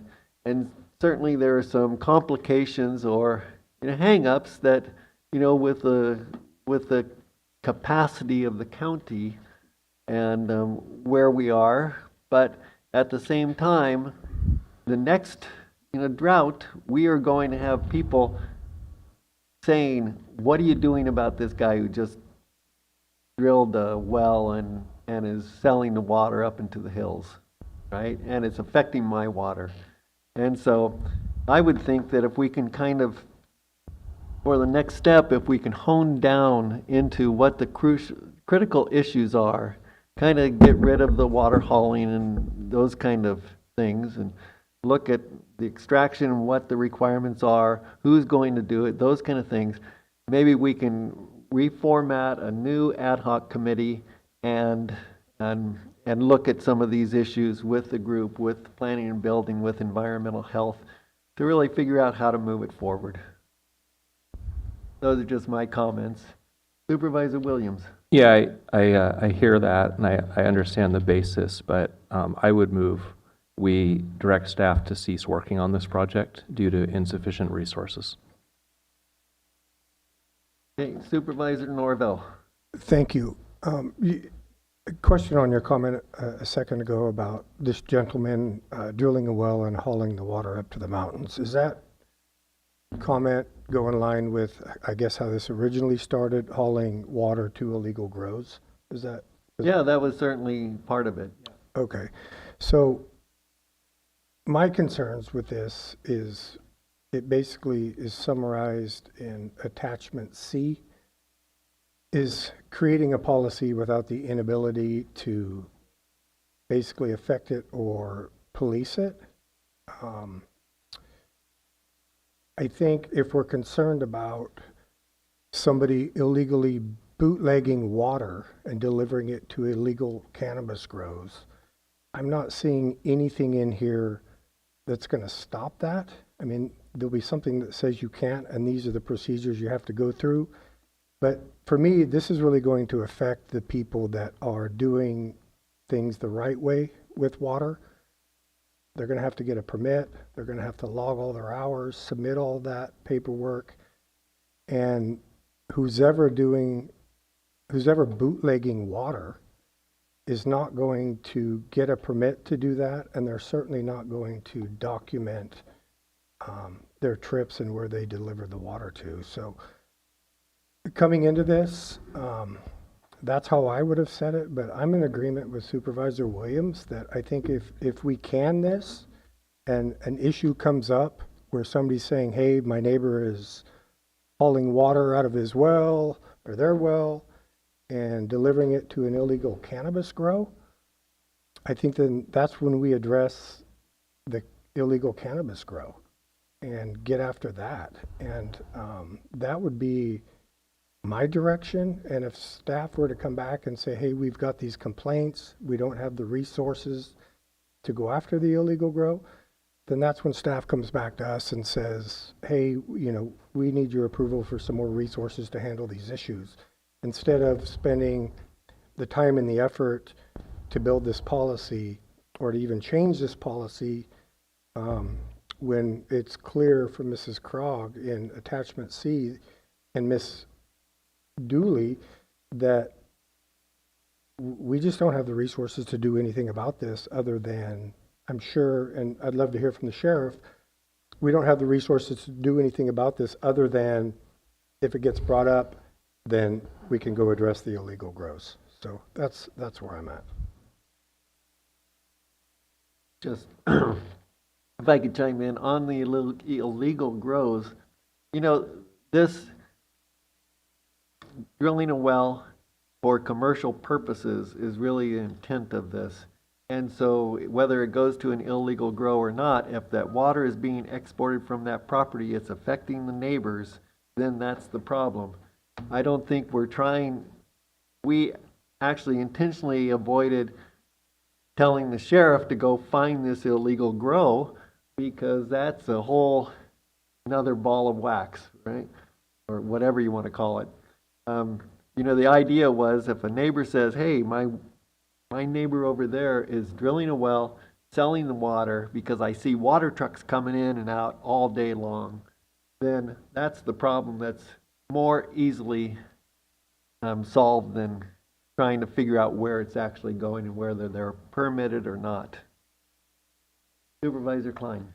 Yeah, thank you. I'm curious, Supervisor Hashtag, just because you were involved with the agenda item originally, or planning and building, whoever has this information, do we have some sort of estimate on where this is taking place and how many neighbors are complaining about an impact from commercial well activity? During the drought, we certainly heard in Covelo, Round Valley, it was happening. In Redwood Valley, it was happening. And some places, other throughout the county. And maybe Director Krog has more information. Yeah, thank you. I don't have an exact number on types of complaints received. I know in talking with the Director of Environmental Health as well that there have been some comments received by her office as well, but our tracking system for complaints does not allow us to track separately by the issue that's presented, so it's hard to pull those numbers without a manual review of it. And then in terms of permitted sites that are selling water, there's really only been a handful over the years that we've seen come forward through that use permit process, because the county interpretation from the director that had classified uses years ago had classified this as mining, and that was subject to a use permit in all zoning districts. And we have codified that with the update of the inland zoning code to really clearly specify that a use permit is required for this activity. A lot of hauled water you see comes from, like I know town of Mendocino receives a significant amount of hauled water, usually in the dry summer months, and typically that comes from other municipalities such as City of Fort Bragg, Irish Beach Water District, Elk Water District. So a lot of that potable water that's being transported is going from districts to these individual properties.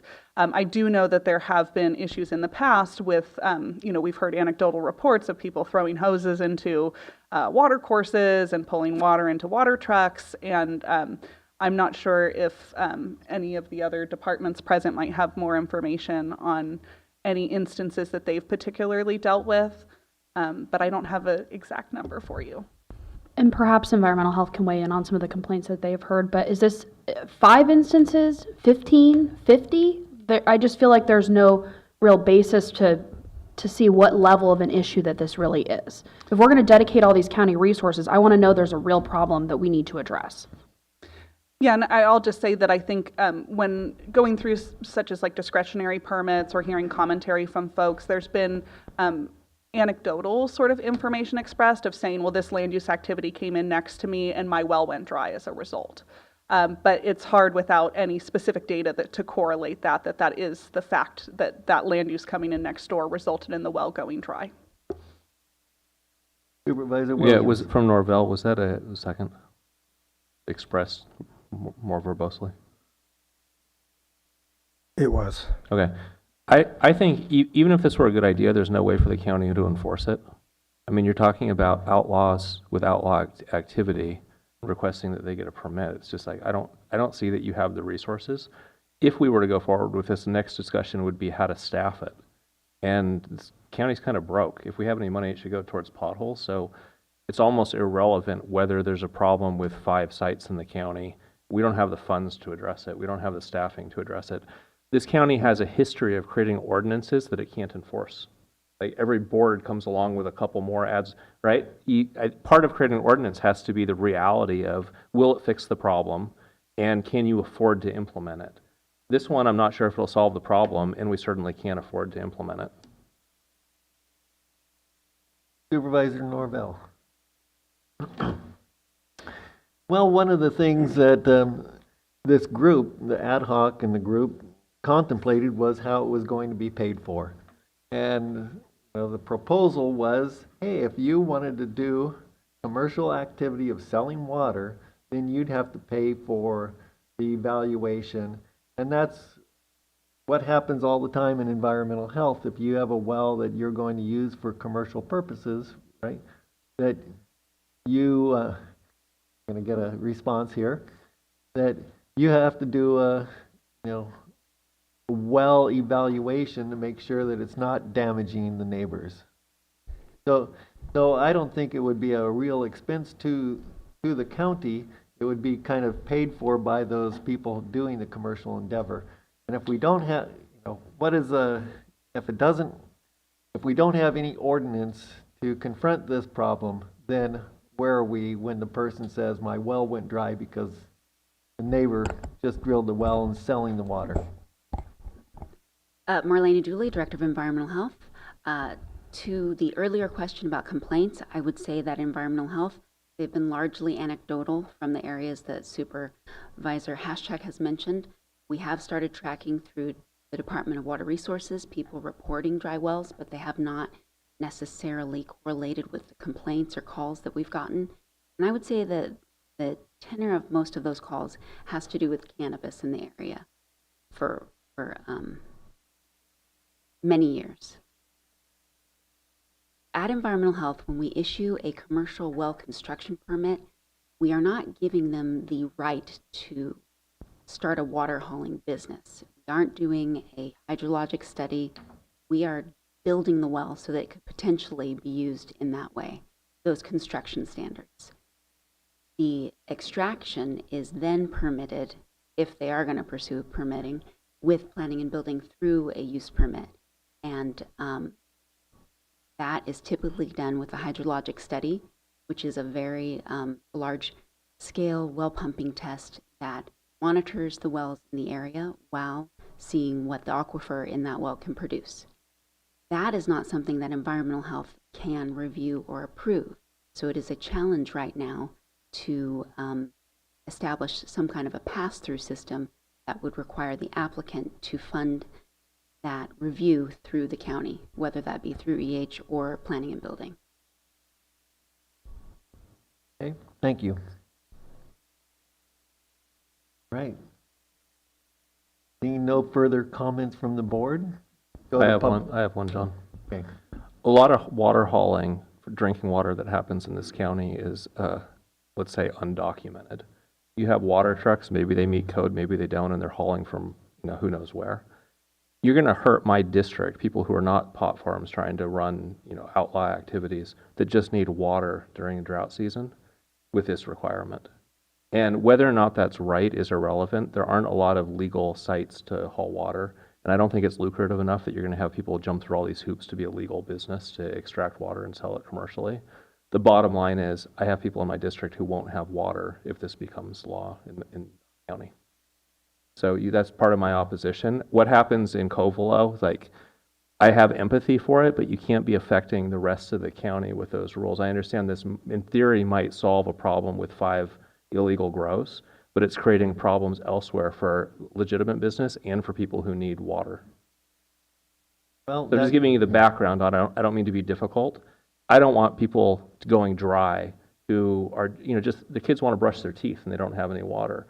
And yeah, they should be buying from a licensed water source, but if you look at the records of how many there are in this county relative to the need, it doesn't exist, and I don't think there's a market opportunity for it to exist. Well, when Supervisor McGordy and I were the ad hoc dealing with the water situation in Mendocino, not having water during the drought, it seemed like that water was coming from Fort Bragg. And so we certainly made sure that everyone had water. But when we're saying, okay, well, we can't do anything, so you might, your well might go dry because the neighbor's pumping it to sell water somewhere else. That's a hard thing to take. I understand that side as well, but as far as the town of Mendocino having water, it's not the only place. Albion the whole coast has water issues during drought season. Some of that water has come from Fort Bragg due to their generosity and due to the county shuttling water from the city of Ukiah to the city of Fort Bragg.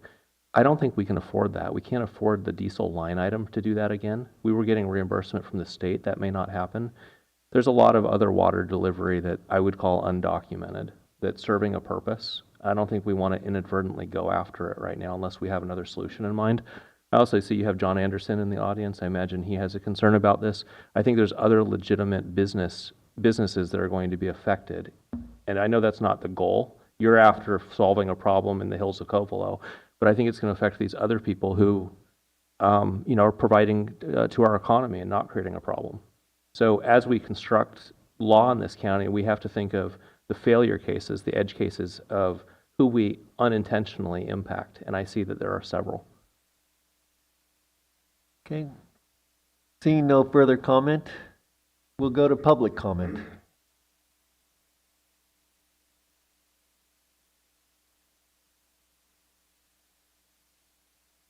Thank you, Chair, members of the board here. My name is John Anderson with Mendocino Redwood Company. Nothing like being on camera after you've fallen off your mountain bike 2 days ago, but it is what it is. I'm here because, in our line of work, the forest management and activities we do, whether it's thinning our forest to bring logs to our sawmill, doing fuel reduction projects, we have to live under the forest practice rules that says in the summertime we have to keep our roads in a relatively dust-free condition. And to do that, we need to haul water. And so when this came up a few years ago, we were certainly present to talk about our concerns on this. And I would just prefer if this board just cancels this whole push for this ordinance altogether. Because of that, it's dragging in other industries. And in fact, the Department of Fish and Game is encouraging us to drill wells so that we're not taking water out of streams during low flow conditions, including some grant funding for that. So this would impact that effort as well. So yeah, I'll just end by saying urge a no vote on this and go back to the drawing board. So we're not drawing everybody into an issue that was really not an issue to begin with. Thank you.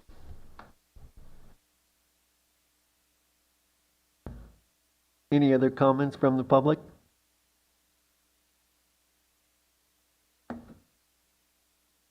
It's your turn. Hi, my name's Robbie Wire. I'm a member of the Round Valley County Water District Board. I would like to start by addressing Mr. Williams' concerns. The way you just phrased your concerns about water and that you have knowledge that trucks are not certified or the water's not certified, and that you're saying that that's important and the county should continue with that. Do you realize that that's the same way that Sonoma County got into the problem they have when the minutes of their meeting showed that they knew they had a problem with overdrafting the Russian River, and they ended up with a lawsuit by the Coast Keepers Alliance? Because you're not doing your job if you're saying what you just said. Now, I'm sorry to have to start by jumping your shit like that, pardon me, but that's, if you read the rules of being a public servant, you're liable. So you need to consider that kind of thing. And maybe you need to consider what you're saying for your constituents, because you're advocating that it's okay for them to be drinking water out of a truck that can haul water that maybe hauled something else before. So it's really important that water be pure. And part of what we're doing here is trying to protect the water in Mendocino County. Not just Covelo. I happen to be in Covelo, but I've lived in Mendocino County a long time, and I'll probably die here. I love it. But we are one of, well, there's 58 counties in the state of California. And I have documentation that in 2002, there were already 22 counties that had groundwater protection laws. And what I'm advocating is very simple. The basis for these groundwater protection laws is a court case in 1992 out of Tehama County, Baldwin versus Tehama, that went to the state Supreme Court and was found to be in favor of Tehama County, which allows that they could say that they could control their groundwater. And it also says in here that no well can be operated in a manner that negatively affects another well. As long as those wells were legally drilled, then that's part of a person's right. And so this Tehama County law, I have it with me, is the basis. And you worry about how you're going to enforce this? Okay. Is my time up? Yes, it is. Sorry about that. I have documentation. I mean... Yeah, if you could provide us with... I did, Don. I gave it to all the supervisors 2 years ago. Okay.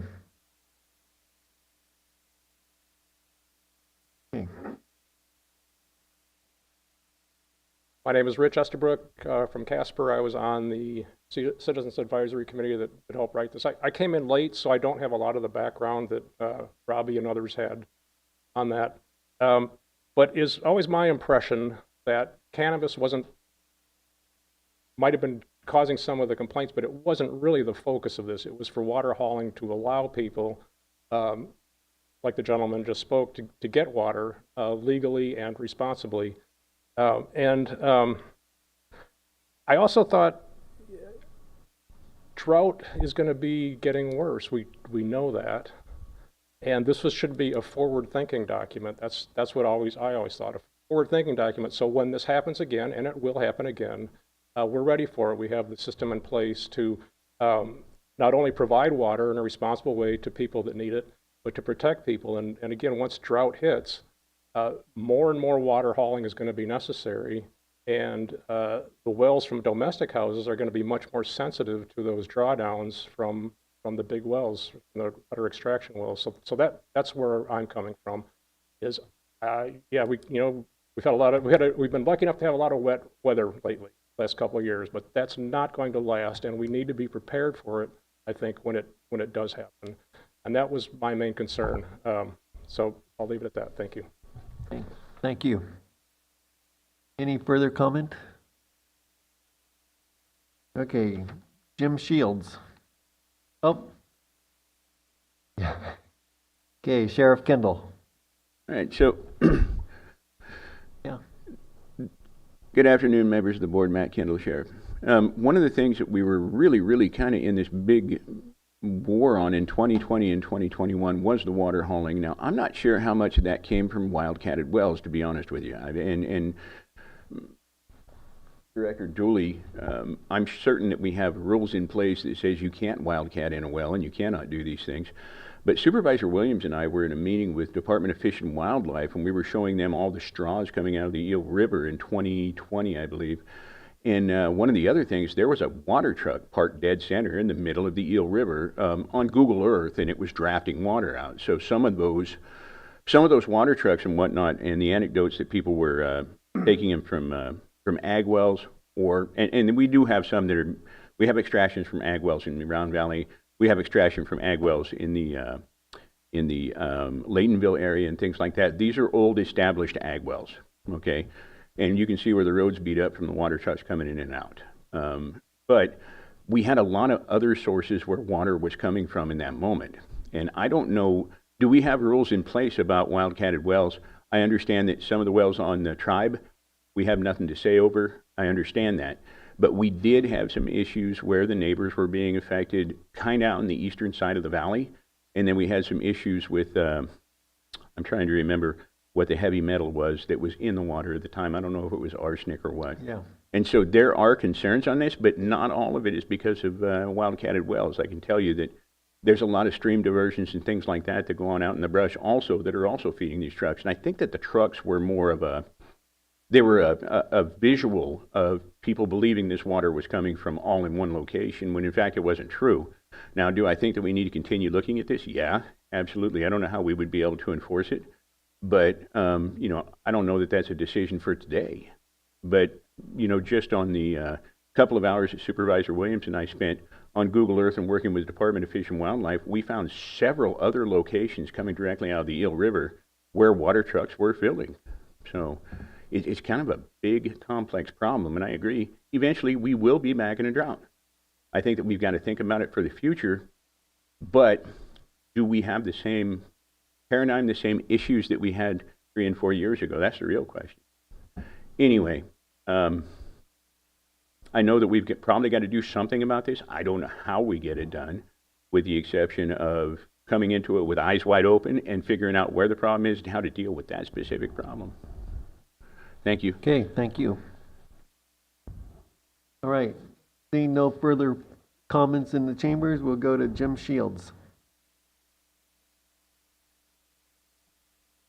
Good afternoon, Board.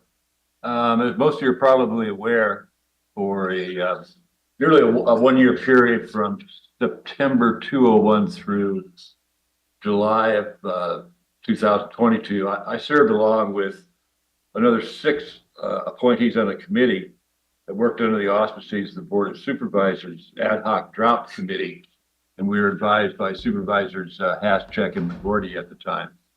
The charge given our committee was to prepare a draft ordinance that would regulate private sector ground wells whose owners sell, or currently selling, or planning to sell water commercially, as well as individuals or other entities that transport water from these unpermitted, non-permitted groundwater wells to various customers.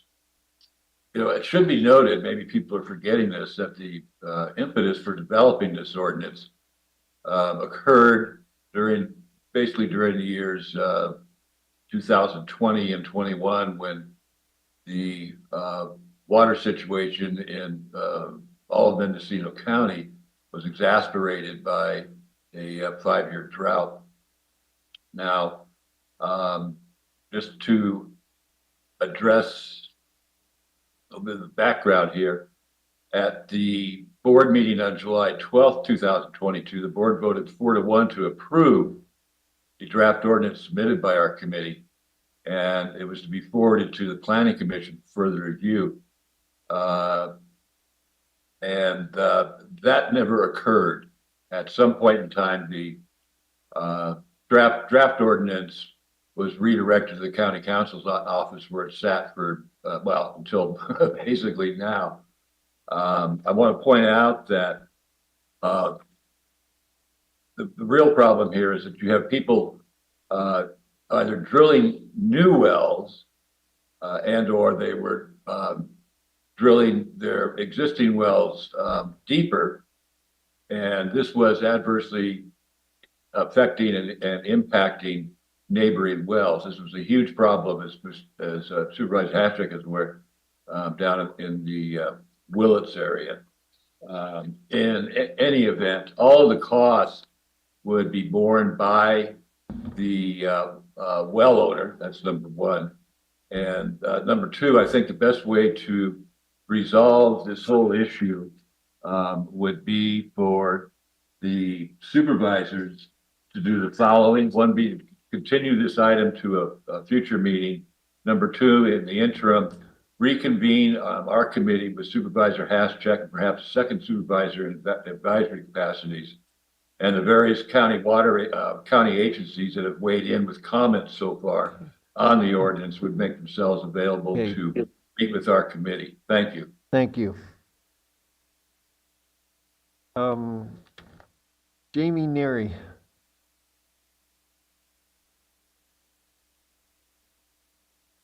Good afternoon. Can you hear me? Yes. Good, thanks.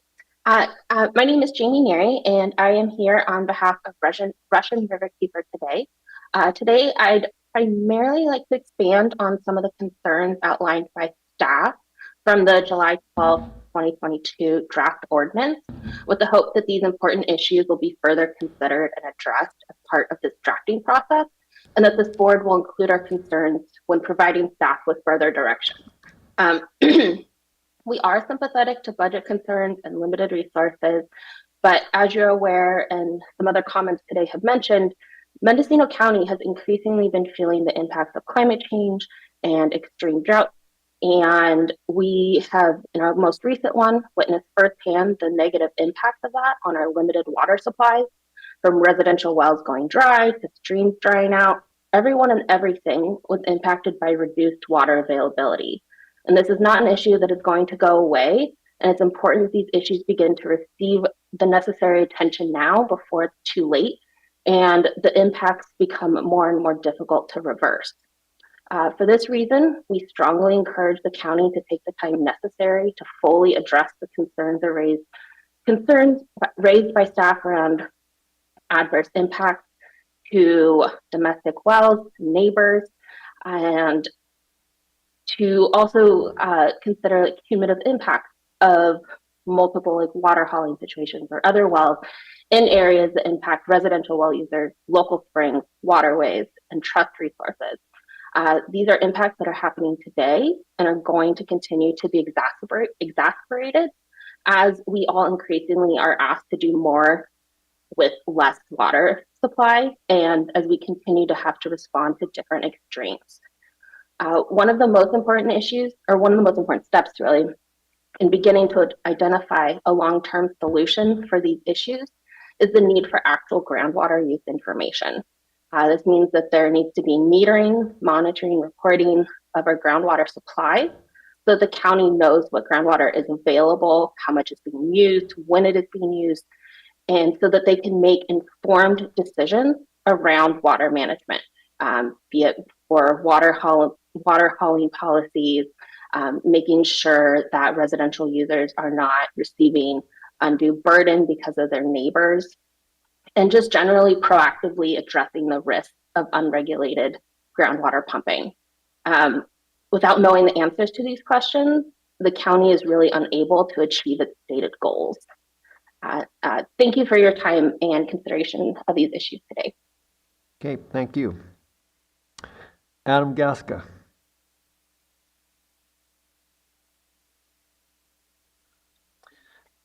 Good afternoon, Board and County staff. Adam Gaska, Executive Director of Mendocino County Farm Bureau.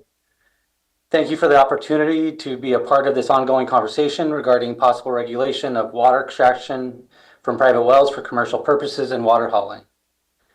As we have commented in past discussions on this matter, we have many concerns with the county regulating water hauling and water sales. Initially, the community concerns surrounding water hauling and extraction had to do with the amount of well water being pumped and trucked for illegal cannabis grows. While illegal cannabis is still a blight on our community, it has become less of an issue.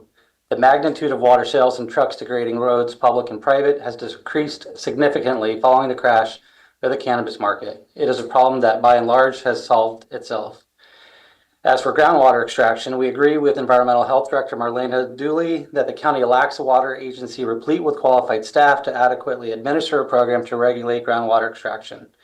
Case in point, in 2022, Governor Newsom issued Drought Executive Order N722, requiring local jurisdictions to ensure new wells would not endanger existing wells by enacting protocols to make this determination. After 2 years of effort, Mendocino County wasn't able to institute protocols to process new commercial well permits, effectively putting a moratorium on all new commercial wells in large part because of the lack of a robust water agency. On top of this, it is also doubtful that the county possesses the regulatory authority to manage groundwater or to put limits on its extraction. That authority lies firmly with the state, and regulations should be administered by the state. There are many legitimate businesses that would be harmed by the drafts of proposed regulation that we have seen.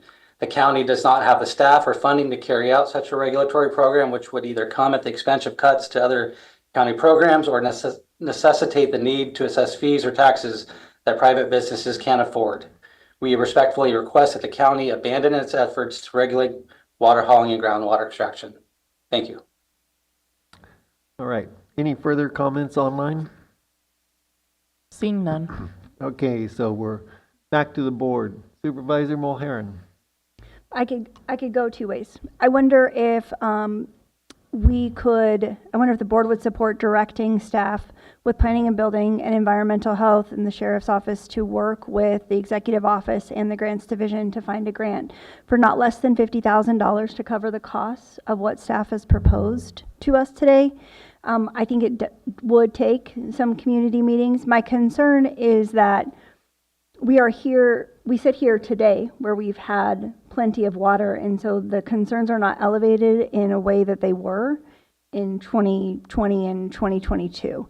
So I don't want to do nothing, but I also understand Supervisor Williams and Supervisor Norvell's concerns about the budget, and I also don't want to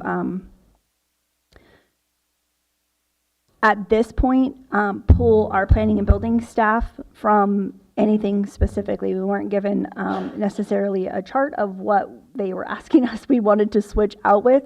So I would wonder if the board would support seeking a grant, and when we have our budget discussions in June to then have planning and building bring to us, if we receive a grant, to have planning and building bring to us a list of where they are with their goals and objectives and how we might be able to fit this in if we receive a grant to be able to pay for it. Supervisor Klein.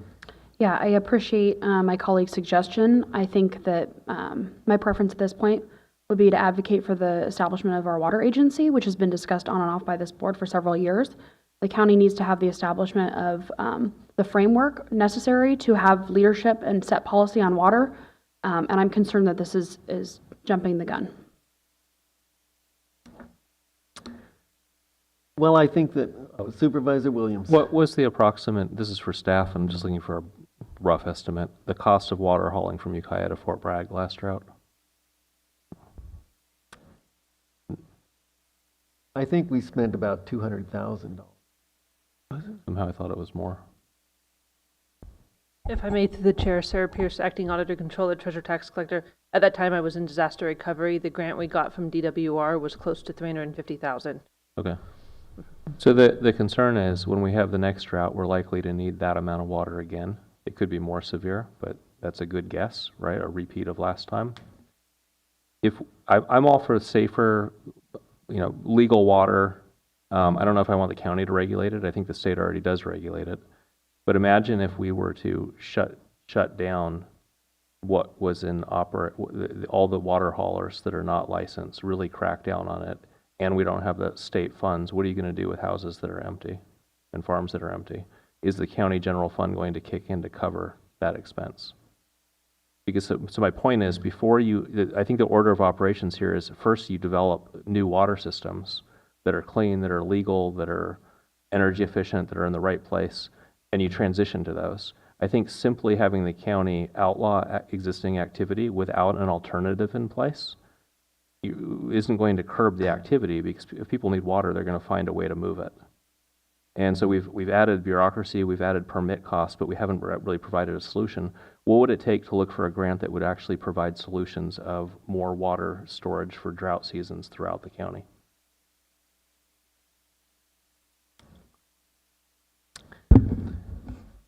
Well, the question is, we're not trying to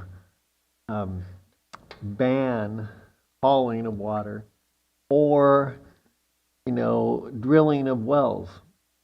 All the proposal is looking at is to make sure that when a person drills a well for the purpose of selling it to some other place, that it's sustainable for the neighbors. Okay, that's it. My proposal, we have a motion on the floor, but my proposal would be we reform an ad hoc to look at these different options. We continue looking for grants to fund this, and we work with planning and building, environmental health, those agencies, departments that, have some thoughts on this and the questions, we work through with the group that worked on this originally to come up with some kind of more workable solutions. Okay, so that's really the alternative. So I don't think the two ideas are incompatible. I think the motion to ask staff to cease spending staff time doesn't preclude a couple supervisors getting together as an ad hoc and brainstorming next steps. With or without board support, you can do that at any time. And what I hear from Supervisor Mulhern, and I support, is we need some outside funding to carry this forward. We're not going to ban ourselves to water, just like we can't ban ourselves to a healthy economy. There needs to be a source of funding for the planning and the implementation. And if two supervisors or even one is willing to work on that, maybe with the public, you have my support. But I don't think we should be continue to use staff time that has a high cost in an ambiguous direction. Okay. Supervisor Mulhern. Thank you. I think the agenda item clearly laid out how much it would cost to continue using staff time, and I think that we've been given information by both of our directors that at this point they think that we need a professional consultant, and I'm going to trust their professional opinions and wait until we have funding for a professional consultant to continue. As Supervisor Williams said, certainly the group can continue to meet, continue to look at the proposed ordinance, meet with the supervisor and staff, EO staff, and the grants division can continue to look for ways to fund it. Supervisor Norvell. Thank you. So initially, I think I would support Supervisor Mulhern's idea, but not attached necessarily to this item. I think Supervisor Klein brought up a good point about the water agency, and if you look at attachment C, the very first sentence, the primary concern with this ordinance is that it depends on qualified staff to implement the new program, a responsibility that should fall under the purview of a water agency. So I think I would certainly support her idea with chasing after that idea, and I don't know that I wouldn't vote against Supervisor Mulhern's idea if it were to come later, but I just don't see it being attached necessarily to this agenda item. Okay, Supervisor Williams? One last, for Supervisor Norvell, is it true that the county was offered the opportunity to co-own a reservoir near Summers Lane? I know the city has done development out there, and there was money from the state. Is there any merit to that? That is what I was told. I don't know the depths of the conversation, and I also don't know that that conversation is necessarily closed. Yeah. So my point is there may be opportunities to develop some water sources that would allow shuttling from a county-owned, county-operated, county-tested site, and that would start moving us in the right direction of not having businesses focusing on extraction of private water from private property. I would rather push on that direction of having more water supply throughout the county than just enacting a ban. All right, let's call the question. Restatement. Okay, please restate the motion. Direct staff to cease working on this project due to insufficient resources. Can you read that again, please? Direction to staff to cease working on this project due to insufficient resources. Okay.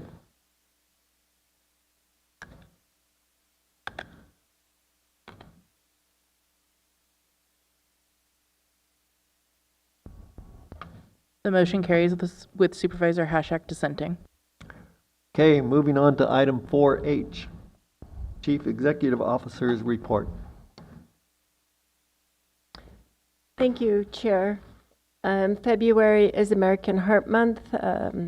Mendocino County Public Health is raising awareness about cardiovascular health. Heart disease is a leading cause of death in the U.S., affecting people of all backgrounds. In agriculture, the County of Mendocino Weights and Measures is pleased to announce the commencement of testing and registration for electric vehicle charging stations across the county. This initiative aims to ensure that all EV charging stations are operated accurately and efficiently, providing consumers with reliable service as the demand for electric vehicles grow. It is also time to renew your Ag Pass for 2025, so please be prepared if you think you're going to need an Ag Pass. In Animal Services, Director Johnson, myself, and Amy Campbell, Acting Director of the shelter, have been meeting with a group of volunteers who presented many ideas on how to increase spay and neuter and provide services throughout the county. The Auditor-Controller, Treasurer, Tax Collectors has listed abbreviation or a summary of the duties that those two offices are required to do through statute. Behavioral Health and Recovery, February is Teen Dating Violence Month, and also February 24th to March 2nd is Eating Disorder Awareness Week. Cannabis Department is including some statistics of all the accomplishments that they had in their year of 2024. Employee benefits. In January, Employee Health Benefits introduced a new mail order pharmacy program, so everybody should check that out to be able to get over 1,300 generic medications. Employee wellness, again focusing, they were able to receive a National Gold Award recognition from the American Heart Association for their work around heart health here in the county. Environmental health, this report highlights their key accomplishments and ongoing efforts to enhance our services for a healthier, more resilient community. I do want to point out another benefit of being an employee of the County of Mendocino is the Golden State Finance Authority. Employees can explore eligible programs for funding on a new home loan. Several other departments have reported throughout The Leadership Academy for HR returns in April. The Office of Emergency Services. The county has contracted with Coastal Valleys, which is organized under Sonoma County Department for Health Services. Since 1993, it has been a local emergency medical service agency, LEMSA. The LEMSA's primary function is to provide administrative and regulatory oversights to local EMS system, and you will find attached there some historical data, the work that they've been doing, which is some really great work, incident totals for calls, those types of things. So encourage you to look at that report. The UC extension, the involvement in the 4-H program has increased, which is really exciting to get the young folks involved. Social Services is reporting. This is a great report that they put together for 2024 year in review. So I hope everybody takes a look at that and see all the great work that that department is doing. And I really appreciate this report coming forward. You can find the latest version of the strategic plan tracker that was updated after the board workshop in 2025, which is attached as well. And then I would like to call out that the County of Mendocino Economic Development Division Behavioral Health Sector meetings will occur on March 3rd at the Behavioral Health Training Center. The time is from 2 to 4 p.m. If you are unable to attend, you can join by a Zoom. It's a summary of what's in the report. Any questions or comments? Supervisor Mulhern. I wanted to thank the CEO and the executive office staff and all of the departments that have submitted information to the CEO's report. As an elected, it's helpful for me to be able to point people in that direction and share information from that. Now that the CEO's ordinance has been changed, I hope that the CEO will hold accountable the department heads that I've requested submit information and have not submitted information on a regular basis through this report. Thank you. All right.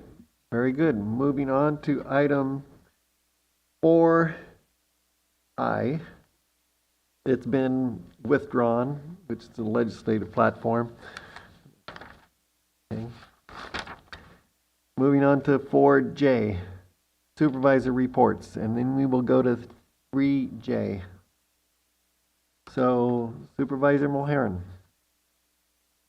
Thank you. I just wanted to highlight a couple of meetings that I've attended in the last couple of weeks, and in particular, yesterday I went to the COC meeting. For those of you that don't know, the Homeless Continuum of Care is the organization of many people. That board has, I think, close to 30 people, which is full now, that determine how the funds for homelessness are spent. It is time to update the homeless strategic plan for Mendocino County, and they are currently seeking a consultant to help navigate that process.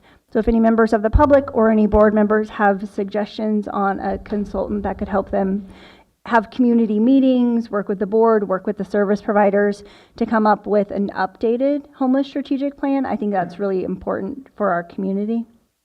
I also attended a technical audit with the city of Ukiah hosted by the Blue Zones. They're currently looking at revamping School Street in downtown Ukiah, and they have an online survey that people can complete. It's on the cityofukiah.com/projects website, and that's an important project that'll impact the 2nd District. I also had the regular meeting as the Russian River Watershed Association chair with the Regional Water Quality Control Board, where we update the director about issues that are impacting the Russian River Watershed Association. You may or may not have heard that Sonoma County lost 4 youth to overdose over the weekend, and I just want to remind the supervisors and the public, and I can't speak to the other districts, but in Ukiah, both the Ukiah Police Department, the Mendocino County Sheriff's Office, and Public Health, as well as there should be a drop box in every pharmacy across the county to return unused medications. Those medications should not be flushed or dumped or thrown in the trash. They should be returned so that they can be properly disposed of. And just a reminder, please talk to your youth about the dangers of using recreational drugs. Okay, Supervisor Norvell. Thank you, and thank you for that, Supervisor Mulhern. Just for reference, there is a medicine drop-off at the police department in the city of Fort Bragg. I know it gets used quite a bit. I don't have a lot to report other than a couple of things that I'm working on. I had my onboarding with the Workforce Alliance of the North Bay. One of the programs that they offer that was interesting to me was what they call their rehab program.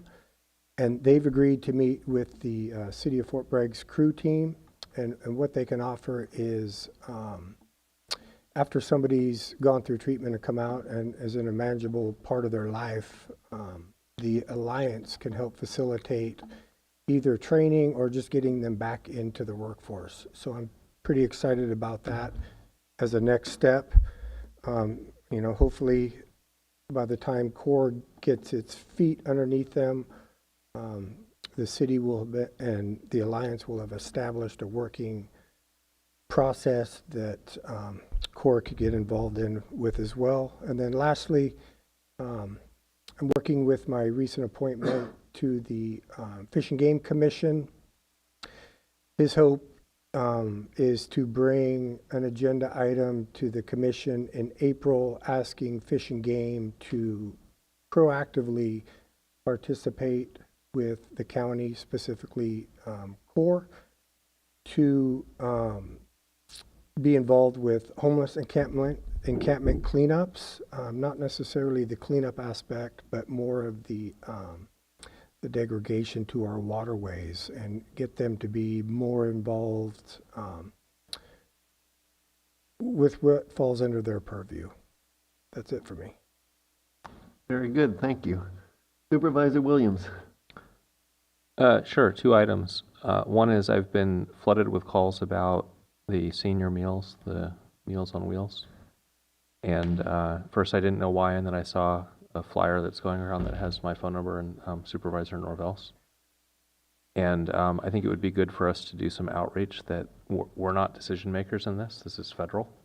But I imagine this county supports that program. I think it's really important. People in my district, I imagine countywide, and maybe help people understand who they need to contact, because they're right for organizing and outreaching to their elected officials.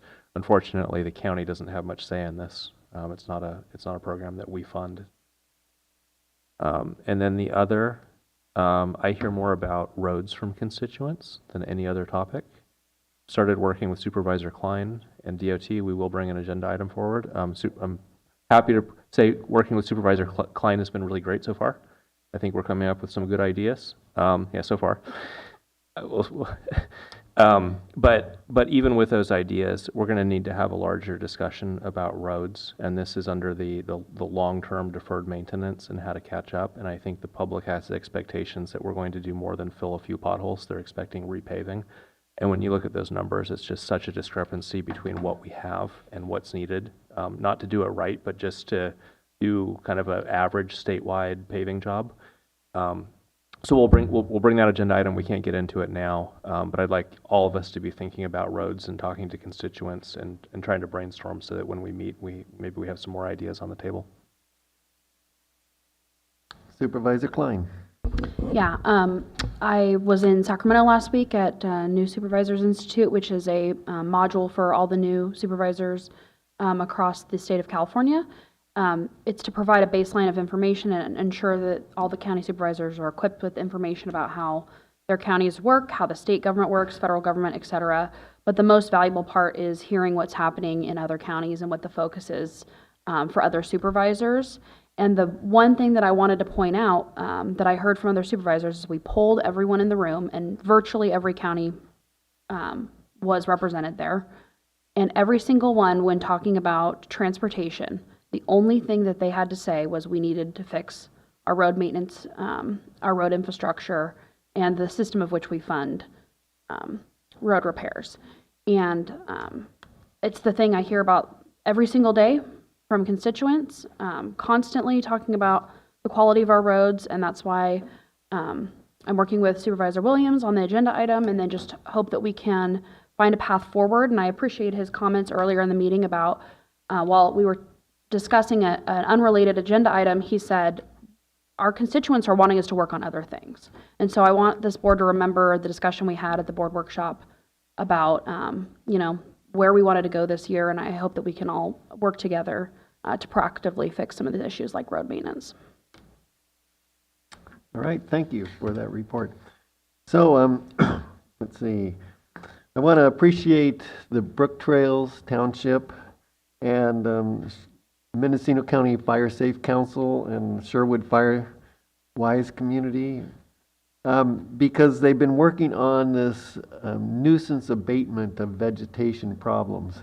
And, when we have CAL FIRE saying you need to have 100 feet of clearance from your house, and in Brook Trails and other tight, quarter acre lots, it's very difficult to do, especially when you have deadbeat owners and people who just aren't taking care of their land. So they're looking at an MOU, and hopefully that will be a very good thing, because the county has been looking at our nuisance ordinance too, and so we're trying to get something workable there in Brook Trails. As far as Mendocino Land Trust, I'd like to thank them for their work in Brook Trails and for the fire or the bear can and working through the Fish and Game Commission.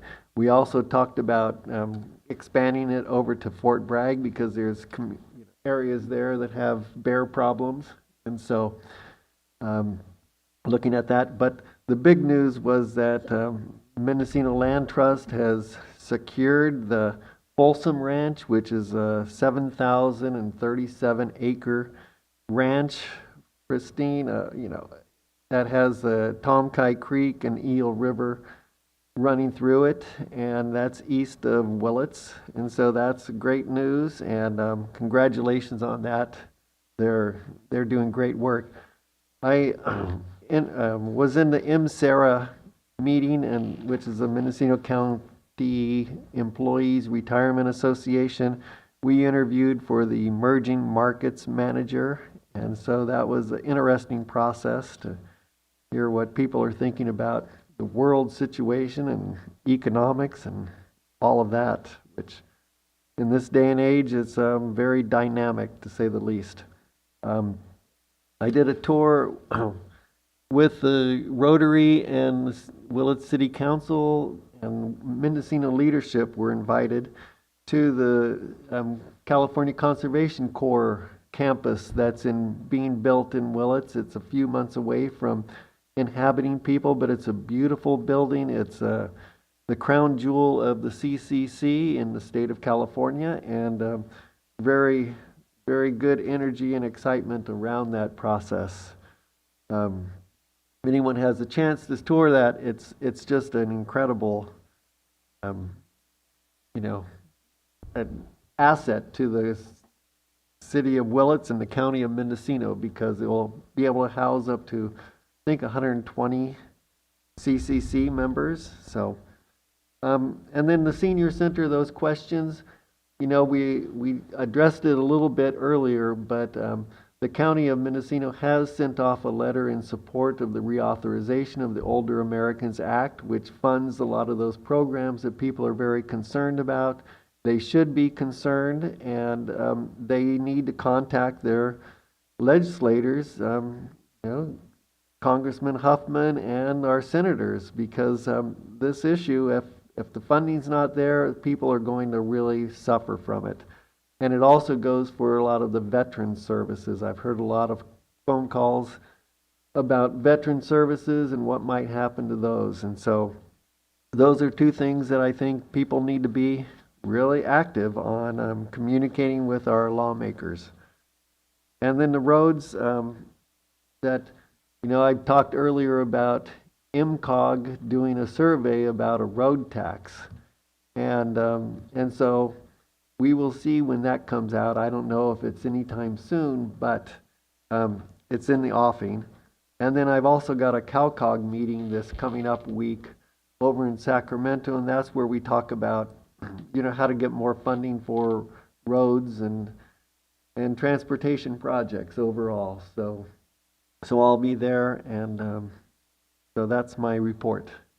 Okay. I have a question for you, Chair. Yes. I don't mean to start a discussion, but I know the county is working on a tax auction. It's been several years since we've done one. And I imagine when that happens, it'll be the usual, a lot of Brook Trails lots that are undevelopable. People buy them and then they put together, they can't build, and then they just don't maintain. Yeah. Maybe there's some action that you could bring forward that the county could help mitigate that process where people are at least aware before they get involved in a property that's undevelopable. Because I think that's adding to the fire risk in the community. I think that might be the core problem. Yeah, and we've looked at some of the other options too about acquiring some of those properties or transferring them to nonprofits, and some of those, just what can we do in the long term so we don't have to deal with these deadbeats all the time, you know. And remember, it was the Board of Supervisors of this county that approved that subdivision that catalyzed the problem. So, you know, the county probably has a role in doing what it can to correct it. Yeah. Okay. Supervisor Norvell. Yeah, thank you. I failed to mention the progress on the crisis signs for the Noyo Bridge. Victoria Kelly has submitted a couple different designs. One was approved by Caltrans, and I've seen samples, and the expectation is that those signs are going to go up in the next couple weeks. Thank you. Okay, very good. Okay, let's move on to item 3J, which was pulled earlier in the day. So, Supervisor Williams. Yeah, so a couple concerns here. One, I got an anonymous text. I'm going to read it to you. For tomorrow's Board of Supervisors meeting, please consider pulling from the consent calendar item 3J, approval of the Behavioral Health Advisory Board's amended bylaws. There's no red line version or staff summary or any information to indicate what is being amended or why. There's no draft watermark on the revision dates on the attachment, so it appears that it is already approved and a done deal. Bad optics all the way around. And I've had several other people comment similar. We may feel that we're tracking it and we know what's going on over a long period of time. I don't think the public is tracking it. And so I'm getting negative feedback. That's one concern. Separate from that,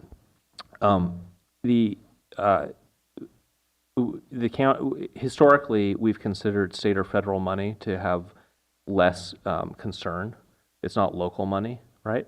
And it's all taxpayer money. That's how the taxpayer feels. And we're entrusted to oversee it. I haven't seen a lot of what I would consider accountability, performance reviews, right? Outside audits. How are we doing? The public expects that. And I think this is one body that plays a role in ensuring that there's a feedback loop. And it's important to the public that each district have, you know, at least one seat at the table, maybe multiple. We scaled the advisory board back because there were constant complaints that we couldn't fill the seats. More recently, I learned somebody tried to get on and there were 8 people ahead of him. So it doesn't seem like there's a lack of interest like there used to be. So I want to, and I understand the state has new requirements about the categories of people that are on it. There's criteria for the seats. I understand we have to comply with that. But I think the people of this county who are working, a part of their workday is to provide for the common good. They're paying it in the form of taxes. And we're spending their tax money, and we need to show that they're getting a result for what they're paying. I have nothing to point at when they come to me today, and I have a lot of complaints from people asking, what are we getting for this? How is it working? So I'm not necessarily against these bylaws, but I think it's problematic that we're not ensuring all areas of the county are represented. Because certainly there's taxpayers that are contributing from all areas. Okay, Supervisor Mulherin. Thank you. Supervisor Williams, I guess, you know, I've served on this board for 4 years. You were the alternate for 1 year. I've not seen you at a meeting in 4 years. I would like to tell you who is serving on this board right now. District 1 is Denise Gorney. District 2 is Jennifer Estivo. District 3 is Perry Keller. And District 5 is Joe Bradley, the chair of this board. This morning we received an application for District 4. This is the first application for District 4 in 4 years that has come to this board. We also have various members that serve in roles as required by the state of California, including a veteran, a local education agency representative, and a board member that is 25 years or under. The information for every behavioral health advisory board meeting is published online. It includes the statistics, the report out, the data from the service providers that are providing specialty mental health through the contracts, specifically coordinated through the Behavioral Health Advisory Board. That is not all encompassing of every county contract. This board is specifically tasked with specialty mental health, and that is what their goal is. They have various ad hocs and subcommittees, and so the question is really, I appreciate that you're being approached by members of the public. The question is, what are we trying to solve for? What information do we need? If it's an ad hoc committee, or if it's one of their subcommittees that tours the facilities, for instance, that we put people in that are Lantrum and Petrus Short, they have a committee that does that. I mean, I would love to know, what problem are we trying to solve for specifically? Yeah, so what I hear is outcomes and accountability. And I hear what you're saying, the meetings are online, the statistics, I get all that, I don't dispute that. But that's not the concern I hear from constituents. The concern I hear is outcomes. For what we're spending, what are the results? And I don't have anything to point at, and as we reform this body, I'm recognizing that this is one of the places we could do some of that review to meet the public's expectations. I think that's great, and I think that people that are interested in that should review the Behavioral Health Advisory Board agendas. They should look at the outcomes that are attached, and then they should let the chair of that board know what more they would like to see specifically. And if you look at the data that's presented by Mendocino County and the California Behavioral Health Board website for all counties, you can see that not all counties report the same way. If there's a specific data point that people want to see, then by all means, please bring that to the Behavioral Health Advisory Board. That's their job, and they welcome that. Supervisor Norvell. Thank you. Supervisor Williams, do you have a solution or a recommendation for your concern in relation to the bylaws? I do. As I understand, the state provides minimum so that we have to adhere to, but we can certainly task the body with additional duties. We could ask that all of the contracts are reviewed. What I'm looking for as a supervisor is, I don't know how the contracts have gone. When a contract comes back and it's on the agenda, especially retroactive, but in general, and it's for hundreds of thousands of dollars, and it's a contract where we've used in past years, I don't know what their performance was last time. And so it's hard for me to compare which one should we go with. And my hunch is some are doing excellent work, and there may be a few that are not performing at the same level. I would rather put more of the funding towards the ones that are performing well. It may be that this is already happening, but what I'm sharing is the public doesn't have any insight into it.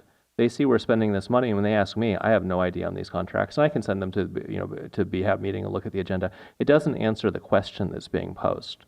It's a different set of information. I understand there's a lot of information out there. It's not satisfying the public concern, which is you're spending millions of dollars. What are the outcomes? What can you show for it? And it may be that we're doing the best in the state. But again, I just don't have that information. So one option, Supervisor Norvell, is to task this body with more duties than required by the state, and maybe staff it up slightly more. If we have a list of people who want to be on it and we don't have seats, maybe we create a few more seats in the process. Hey, Supervisor Klein. Yeah, I'm seeking clarification on the individual supervisorial seats on this board. Are they being processed as how other commissions allow certain seats on their board, or is it a submit their name and then BHAB accepts them? Because I'm hearing conflicting information. It's in the bylaws. They all of the seats come forward to this board for approval.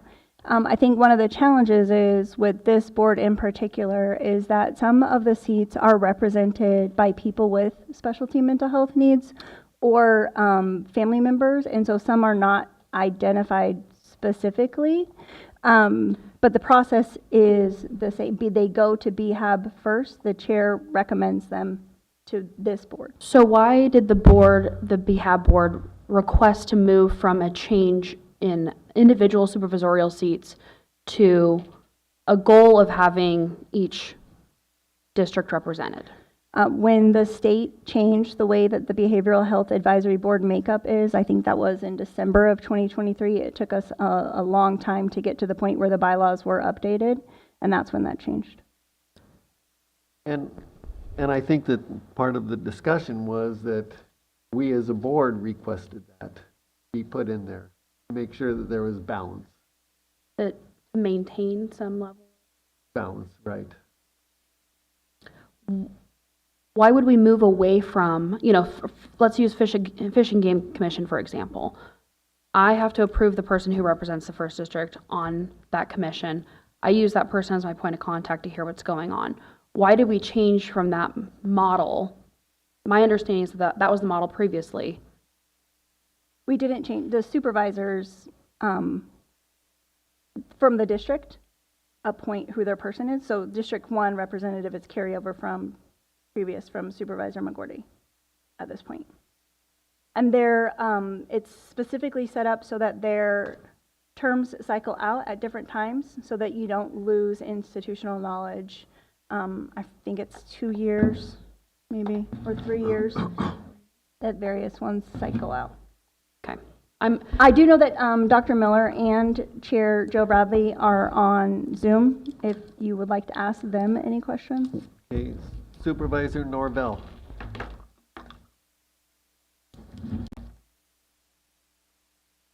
Thank you. So to Supervisor Williams' question, item number 10 does say recognize that the Board of Supervisors can transfer additional duties. I support that. And I think I understand where you're coming from, and I think I'm in agreement. But I think you and I can sit down and come up with those and submit an agenda item and bring it to the rest of the board. Because I do support the data that you're talking about. And maybe that data is already there, but we figure out a way to make it easily accessible to where somebody doesn't have to go digging for it, where we can quickly answer those questions. Okay. And I would recommend that you take that first to the Behavioral Health Advisory Board, see what they think about it. Okay, Supervisor Yeah, Williams. I'm going to disagree. The behavioral, this is a board that should be providing oversight, correct? And so when you have the board itself doing the nominations, you lose the oversight function. And so I would think of it more like the Fish and Game Commission or Planning Commission, where each supervisor nominates and appoints for their district. And it was that way. I've tried nominating, I've called the clerk twice over nominations, and I was told I'm not a supervisor who can nominate. And so I asked, well, what are the current, I see a nodding of the head. So I don't feel like I have a good sense on how many I get to appoint. And do other supervisors appoint for my district? Do they do renewals? How does that work? Well, we can go to the vice chair of the It's in the BHAB. bylaws. So the bylaws state the makeup of the board. Number 1 is that at least 50% of the BHAB shall be consumers who are receiving or have received mental health or substance use disorder services or their family members. Number 2, at least 20% of the board membership shall be consumers. Number 3, at least 20% of the board shall be family members of consumers. Number 4, any members who are not consumers or family members of consumers shall be individuals who are interested and concerned citizens from the general public. Number 5, at least 1 veteran or veteran advocate. Number 6, at least 1 member who is 25 years of age or younger. Number 7, at least 1 member shall be an employee of a local education agency. And number 8, 1 member of the Board of Supervisors. So I hear what you're saying. So it doesn't say specifically in it per district. Is that what the question is? No, sorry, that information is, it's valuable, and I appreciate you reading it, but it's not responsive to the question. The question is, I want somebody on BHAB who is going to ask all these contracts the county spends millions of dollars on, when they get done, what did they accomplish, and track which ones we should renew, which vendors we should use again. Rated on a 1 to 5 scale, or thumbs up, thumbs down, what were the results of the money we spent? The pressure I get from the public is they see it as a blank check. The county's writing all these blank checks for services. There's never a report back about, you county issued $250,000, here's what got accomplished. When it's a road project, we can go out there and we can look at it. We can see with our own eyes. We get a report from DOT, right? There's some tracking. But on these types of services, we allocate the money and then we don't ever hear anything about how it went. We don't see the results. And that's what I'm asking. How would and if I can't see it directly, can I appoint somebody who would have that focus to the body? Or could we create a position that has that focus, one of the seats? Your representative, Supervisor Williams, Yeah. is the chair of the board, and she can answer those questions for you. We had an entire session that clearly highlighted the accomplishments of the specialty mental health, how much people did anchor serve, how many people did tapestry serve. It was all highlighted, and just the idea that an individual can prevent a service provider from getting a contract. We have an RFP process.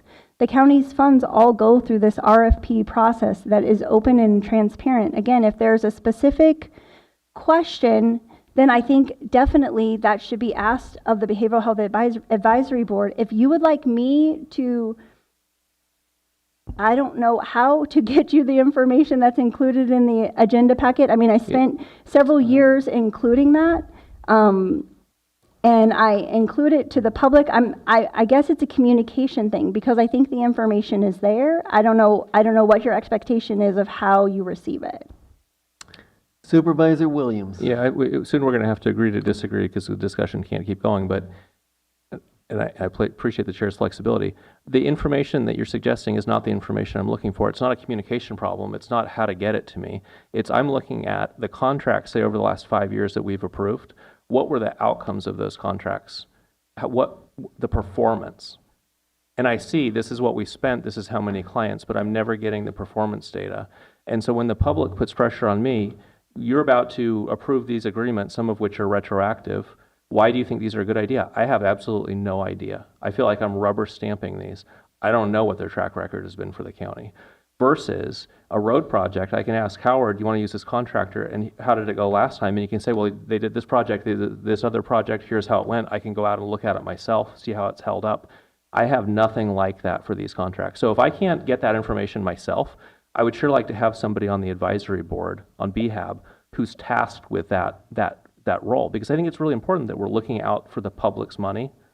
And I'm telling you, I can't do my job with the information that's provided. I don't know what I'm approving. Hey, Supervisor Klein. I'm just going to clarify some of my previous comments. I was seeking the process by which nominations are being processed for each individual districts, and it's not a preference one way or the other. I'm just seeking to understand why that change was made, if there was a change, and how the Behavioral Health Advisory Board feels about that process change. Just going back to this question about getting the information from BHAB, I've been to quite a few BHAB meetings as just in the audience. I was the alternate. I sat there and listened to what they were doing. And, I saw lots of data being presented. And, if anyone had a question, they could certainly get up there and ask those questions of that data, and if it wasn't sufficient, they could make those comments at that time. It looks, when I read the purpose in these bylaws that we're about to adopt, hopefully, that the purpose says, number one, review and evaluate Mendocino County's behavioral health and recovery services, treatment and prevention needs, services, facilities, and related problems. Number two, review any county contracts entered into pursuant to W&I Code Section 5650 and make recommendations to the regarding concerns identified within the contracts. If you take that information and you look at their purpose, you would think that they have the purview of looking at those contracts and making a recommendation. And so I just think that in District 5's case, your representative is now the chair of the BHAB. I think that it would be good to have that conversation to find out what exactly you're looking for, have them, come up with their recommendations and provide that data, because otherwise we keep having this conversation over and over again. Yeah, Supervisor Norvell. Yeah, thank you. So I'm trying to understand. I think I understand Supervisor Klein's question, but Supervisor Williams, I think I understand that you're trying to put your person in there, somebody that's going to do the work that you want to do, and that's understandable. I'm after the exact same thing. I know we just, at the last meeting, approved your district's appointee, but did you nominate that person, or how did that come about? No, I was actually told that Supervisor Mulhern had approved the nomination. Is that true? Yeah. Okay, let's go through the chair on these. Okay. Sorry. Yeah. Okay, actually. Yeah, but go ahead and respond. Yeah, so with the chair, I review all of the nominations and submit it through the clerk of the board. And Joe had previously served as the District 5 representative, so I guess if you did not want her to serve, your opportunity was to say that during the meeting when she was being appointed. Otherwise, I wouldn't know. So I think we have also, I guess, a concern about how supervisors can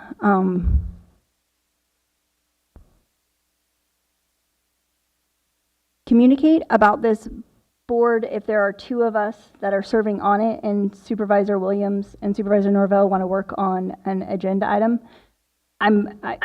I've been serving on this board and I'm happy to hear recommendations about what that should look like, I guess. And I think, the Behavioral Health Advisory Board would be interested to hear any changes specifically that need to be stated in the bylaws. So if there's an inclusion in the bylaws, then I think that should go back to that board. Okay. Supervisor Williams. I feel like I'm stonewalled and at my wit's end, and that's why you hear the frustration. I've tried every which way to get some data about how we're spending this money. So if it's not this body, I can look for another avenue. But to clarify, what I'm looking for is a performance review. What's the date of the last performance review of the major contractors we use? Does anybody have a copy of that report? Send that to me and I'll be satisfied. All right. Supervisor Norvell. Thank you, and I'll be brief. So I think Supervisor Williams' answer to my question and Mulhern's answer may address some of what you're talking about. So I know with civil service, fish and game, I nominated somebody or just basically asked them to fill out an application, and then Atlas sends me an email, do you approve of this? It seems like if we're going to, each district supervisor is going to be responsible for nominating one person on their behalf, then the approval should come from that specific, or the support should come from that specific board member. All right, I'm going to go to public comment. Chair, if I may, I think I can, I don't know if this helps, but a couple of questions came up about changes to the bylaws and if there was any change in the process by which folks are appointed or selected for appointment. I don't think there was any change in that process. I think the only caveat being that there are newer requirements. This board has always had certain requirements dictated by state law that govern the composition. It's just that that composition structure changed through recent state law, and some of which it was implemented most recently January 1st of this year. But I think what the bylaws include is that there isn't a requirement that every district, every board, every supervisor appoint a member from their district. They could appoint a member from another district. It encourages it encourages geographical diversity, but does not require the appointee to be from the district. It encourages it. And that was simply because there was quite a long period of time that there were seats from districts that could not be filled because of the fact that the composition is very specific. So it may be someone from that particular district just didn't apply, who had, or they didn't meet the criteria required for the board. And there's various types of ways someone can meet that criteria. The process, as I understood, as was discussed at maybe the last meeting we heard this, was that the application process the application goes online and then goes to the board, because has to be a review to see, does that person attest that they meet the criteria of the statute, and then whether there is an opening as to that level or that criteria, that's something that the Behavioral Health Advisory Board can answer, and perhaps it could be broadcast or informed to the public. We are still requiring more membership in this category. We have, that could be a way to broadcast what criteria is still open. But I also heard staff say that they were taking applications first come, first served. So I don't know, this is just what I recall from the last meeting. But I think the process of selection didn't change. It was simply the composition and refining some other things that I think might have been errors, but I don't recall, because it's been quite a while since they submitted them for my review. Let's see, Supervisor Norvell. Okay, let's go to public comment.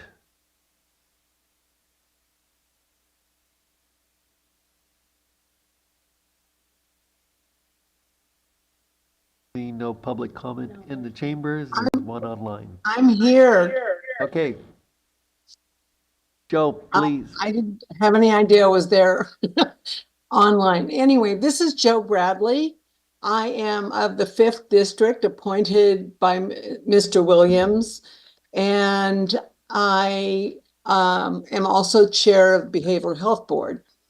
What you're seeing before you are the bylaws that were requested quite a while ago, and because of problems on the board, we did not get to them until late in the last year. We also ended up with a mandated change in the number of people on the board and where they came from. One supervisor had 3 people sitting on the board and wanted to put a 4th, and we couldn't do that. We now have Bernie Norvell put forward somebody who did fill out the form, and that's what's coming through the pipeline now. And he fits all the criteria that we need. I have been trying since being chair, and with the last meeting, trying to educate people on how behavioral health works. And sadly, the only supervisor that did not come to that meeting, who keeps asking the same question, is Mr. Williams. And I have reached out to him a number of times, and he has not returned my calls. Yet when I went to him regarding re-upping for this, he said he wanted me to stay on the board. So I don't know if he's changed his mind. I got sworn in yesterday. So I am getting very mixed messages from that. But the money that he talks about, that it is public money, but it comes from the state or the feds. It doesn't come out of the county coffers at all.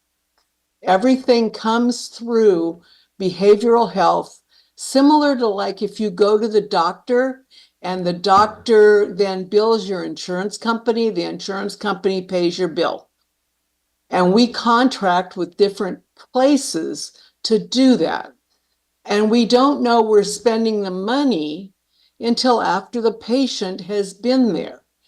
And I've tried to explain this to Mr. Williams, and then I was very sad that he didn't show up to the meeting.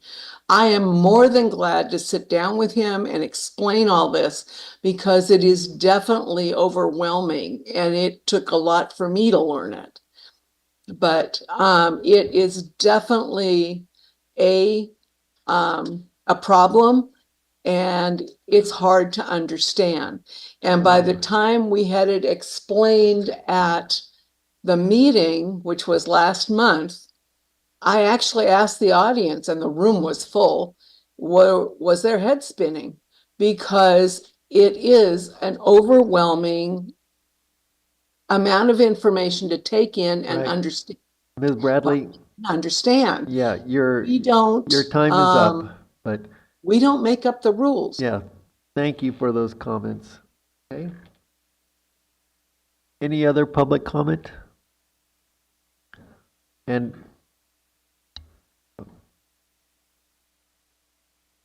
is there, oh, we'll go in the room. Sorry for the last minute. I just wanted to say out loud, I think I hear what Supervisor Williams is saying, and it is very difficult in behavioral health. I started my county career with mental health then, so I know how confusing it can be. And I think what I hear him asking, and I understand it, is when we're given data about behavioral health, what primarily we're told is how many clients are served, but we're never told how well they are served. And I think that's the question. Are they better? Are they in a better place? Are they getting what they need? And those are harder questions to answer, but I think that's the information that is needed. Are our contractors doing the job that we're paying them to do? And it's not about how many clients are being served. It's about how well they're being served. And so I just wanted to state that clarification. Thank you. Thank you. Okay, online?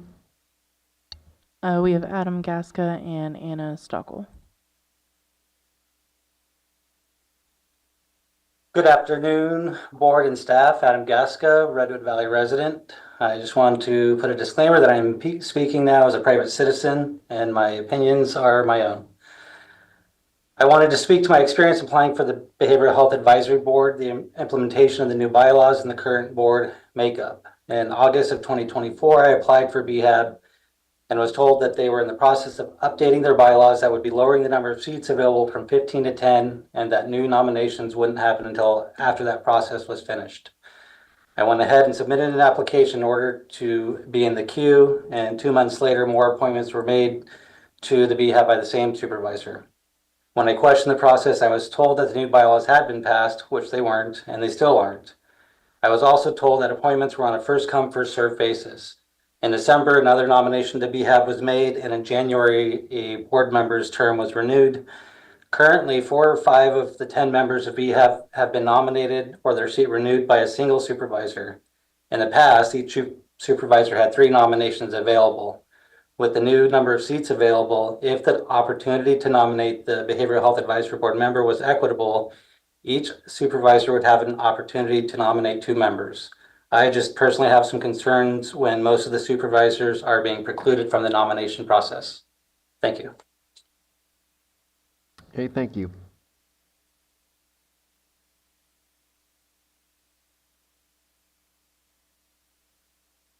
Anna Stockel. Hello. I'm sorry. I'm really confused right now. We are talking about 4G, I hope, because I have something really weird going on. We're talking about 3J. All right, on this YouTube stream, we're on 4G still. Has that been concluded? Yes. I don't know what's going on. Was there public comment on 4G? Yes.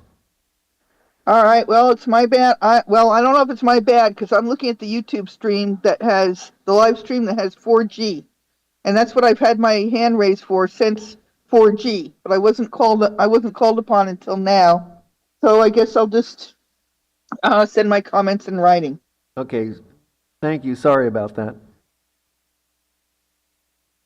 All right, any other comments? We do have one more iPhone user. I believe it is David. Hello, David again. The speaker in the room who supported Mr. Williams in his attempts to get what he's calling performance reviews, I think was very correct. Whether it's county money, state money, or federal money that's being spent on these programs, it is taxpayer money. Whether it's distributed across a greater number of people doesn't matter to me. Taxpayer money is being spent on these programs. If there are myriad multiple programs that are being implemented across the county to take care of these services that people need, knowing which ones are working and which ones are not working is important to know. If Mr. Williams wants to call it a performance review, that's his language. But what's important is what is working and how can we find out what is working. If you don't have results of not just who got services, but who were helped by services, it's not good enough. You have to be able to pinpoint the services that work best for the people that are getting those services and try to support those services more. Otherwise, it's like a fire hose that you're just spraying down a whole place with when you could probably use a garden hose and water here and there. It's not rocket science and it's not rocket surgery. You look at the way people are being helped with the programs they're enrolled in and you see what works best. Thank you very much. Okay, thank you. Any further comment?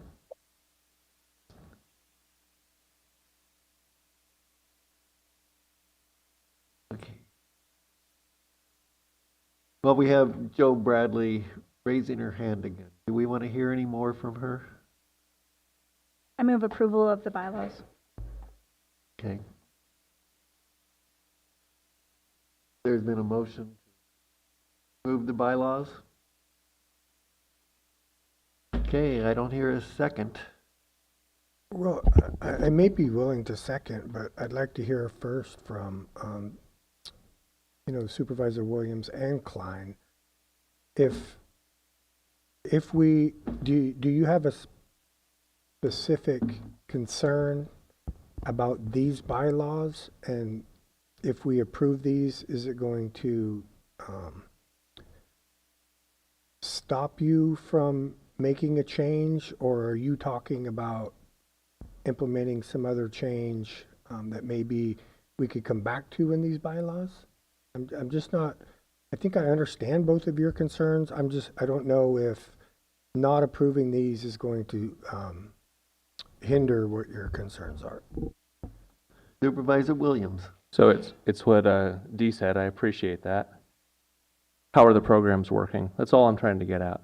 And I'm 6 years been asking different ways, and finally I want to put my foot down. I'm not going to vote yes on anything like this until we start getting some answers, because all along I've been saying yes and we'll get to it. We never get to it.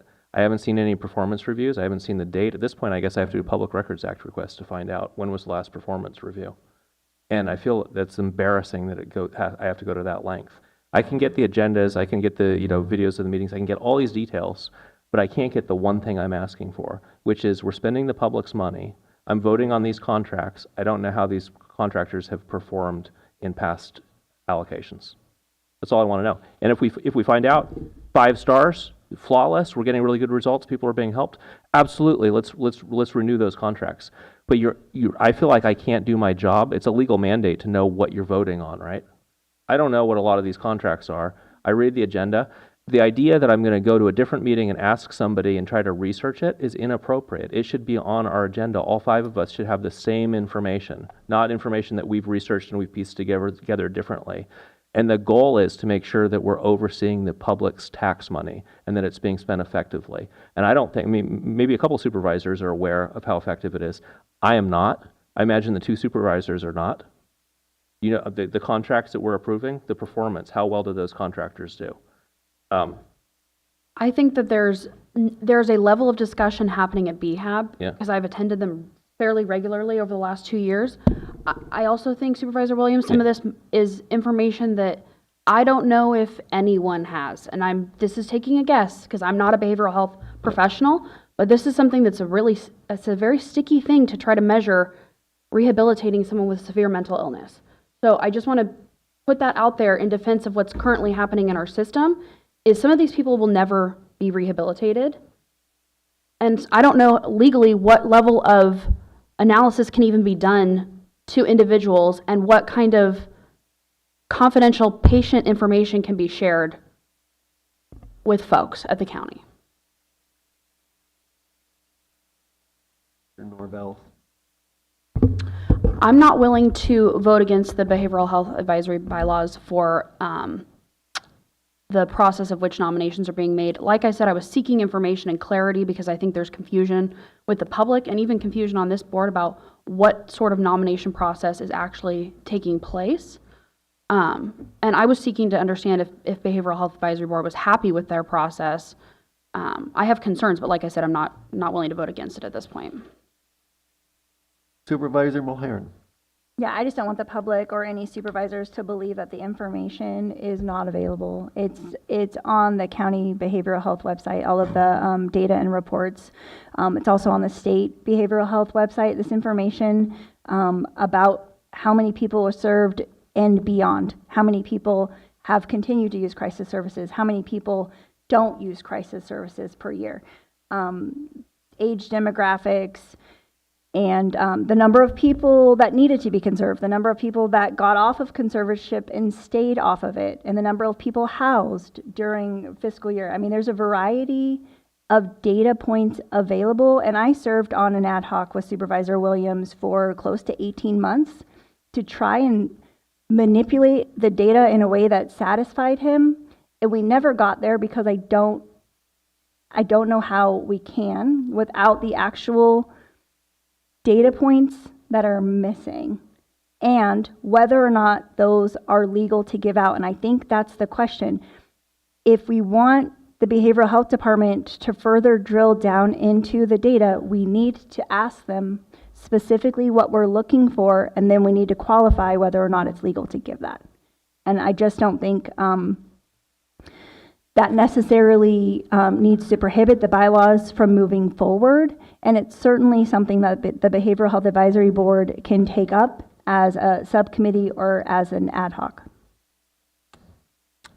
Well, thank you for those comments. And from my point of view, I see that the purpose of these bylaws and the stated purpose of the BHAB, incorporates those kind of reviews of the contracts and to see if the services provided, by the contractors, if they're doing what they're supposed to be doing. It seems like the BHAB should be doing those kind of evaluations, and it's all part of the purpose. So for me, I look at the bylaws that were supposed to be it's up for approval today, and I say, yeah, that if you want that kind of information, go have BHAB, find out, like Supervisor Mulhern said, see if it's legal, see if they can, create those data points and bring that information. Supervisor Norvell. Thank you. So to Supervisor Klein, it does say here, Board of Supervisors recruitment. Board of Supervisors are encouraged to nominate individuals from their respective district to facilitate wider representation across Mendocino County for a total of 5 BHAB members to be nominated and appointed by the Board of Supervisors. I think that's our process. It doesn't sound, and I believe that's our process with all appointees. It just sounds like maybe that doesn't happen all the time. So I think we could do better there and be okay with that. I hear Supervisor Williams, and I'm 100% willing to sit down with you. I think I know what you're after. I think the lady in the audience stated it very clearly.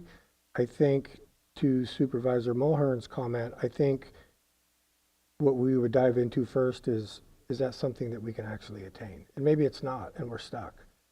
But I'm in agreement with you. If I ask my service provider for that data, I get the same answer as she stated. This is the number of people we contacted, and this is the amount of money that we spent. I know that's not what you're after. I want more than that too, and I think we can take a crack at it together. Okay, I'm looking for a motion. I think we have a motion, and I'll second. Okay. So the motion was to approve, by Supervisor Mulhern, to approve the bylaws. Okay, it's been seconded. Okay, All right, let's vote by the button.